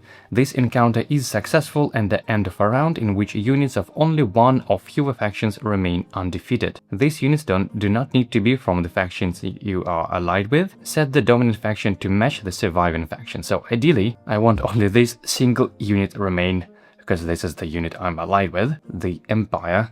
And it says, if no faction remains undefeated, the Empire Remnant remains as the dominant faction. However, if the Slanderer's faction remain undefeated, which means those level 20 enemies, so the Slanderer will be considered the dominant faction. So pretty straightforward, apart from the fact that it's gonna be a giant mess. And all those enemies, they are not random, they are called out specifically from the setup, so we have a very specific enemies for the specific faction. So, and before the clash starts, let me check if there's anything I need to rearrange with my items. Probably not. I have an amazing armor, have quite decent weapons as well.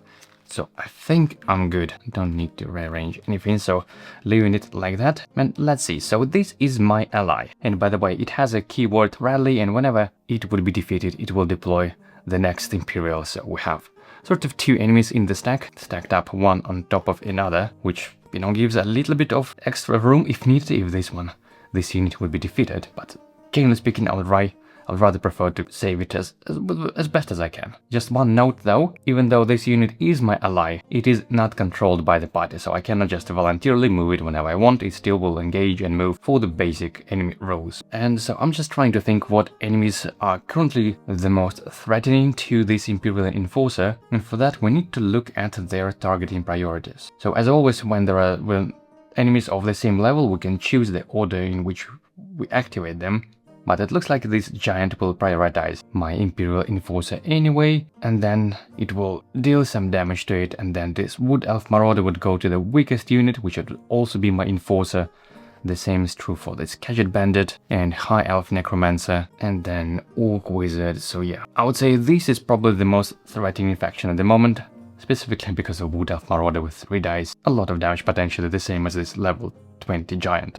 Those enemies are just too far away, so I don't think they are currently opposing any threat to my Imperial Enforcer, so yeah, I think I'll just start prioritizing from this faction. Okay, so by turn, I guess let's try to defeat the Wood Elf Marauder first, and it has dodge, which is super annoying, so I think let me still go 1, 2, 3, 4 adjacent to these guys. Now it has 1 defense, 5 health, so I need to deal at least 6 damage, and I think that should do it, right?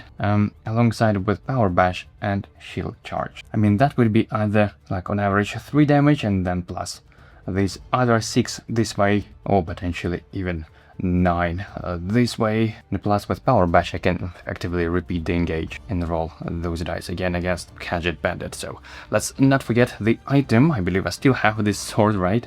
Yep, so I'm adding 1 enemy combat die. Now, Power Bash doesn't deal any damage, so it will effectively increase the armor of Wood Elf Marauder, but I think that should still do it. So let's roll all of this, targeting Wood Elf Marauder. Let's go. Okay, we got 1 miss. This is pretty bad. Let's see if we have now enough damage. That is 6 already, plus 2, plus 1, so 9, 10, but we're subtracting 2 plus 1 defense. So yep, that is still enough. That is still enough to defeat this dodgy Wood Elf Marauder. Okay, 1 enemy down. I've got 1 tenacity from the miss. These die go to my active slots dice. This is a tenacity. This is resolved as well. And after they engage, I can now recover all of these dice and roll them again as part of resolving Power Bash, declaring a new target, this Gadget Bandit. And that is enough to defeat this enemy as well. Nice. 4 damage. Boom. Gadget Bandit is defeated. Okay.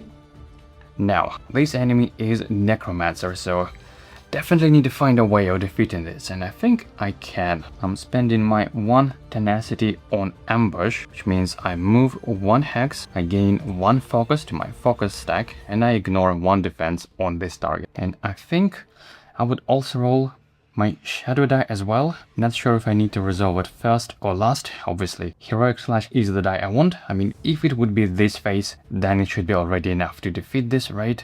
Hold on, no. I would need to ignore, yeah. So with this phase, I would need to resolve my shadow first to ignore 1 more defense. But with this phase, I could resolve it last. That would be even better, frankly. And just in case it miss, I think let's go for some acrobatics dice as well, just in case I need my expert evasion or something, and maybe authority as well. Why not? So all 6 dice I'm rolling, targeting this High Elf Necromancer. Let's go. Okay, and that is an absolutely horrible result. I get the worst value on authority, just 2 tenacity plus 1 miss on Fleet Phantom, right? So that is 3 tenacity, even though that is enough to defeat the enemy because we're dealing 9 damage, exhausting all of that, right? Even though technically I should have put this last like that. That would be the correct order. And then I guess let's put them in this order, and for that one I need to gain 1 light fatigue like that. And I didn't get any light fatigue between the first and the second engage because this was a free engage, if I'm not mistaken. Perform a free engage, yep. So all legit. And of course I'm still gaining a stealth status die, which would be before this die itself, like that. Okay, so another enemy down, and that was a pretty good turn 1. We defeated the entire faction across these several engages. Nice. Not too bad, and because we got a stealth, we gain 2nd chip to our focus stack. Nice. Now over to our companion, and I think I will just try to move it here. I don't want to engage anything. I'll try to keep this alive whenever possible. At least I'll wait until other minions move a little bit around. So now let's go over to the enemies, and we can choose between these 2, and doesn't make any difference. I mean, they are allies to each other. It means this Worm Anchorite will move towards these enemies, right? So just move 1 step and engages both of the gentlemen with native and such. So 3 enemy combat dice. Oops, this one is stuck a bit. Let me reroll this single die, and we've got 4 damage. So 4 damage to Dark Elf Sentry. Yeah, this is quite nice engage for me. 3 damage go here as well. 1, 2, 3.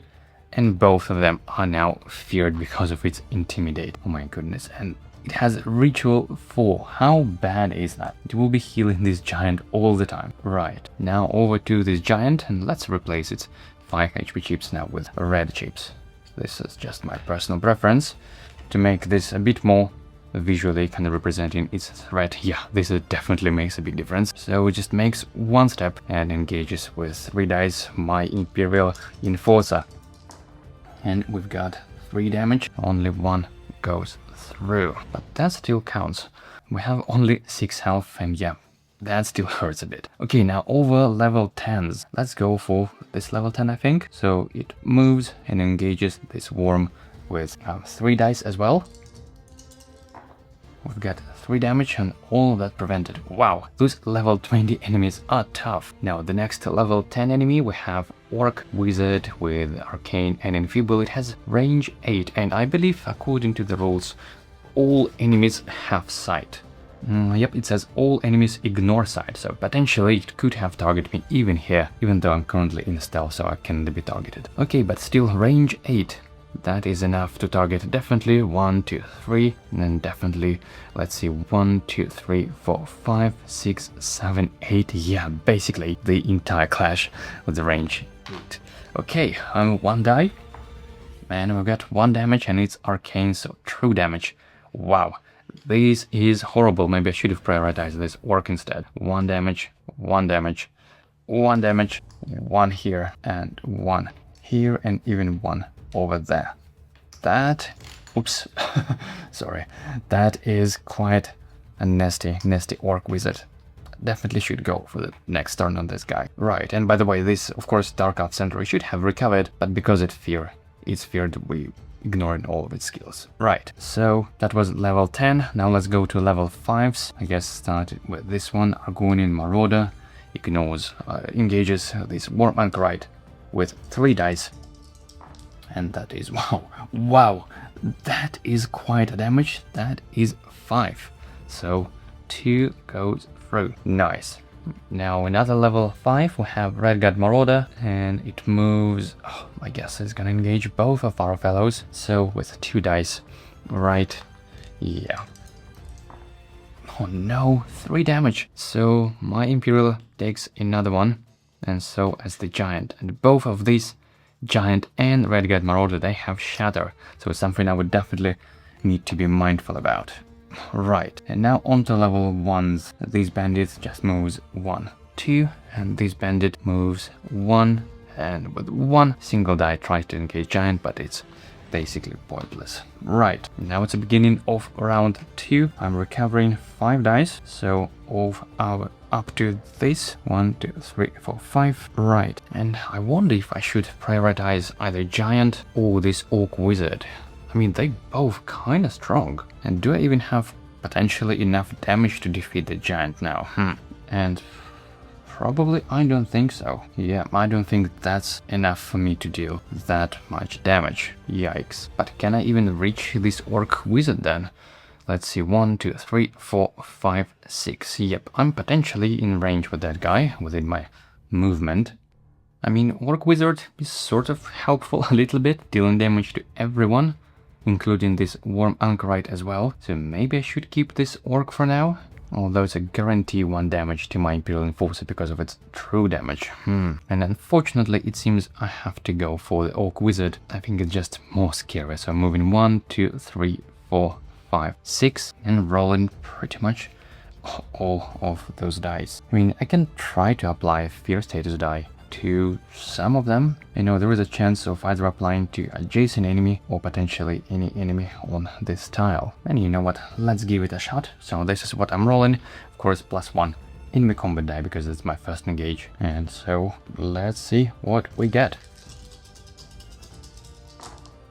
Oh, nice, we got pretty decent damage. So we've got 1, 2, 3 plus 3 more, that is 6. And that is actually already enough to defeat the enemy. Fantastic. As a matter of fact, that is exactly the only damage we can deal. So this is gets recovered after that one. We got, 1 tenacity, so all the way to 4. We deal this 3 damage plus 3 more, and we recover those dice, even though that is effectively makes our power bash down effectively useless because we cannot resolve it now. But hey, you never know. You know, that could have been another side, and that would be amazing. That could potentially deal some damage to Breton Bandit as well. But hey, and of course, before resolving that, I should have removed my stealth status die to apply a fear to any enemy on the tile. Oh wait, but I'm not on the tile. I'm now on this tile instead of that one. Ah, that is so unfortunate. That is such a waste. Yeah. Unfortunately, I mean, it's still enough to defeat the enemy, but I was also hoping to apply fear status die. I thought it's in sight and not in not on tile. So I was hoping to apply it to the giant maybe. Yep, well, at least we defeated an enemy, so can't complain really. Another enemy down, and that's about it. I mean, I could roll these dice as well to my defense, but I'm probably fine leaving it like that. That means I would be engaged by Breton Bandit, but that's actually alright. I'll get extra recovery, extra tenacity. So yep, I'm leaving my turn like that. Now over to my companion, and I guess let's deal some damage to this Redguard Marauder. 2 dice. And oh no, no damage. Yikes. Okay, so over to level 20s, we get Warm Anchorite. Its priority is strongest enemy, so that would be both of these two. Right, 3 dice, let's go. 4 damage. Yep, this one is defeated, which is kind of bad news for me, because they were giving me some time effectively. But now this enemy soon will go towards this area as well. And 4 damage to Bandit. It's on the last health chip. Right, now this giant, it will attack just everyone around it, swinging its giant mace or whatever the thing is. And wow, 4 damage. Come on. So Breton Bandit takes 3. Redguard Marauder also takes 3, and my Imperial Enforcer unfortunately also takes 2, so it's on the last health chip. This is bad. This is bad. Okay, level 5 enemies, we have Argonian Marauder, also 3 dice. Come on. No damage. Right, next level 5 Redguard Marauder. It's also targeting everyone for, rolling 2 dice. So okay, 2 damage. Looks like all of that is prevented, right? Yeah, and just level 1 enemies. This just moves here, and basically that's it. We also have Breton Bandit with the enemy skill steal, but I currently have more health, so there's no way he could steal anything from me, but he still engages. Single die, and I think I would prevent damage thanks to my expert vision. I don't want to take any damage, but I still get 1 tenacity, and I'm recovering 1 die thanks to my armors. Right, that's about it. Beginning of round 3. And first, I think I recover, well, those 5 dice. Right, and I think I pretty much have to take care of this Warm Anchorite, otherwise it will heal the giant, which is a mess. And by the way, of course, this bandit also should have gained fear as well. Oh, hold on, I believe I have not engaged with my Imperial Enforcer at all. Yeah, I believe I completely missed his engage entirely, so let's try. Its priority is strongest, so it will engage both Giant and Redguard Marauder with 2 dice. And wow, 3 damage. 1 goes to the Giant, and that is actually enough to defeat Redguard Bandit. Okay, another enemy down, which I'm not sure if it's a good thing or not, to be honest. I mean, obviously, if I would control this companion, I would move it away, but because I'm not controlling, it still kind of behaves as all enemies, I cannot do anything about it. So round 3, already recovered my dice, could potentially deal some nice damage, but definitely not to the giant because of its shatter. Yeah, this is so annoying. And then we have another shatter enemy coming up. You just look at that. How bad is that? Right, so let's go to this Warm Anchorite, moving 1, 2, 3. I think that should be enough. And let's see, it has 4 health plus 3 defense, so 7 damage. Yeah, I think that should do it. These 4 dice should do the job, hopefully. Although if I get at least 1 miss, and let's see this result, yeah. I'm not sure if I need to spend any of my focus to ignore its defense, And yeah, you know what, just to be safe, let's do that, because of my enduring ability. Let me double check. Enduring for tenacity. When dealing damage to an enemy, you may remove any number of chips from a focus stack to ignore that much defense on that enemy. So I'm removing 2 of these to ignore 2 of its defense. And I'm gonna roll this alongside, of course, because I have tenacity, I can use my mace now, so I'm adding 2 enemy combat dice. Okay, yep, that's definitely more doable now. Let's also hopefully gain some stealth and maybe Windwalker as well. I think that should be alright. So that is what I'm rolling, targeting Worm Anchorite. Let's go! And yep, we got the damage. That is 3, 4, 5, plus 6 more. Definitely more than needed. We got even a bit of extra tenacity, which unfortunately is wasted, but hey, at least we defeated the enemy, even though now, of course, I believe it's immediately deployed. Let me double check. In the rules, what happens with this Dislandra stack? Any enemies that cannot deploy are set aside to become a part of this Dislandra stack, so that's why we had this extra level 20 enemy. And is it something in the rules? Yep, after a unit from this Dislandra's faction is defeated, immediately deploy the next unit from that faction stack to the unoccupied hex on the entrance tile. Oh, so it goes on the entrance tile. Right, okay. Not sure if it's a good thing or not. Actually, probably not. I would say it's in fact a bad thing for me, because it will prioritize my Imperial Enforcer. Right, so 4 more. Right, 1, 2, 3. 1 extra. Right, immediately deploys on the entrance tile. Yep. Let's put this here. I guess my companion will be a meat shield for a turn at least. And I'm going to resolve those dice in this order, and a miss. And that one, and let's keep this in my active slot as well. And of course I gain a stealth status die, and as soon as I get it, I also gain 1 focus stack back. Nice. Right. Is there anything else I could do? I mean, I could defeat any level 1 enemy, but I think I don't even need to do that. Is there anything useful I could do? Doesn't seem that much. I mean, I could perform a free engage, but I just don't have any dice, even to deal a single damage to this gentleman, to this Argonian Marauder. So that's about it, I guess. Wow, this does look a bit scary, those 2 enemies, level 20s. Both with Shatter especially. So I guess that's about it. I'm gonna leave in my turn like that. I'm in stealth, so no one would engage me, even though I'm not sure if it's a good thing or not, to be honest. Maybe I wouldn't mind being engaged just to recover more dice, but those 3 enemy combat dice is a lot, so I could potentially remove my stealth status die and just purely to get hit to recover more dice. Is it worth doing that? Is it worth taking a hit? Because let's see, next turn I will recover these 5 dice, but ideally I would love some more, yeah. Although on the other hand, I mean, these 3 enemy combat dice is a lot. I definitely wouldn't mind taking a hit from, you know, a single die, but 3 is a lot. Yeah, you know what, I think I'll leave it like that. I'm fine, so it's over to my companion, and I will just leave it here, you know, rolling 2 dice. I don't think that's even possible to beat through 3 defense. Yep, definitely. Right, so over to level 20s, I guess. Let's start with this Minotaur Lord. Rolling 3 dice, and I'm just using my companion as a meat shield to protect this Imperial Enforcer. 3 dice. Oof. 3 damage. 1 goes through, still alive. Right, and next level 20, and that should definitely be now the final blow. Right, and we've got, yep, 3 damage. It's enough to defeat this bandit. Another faction defeated fully, and my Imperial Enforcer takes its last hit, and it now effectively deploys this Marauder instead. So I believe that's what happens, right? Let me double check. When the Imperial Enforcer triggers enemy skill rally, it deploys the Imperial Marauder. Right, and when the Imperial Marauder triggers rally, it flips to deploy its bandit side. So it's still there, still alive, 5 health. Empire is not fully defeated just yet. And now these 2 guys, they just move closer because I am in stealth. Level 5 moves 1, 2. And this moves as well, 1, 2. Right, and that's about it, right? There's not many enemies left. So beginning of round 4. Yep, I'm recovering these dice. Not that much I could do this turn, even though there is still at least some damage.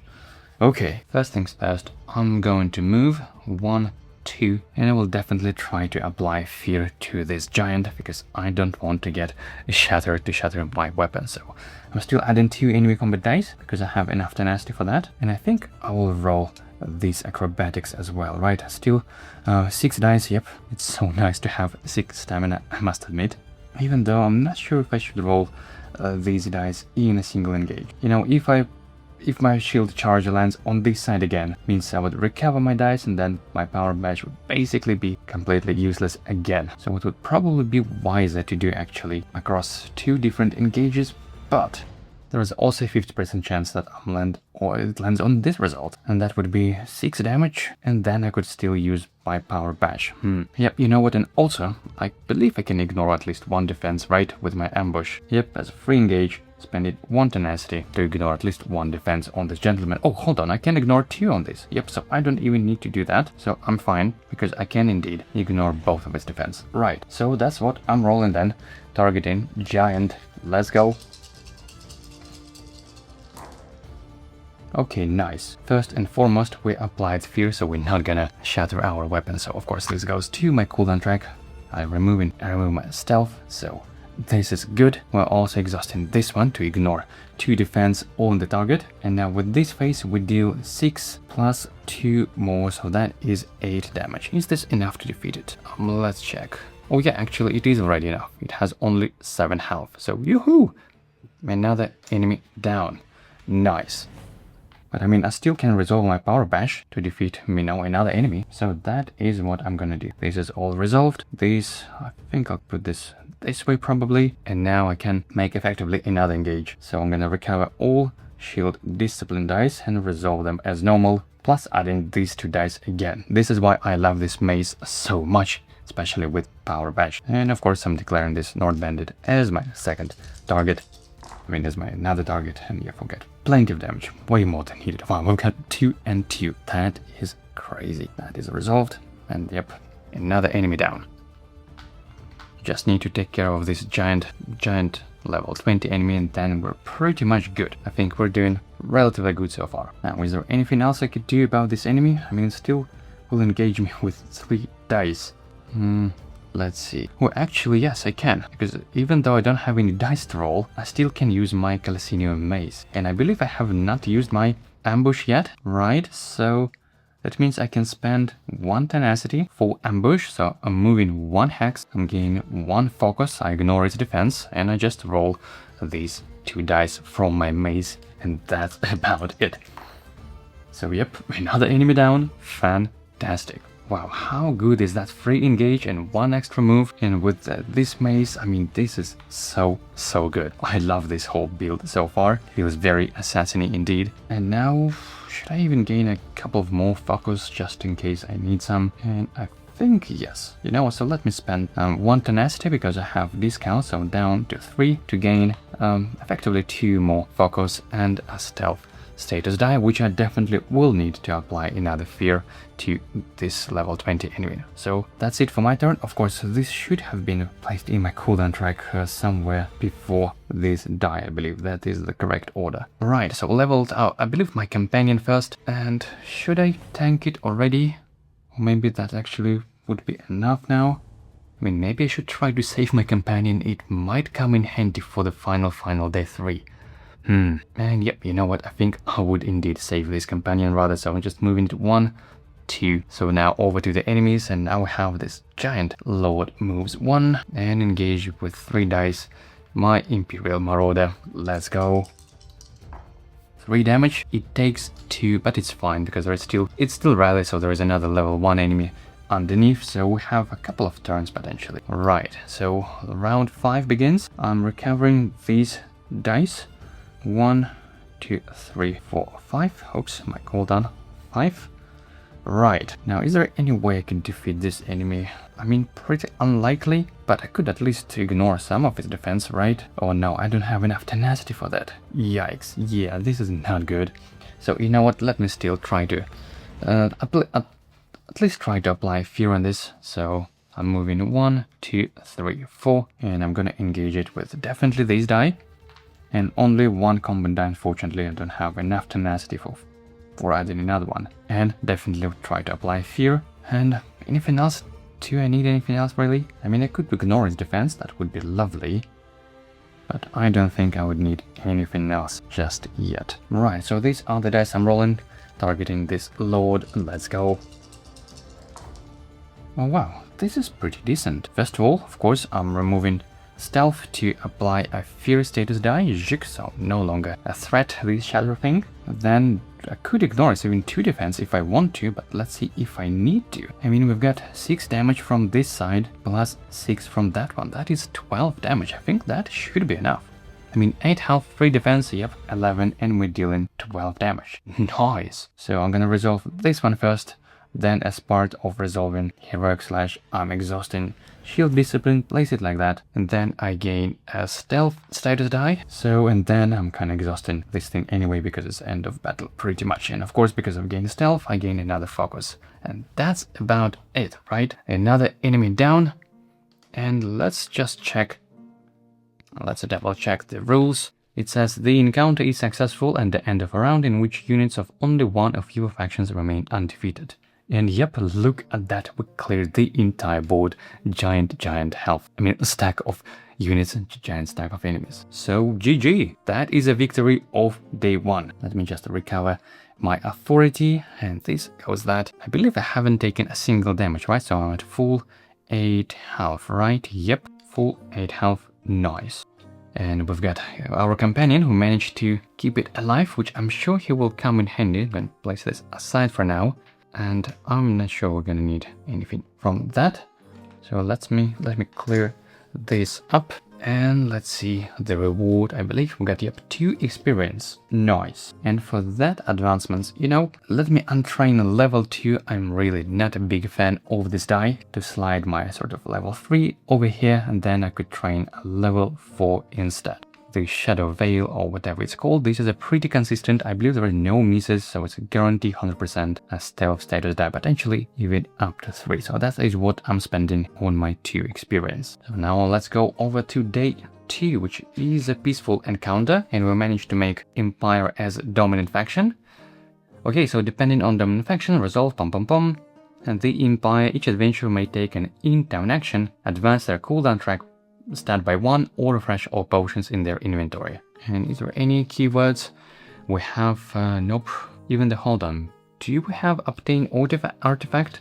Let me check. I believe we had Undaunted Guild, right, as a first in session 1. So let me check Undaunted, what keyword we got. Undaunted, yep, obtain artifact. So that means each adventurer may gain any amount of light fatigue to gain the same amount of bonus HP. This may be done before after adventure resolve the dominant faction effect. So any amount of light fatigue to gain the same amount of bonus HP. Do I need this? And probably not. I'd rather keep my cooldown track as lean as possible, even though yeah, it doesn't look too good, I must say anyway.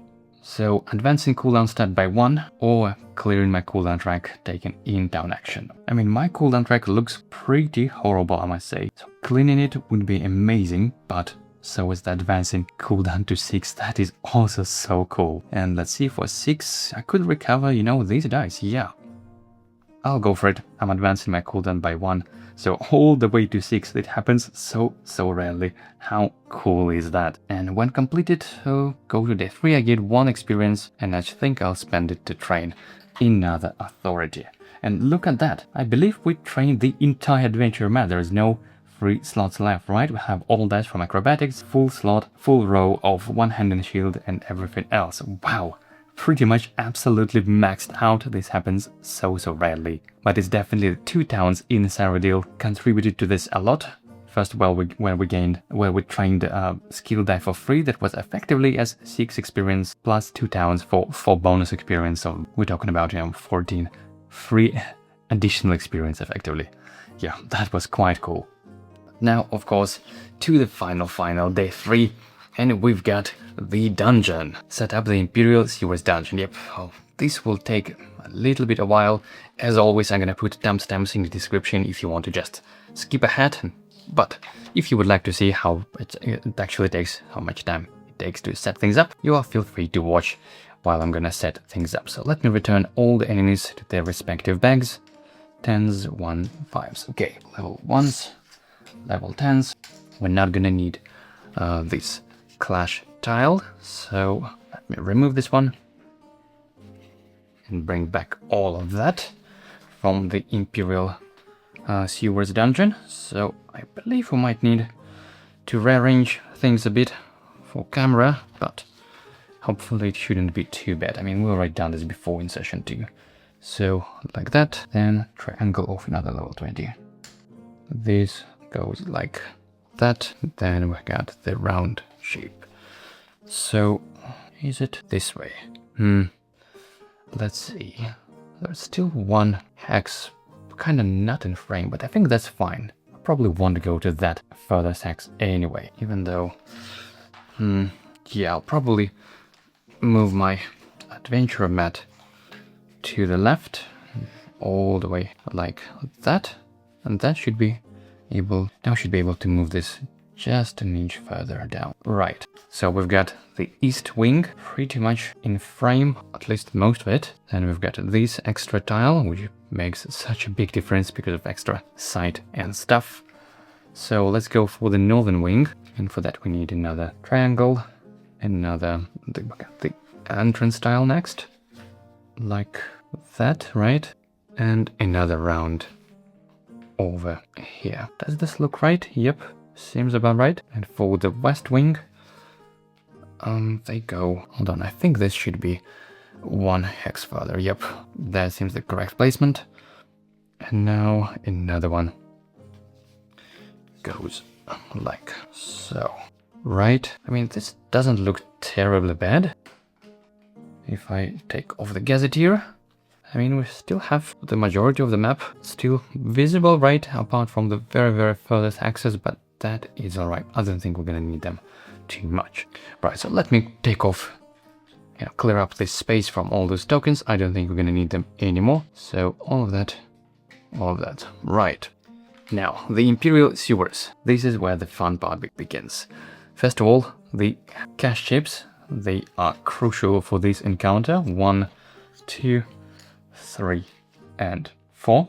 Let me place a gazetteer here for now. And flick over to the day 3 encounter. Set up the Imperial Sewer Dungeon. Before deploying enemies, set aside the following enemies depending on the dominant faction. This is your faction stack. So we have Empire Dominant, so we have Imperial Enforcer again, and Imperial Marauder. Oh man, I should have brought this guy back. Let's see, Imperial Enforcer, Imperial, yep, this is the one. So this is my faction stack. Imperial Enforcer and Imperial Marauder. I'm gonna set this aside. Right, then deploy quest unit General Dislanderer to Hex A, and this is the one. 10 health and Stalwart, and also True Vision, True Strike and Vision. So basically she has no sight limitation, she can reach absolutely anyone with range 10 and Vision, and she has Stalwart. This is exactly what makes this so difficult, particularly in True Solo, because there's obviously only one health she can lose every turn. So let me double check. Got 3 and 3, and yeah, there was one extra. So now it's a 10 health for Dislanderer. Wow, this is absolutely massive Stalwart enemy. Right, place quest units or videos Zazita, Do, Paradox, Verus, and Spirit Hunter in a stack in that order from top to bottom. So we have these videos, Zazita and Paradox, and I led Spirit Hunter in that order from top to bottom. This is Dislanderer's faction stack. Lastly, calculate EP using end of session difficulty EP and deploy these units to the numbered hexes. If there are no more unoccupied numbered hexes, continue to deploy enemies to the top of Dislanderer's faction stack until the EP is depleted. Right, so my enemy pool, my end of session difficulty EP for True Solo on Expert is 37. So let me shuffle the drawbacks very nicely and draw that many enemies. So first level 20 we have is Frost Atronach. Then let's go for a level 10 enemy. And we got Worm Warrior 30, now level 5 and 2 level 1s. For the level 5 we have a local enemy, Mountain Lion, with detection. This is so bad for me. Now 2 level 1 enemies, we have Orc Bandit, and one more we have this beast. Right, so numbered hexes, I believe there are only 4 of them, right? Yep. So all enemies that don't fit there, let's see. If there are no more unoccupied numbered hexes, continue to deploy enemies to the top of Dislanderer's faction stack. So we have only 4 numbered hexes, that means this goes to the top of this stack. And now let's deploy enemies. 7 health. Yeah, that is exactly 7. Right here. Then second enemy with 6 health. It is 5. One more spot. 2. And then 5 health. Like that for this mountain lion. Kitty. And 4 health for the orc bandit. Right? 37 AP. That is 30, 35, 6, 7. Right. So that done. That part is done. Now let's check again. Continue. Depending on the dominant faction, party members may deploy to any star hexes in the following wing. For Empire, we can deploy in any wing. Nice. Encounter rules. Initiate the Imperial Sewer Dungeon. At the end of each round, if the Slanderer is undefeated, deploy the top enemies from the Slanderer faction stack to the closest unoccupied star hexes to the Slanderer. Then she heals for party size -1, so basically if you play in true solo, she's not healing, and if there are no caches in play, place cache in the 4 cache hexes even if occupied. After each time a non-quest enemy is defeated by an adventurer, draw an enemy of the next lowest level to a minimum of 1 and place it on the bottom of the Slanderer's faction stack. If you're playing on expert difficulty, the new enemy is the same level as defeated enemy. This is horrible. And after an adventurer successfully lockpicks a cache, gain the item as normal and then place the chip underneath their character chip above their HP. These are the banners. While carrying a banner, an adventurer may move an additional 2 hexes during their move action, including the move action in which they gain the banner. If an adventurer carrying a banner is defeated, the cache chip is discarded. If an adventurer moves into hex B, C, or D while carrying a banner, the cache chip is discarded and you may reduce the round counter by 1 and deploy any unit from your faction stack to an occupied hex in that wing. So let me for a second return to the dungeon setup. So the hexes we have are the middle. Let me maybe still mark them, maybe with those icons. So we have 1 and here and another in the middle over there. Right, so these are 1, 2 and 3. This is where I need to sort of drop the banner, which are those cache chips, to summon my companions from this stack. Have basically only 2 of them, so hopefully they will come in handy. Now let's continue reading. If the Empire is dominant, when the Imperial forces triggers enemy skill rally, deploys Imperial Marauder. So same thing again. Okay, any keywords? I still have a gain ally, so add the quest unit associated with a keyword to your faction stack. Okay, add to your faction stack. I thought it would be deployed straight away with me. Well, that's a bit unfortunate. Add it to your stack. Is it goes on top or the bottom? I believe to the bottom, as otherwise it would be indicated that it goes to the top. Okay, but even if they were previously defeated, so I could potentially not save this companion just because it would be revived anyway. Okay, you may flip 1 bandit to your faction to its Marauder side. Ignore if Empire Remnant is dominant. If the Empire is dominant, your Imperial companions deploy with +1 HP. Okay, this will come in handy. Is there anything else? Keywords continue on the next page. I believe I have obtained artifact. And when adventurer would heal, they may instead heal a companion inside for the same amount. Right, except that I don't have any healing ability, apparently, except for this one, occasionally. Right, so that's pretty much is the rules. It's not as complex as it may seem, it's just this strategy is what you actually make. This is what is quite tough here. So let's see if there's anything I need to rearrange with my items. Anything at all. Oh, and I believe I could have still used my adventure rest after the previous day, which I definitely should have. Sorry, I apologize. I know it's a bit of cheating, but I will do this now, just to remove this item and to activate my adventure rest step and recover, let's see, this die. And I could have done even after day 2 as well. So could discard another item to recover another item, I mean another die. Oh, and I have my dram of speed, yeah. You know what, so let me remove this item to just recover another die. So that was adventure rest step of day 1 and after day 2. And let's say these 6 would be recovered, so let's go for just 1. Shield discipline, I think, and not sure what's there. And I just need to arrange my item. I think I will, instead of this Calatile sword, I'll place this Calasinium mace like that, just to rearrange visually, and I'm gonna move from my pack this dram of speed. Roll 2d6, you may move a number of hexes up to the rolled amount, just in case I need some extra mobility, basically. Right, so now my items look good. Gotta keep this here probably. And this is discarded. Okay, now I believe I can deploy to any star hexes in any wing, because the Empire is dominant. Yep, I can deploy to any star hexes, so let me find those. Oh, and by the way, the battle objective is to conquer, so this is why we're gonna need to defeat everyone, including this Lysandra, which is stalwart with 10 health. This is absolutely ridiculous. Let's go to this setup and find those star hexes.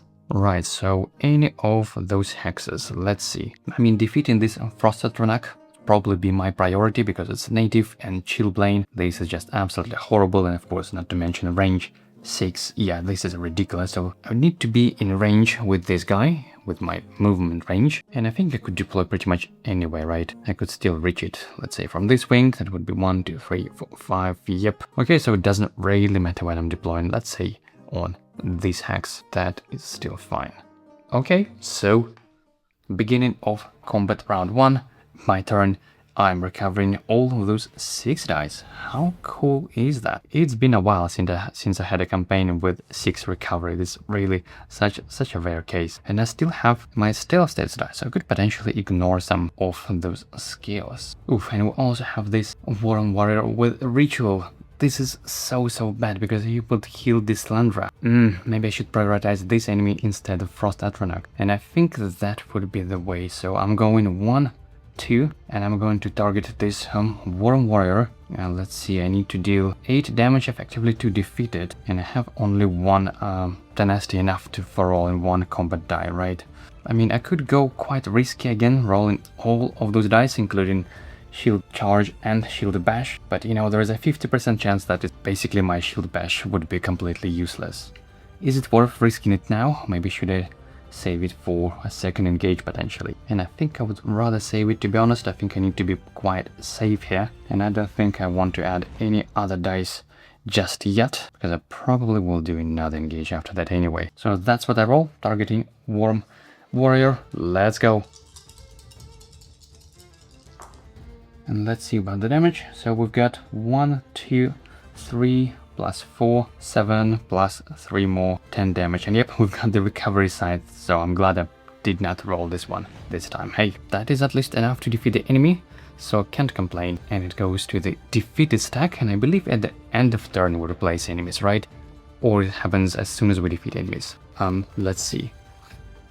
After each time a non-quest enemy is defeated by an adventurer, draw an enemy, and place it at the bottom of the Slander's faction stack. Right, so because I'm playing non-expert, it's going to be the same level. So another level 10 goes, okay, Shatter still goes to the bottom of this stack. And of course, I'm placing them in this order, and after the engage, I'm recovering all of my shield discipline like that. Right, I wonder if it's even worth defeating all of those enemies now. I mean, they would be replaced anyway. But yeah, I think we need to do that. So you know what, let me spend 1 tenacity on my ambush, so I'm moving 1 and making a free engage, ignoring defense on this gentleman. And I think I'll roll all of these dice alongside 1 enemy combat die, and I probably need more mobility, definitely. So Fleet Phantom, maybe even moving through units would be nice. Or maybe, you know, let's go for Shadow. And by the way, of course, my stealth should be removed after the engage. Right, so these are the 6 dice I'm rolling, targeting Orc Bandit, ignoring its defense. Do we have the damage? Let's see, we have 2, 1, and 1. Yep, 4 damage. Yep, we got it. Fantastic. So this enemy is defeated. Boom, and we need to replace with another level 1 enemy to the bottom of the stack. We've got Nord Bandit, goes to the bottom. Should not confuse, this is a defeated stack, and this is our active stack, so to speak. Right, so these are resolved, and after the engage, I'm making another engage with my these dice. So I believe this goes to my active slot, these to the cooldown track, even though I can choose to resolve it probably after that, even though it says after the engage, so I have to use my power badge last, basically. And then resolve them again with the combat die, because I still have tenacity, this time declared this Lysandra as my target. All I need is 1 damage, so it basically doesn't really matter. Oh, wow, you look at those juicy values.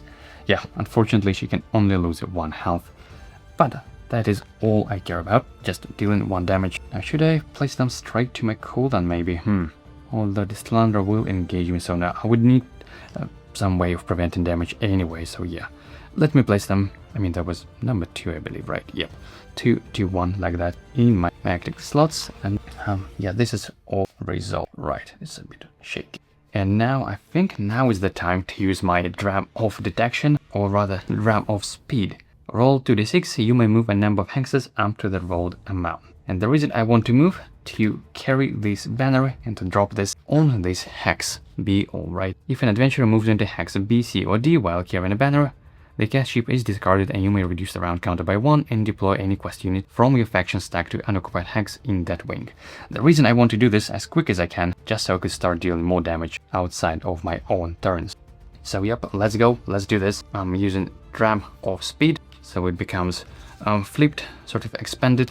Roll 2d6 and 1, 2, and that is how much moves, how many hexes I could move.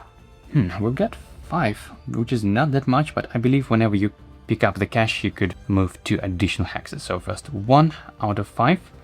Let me lockpick it now. I'll get 5, 5, 4. Oh, nice. Get 5 and another 5 for 1 light fatigue. Yep, I'll take it to 5 and 2 more attempts for 4. Yep, I'll give a shot. 1 definitely not. Last attempt. 6. Well, still 6. Still 2 light fatigue. All right, and I believe I can actually grab the item as normal, right? And expand heal for 3. This actually can come in handy, and I can swap it with my expanded potion from my ready slot. Because when your ready slots are full, you can still do that. This is not too bad. Right, so I unlocked the cache. I'm now carrying the banner, and I spend only 1 of my 5 movement. So I have 4 left, plus 4, plus 2. So that is 6 movements. And I'm carrying the banner sort of between my health, like that. I'm moving 1, 2, 3, 4, dropping the banner, and let me drop it here for now. This cache chip is removed, and we can now deploy the first top enemy from my stack with 1 additional health because it is Imperial. So 1, 2, 3 more, 7 health. And I can deploy it to any star hex in that wing. So let me check which is the closest star hex, because I need to make sure if we could actually engage her whenever possible, even though I don't think that's actually possible on that round. Or maybe it is. I mean, the hex is right here, so he could move 1, 2, and that would be inside. Yeah, so this is where I'm deploying my first companion. Nice. Now I still have 2 of my last remaining move points left. I think I'll just move back 1, 2, and that's about it. I mean, could make another engage, roll some tenacity, maybe defeat this kitty, as otherwise my companion will move 1, 2, but no, that's fine, it's still not a threat this turn yet, only this Frost Atronach is quite threatening. Okay, so over to my companions. It needs to move 1, 2 because of the sight limitation. Oops, this is the only place where he could attack from, and to indicate that this is indeed my companion, let me place my stamina token, like that. Right, so 2 enemy combat dice, engaging this Landra. Let's go. All we need is just 1 damage, and yep, I've got more than needed. Booms, booms. Okay, not a bad start at all. Now over to the enemies. First, this Landra. She can roll 3 dice, and her priority is your single strongest enemy, so that would be me this turn, while I'm still at full HP. Right, so there we go. Oh no. We've got 1, 1, 1. That means her true strikes kicks off, and that is true damage now. This is so bad, and I have no way, obviously, of preventing that at all. So 1, 2, 3. My shield discipline not gonna help me against true damage. Right, and now Storm Atronach. I believe it already has a range and a sight with Imperial Marauder, so this is why this enforces, so it's not gonna move and it won't be able to target me. I'm not inside anyway, so it's gonna just roll 3 dice. And that is fantastic. 2 damage, all of this is prevented with its armor. And the kitty just moves 1, 2, and that's about it. Right. So at the end of turn, I believe at this very moment, more enemies are deployed to the star hexes, right? Let me read that part again. At the end of each round, if General Dislandra is undefeated, deploy the top party size of 1 enemy from the Dislandra faction stack to the closest unoccupied hexes to General Dislandra. So we're gonna deploy 1 enemy every turn from this stack. Closest star hex, but I believe they all are equal distance, aren't they? Let's see. Or closest star hexes. Okay, so not deployable hexes. Wait, so closest star hexes. Let me triple check. Yep, closest unoccupied star hexes to General Dislandra. So closest would be maybe this one. It's 1, 2, 3 hexes from her, or another could be maybe this one. That is also 1, 1, 2, 3, and also no, this is 4. So either these or that one, right? And I think doesn't really matter. Let's go for this one, I think. So I have no combat dice, so this is hilarious. Only 3 HP, right? Ta-da! But next we're gonna have quite strong quest units coming up next turn. Right, now it's beginning of round 2. First I have 5 free movements, which I will definitely take advantage of and move 1, 2, 3, 4, 5 probably, hoping to defeat this guy and maybe even dealing some damage to Dislandra along the way. So that was my free movement from Fleet Phantom, and I can recover these 3 dice. 1, 2, 3, 4, 5, 6. Right, so is this the time to use healing already? I mean, if not, then she will attack my companion. And I think, yeah, now let's go for it. Let's use the healing right away and heal for those lost 3 HP back. So now back to full health. Wow, that was really handy. So can we deal 9 damage to Frost Atronach? Let's see, with these 2 dice, 1 combat definitely. Maybe let's roll at least 1 authority just to have more tenacity. I think this might come in handy. And that's about it. I'm probably gonna leave this one for the next engage. Oh, maybe let's try Shadow, even though, hold on, I don't have spaces in my active slots. Although still, I mean, I can, if I resolve it last after this one. So that is what I'm rolling. Let's go. And yep, we've got the recovery side again, so I'm glad that I didn't roll Power Bash, as otherwise it would be a complete waste. But we've got 9 damage from this result, which is fantastic, plus 2, plus 3 more. Definitely more than needed, so we defeated this enemy, and therefore its Chillblade does not trigger, so it goes to the defeated stack. But then we add another level 20 enemy to the bottom, and we've got North Pyromancer to the bottom of this stack. Right, we also got more tenacity than needed. This is drained and this is resolved. These, of course, all of those dice are exhausted first, then like that, then I'm gaining a stealth status die, and when I do, I also gain 1 focus, which I believe I have a maximum of 6 now, right? Yeah. Okay, and now actually before stealth, let me resolve this one to recover all of those dice. And now I think I'm just gonna make another engage, another free engage, so I'm spending 1 tenacity to move 1 hex and doing a free engage, targeting this line, I think, right, with all of those dice, and also this time with adding 2 enemy combat dice because I have now enough tenacity. I mean, I could have just defeated this line completely, but I don't want to spend 5 focus on that, especially since I have dice. I think I can do that, and I also would probably need Expert Evasion and Fleet Phantom. Yep, I think that's what I'm rolling, targeting Mountain Lion. Let's go. Oh no, we've got Miss, but do we have enough damage? Yep, we got 5 damage, more than needed. A bunch of tenacity wasted, but at least we can then make another engage for this Dislandra, so we're good. First I'm resolving these dice to the cooldown track, to the active slots, miss, and like that. And now I'm resolving Power Bash, recovering all of those dice and making another engage. So this, of course, this enemy is defeated, booms, enemy down, and we need to replace it with another random level 5 enemy, and we've got a spider. Right, so I'm rolling the same dice to elite Dislandra. And as always, we got more damage than needed, since its stalwart takes only 1. Right, do you want to keep this in my active slots? And I mean, sure, I guess, why not? Let's place them like that. This is all resolved. And now I have not moved yet, because I moved initially with my Fleet Phantom, and then make a free move and free engage with Ambush, so I still have not moved yet. Fantastic. So let me move towards this wing, I think. I'm moving 1, 2, 3, making a lockpick check on 661. And carry that banner. Okay, we've got 2 more attempts for 6, 6. Okay, not even remotely close. Come on, last attempt. Okay, that is a bit better. We're at 1-6, but still taking 3 light fatigue. Yikes, this is not good. Okay, hopefully anything useful since I have a slot now. Oh, nope, nothing at all. I'm not rolling unstable dice, so I don't need that. But I do carry the item with me, and let's see, I moved so far 1, 2, 3, so I have 3 more plus 2 from this banner, so 5 more movements. 1, 2, 3, 4, 5, exactly enough to drop this banner, so the cash chip is removed, and I can deploy the second enemy, which deploys with 1 additional HP. That would be 6 health to the next star hex in this wing, which is this one. Right, now over to my companions.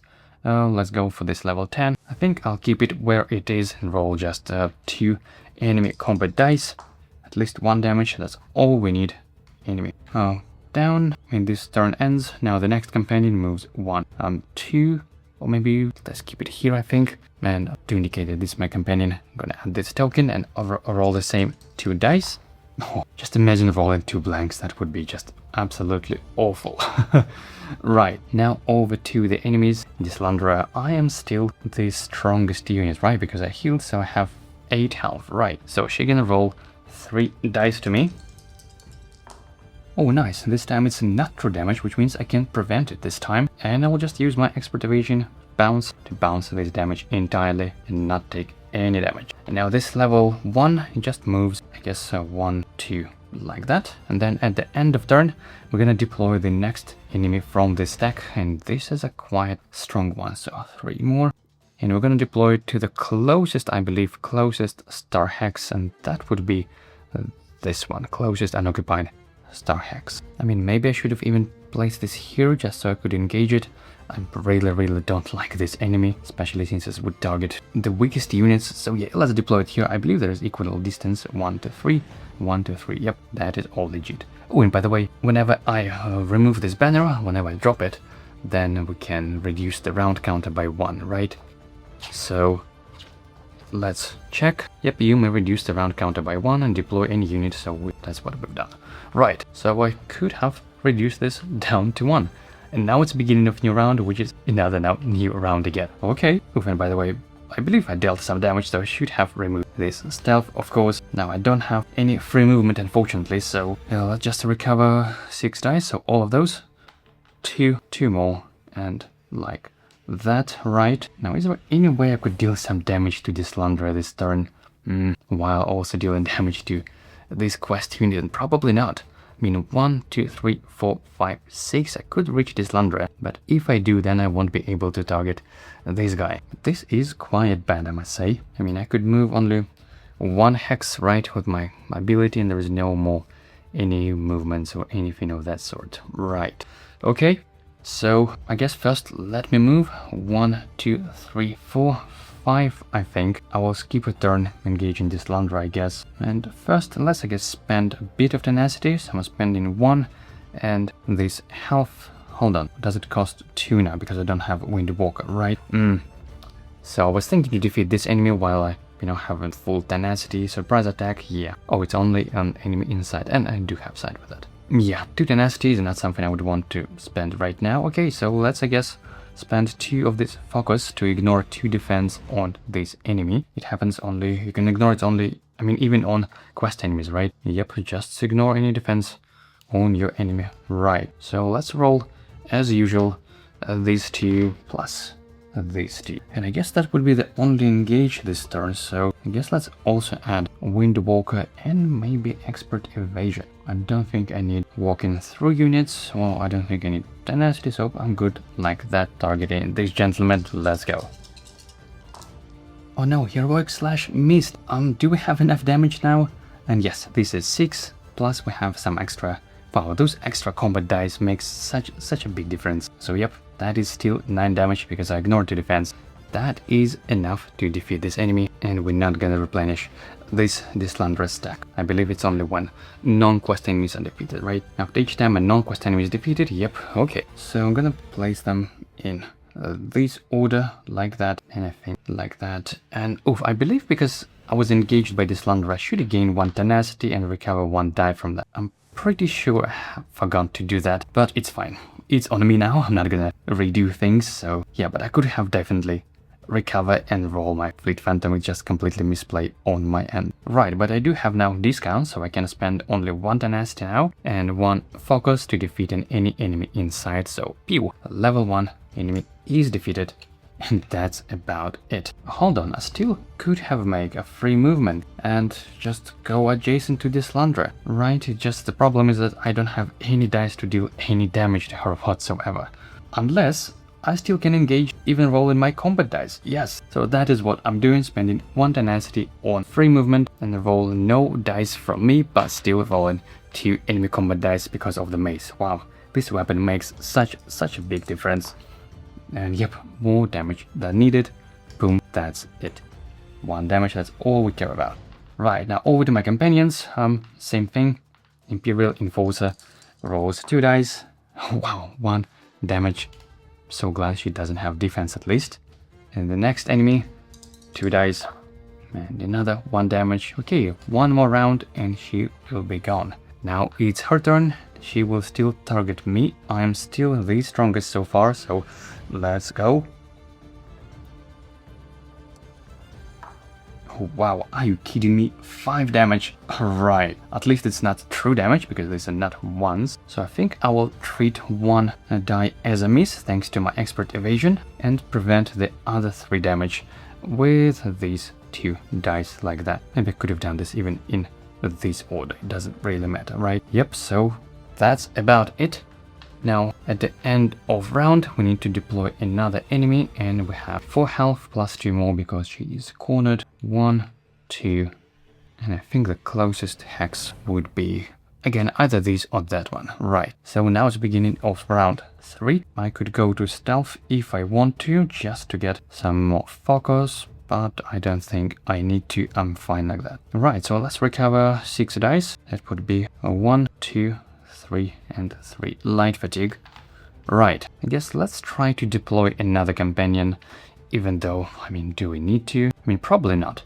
As long as my companions will defeat her, that is good to go, right? Yeah. Oh, and I believe last turn I engaged her with 2 enemy combat dice, but I have only 3 tenacity, so I should have rolled only 1 combat die. It wouldn't make a big difference, but just to acknowledge there was a little bit of misplay. Hope it's still okay. So I think I could just leave my companions to finish off the job with this Slanderer. So that means I can spend 1 tenacity for ambush, so moving 1 for free and making a free engage. And I think I would roll just these dice. I'm ignoring her defense. Oh, and of course, 1 enemy combat die. Okay, so that is what I do.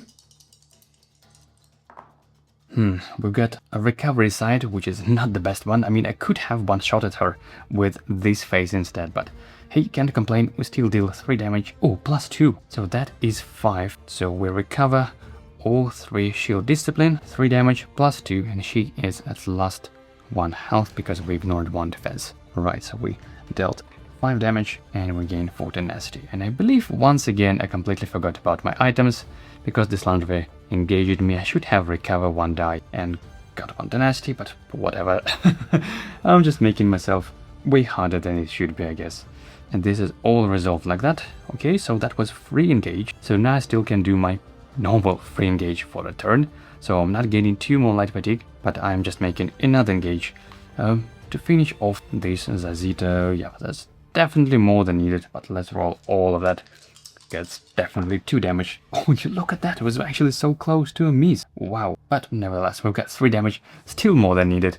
Another quest enemy down, and that's it. GG, right? Now it's my companion's turn, starting with level 10, 2 dice, and yep, damage, boom. And final Imperial Marauder, level 5, come on. And yes, we've got the damage. Pew! This Slanderer done, and he was the last enemy in fact in play. Wow. Let me double check that we deploy only 1 enemy from this Slanderer faction every turn, right? Party-size enemies, so we deployed only 1 a turn. So this is all seems legit, and the objective is Concord. Right, so that's about it. Wow, GG, we made it, guys. We made it. So what can I say about this class, this racial ability, which by the way I have not even used this battle, and I believe I have not used this in day 1 clash encounter as well. Well, this is potentially a really strong ability. I like it, removing status dice and over fatigue and gain tenacity in the process. This is amazing rage ability. I love it. Assassin is definitely a fun class to play. I would say on the novice side, it could be the weakest class of all. It's really those abilities that are absolutely awful. This is why I was so focusing and so prioritizing on, you know, making this upgrade requirement, defeating this mark target. I think that was worth it, that investment that I spent a couple of early days, you know, making peaceful encounters and town encounters instead of combat. But then once you become a master assassin, you know, defeating enemies and making this free move and free engage is just absolutely awesome. And ignoring defense, yep, I love this class. And looking at this class ability, Daedric Minds, will gaining a bunch of status dice. This is potentially could be one of the best builds to play with Illusion skill line with the Voice of Rapture. I have not tried this before, but just based on kind of theory crafting, that could be really fun. So the fact that I've been playing with a, you know, one hand and shield, that's just definitely not the only way to play assassin. It could work really well even as a spellcaster or whatnot. There's definitely no limitations in that sort. And one hand and shield, yeah, I must say this item is amazing with this build, especially when you have that much tenacity. So you're always adding 2 enemy combat dice, and trust me, they do make a difference when it comes to, you know, certain breakpoints of either going for enemy defense or just one-shotting enemy and all of that. Now the combination of power bash and shield bash could be a bit finicky, you know, depends on the role. Obviously there are no signs of misses, so it's a very reliable shield charge. This is why I like it so much, but ideally you would want to split this across different engages. And I would say the fact that I can make a free engage every turn for this class ability definitely helped. I didn't have that much light fatigue in my cooldown track as you would normally have when you do that. And Shadow, I didn't even have a chance to use this Dark Veil or Shadow Veil, whatever it's called, level 4. I could have gained, you know, Shadow, this stealth status die at the start of every turn.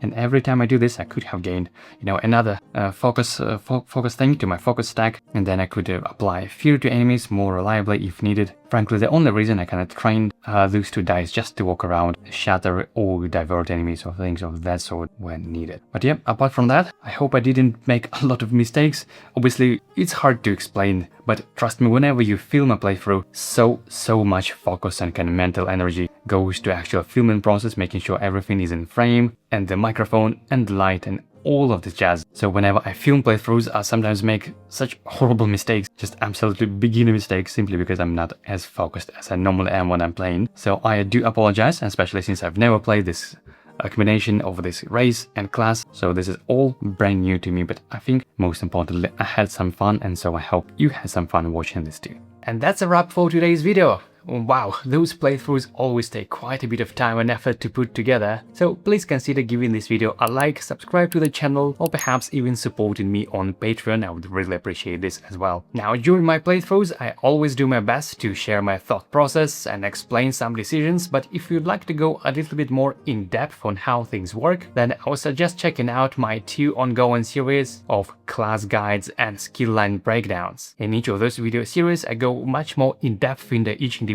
ability, how to resolve them and why, what are some common mistakes and all of that. Either way, as always, thank you very much for watching, and I'll see you in the next video.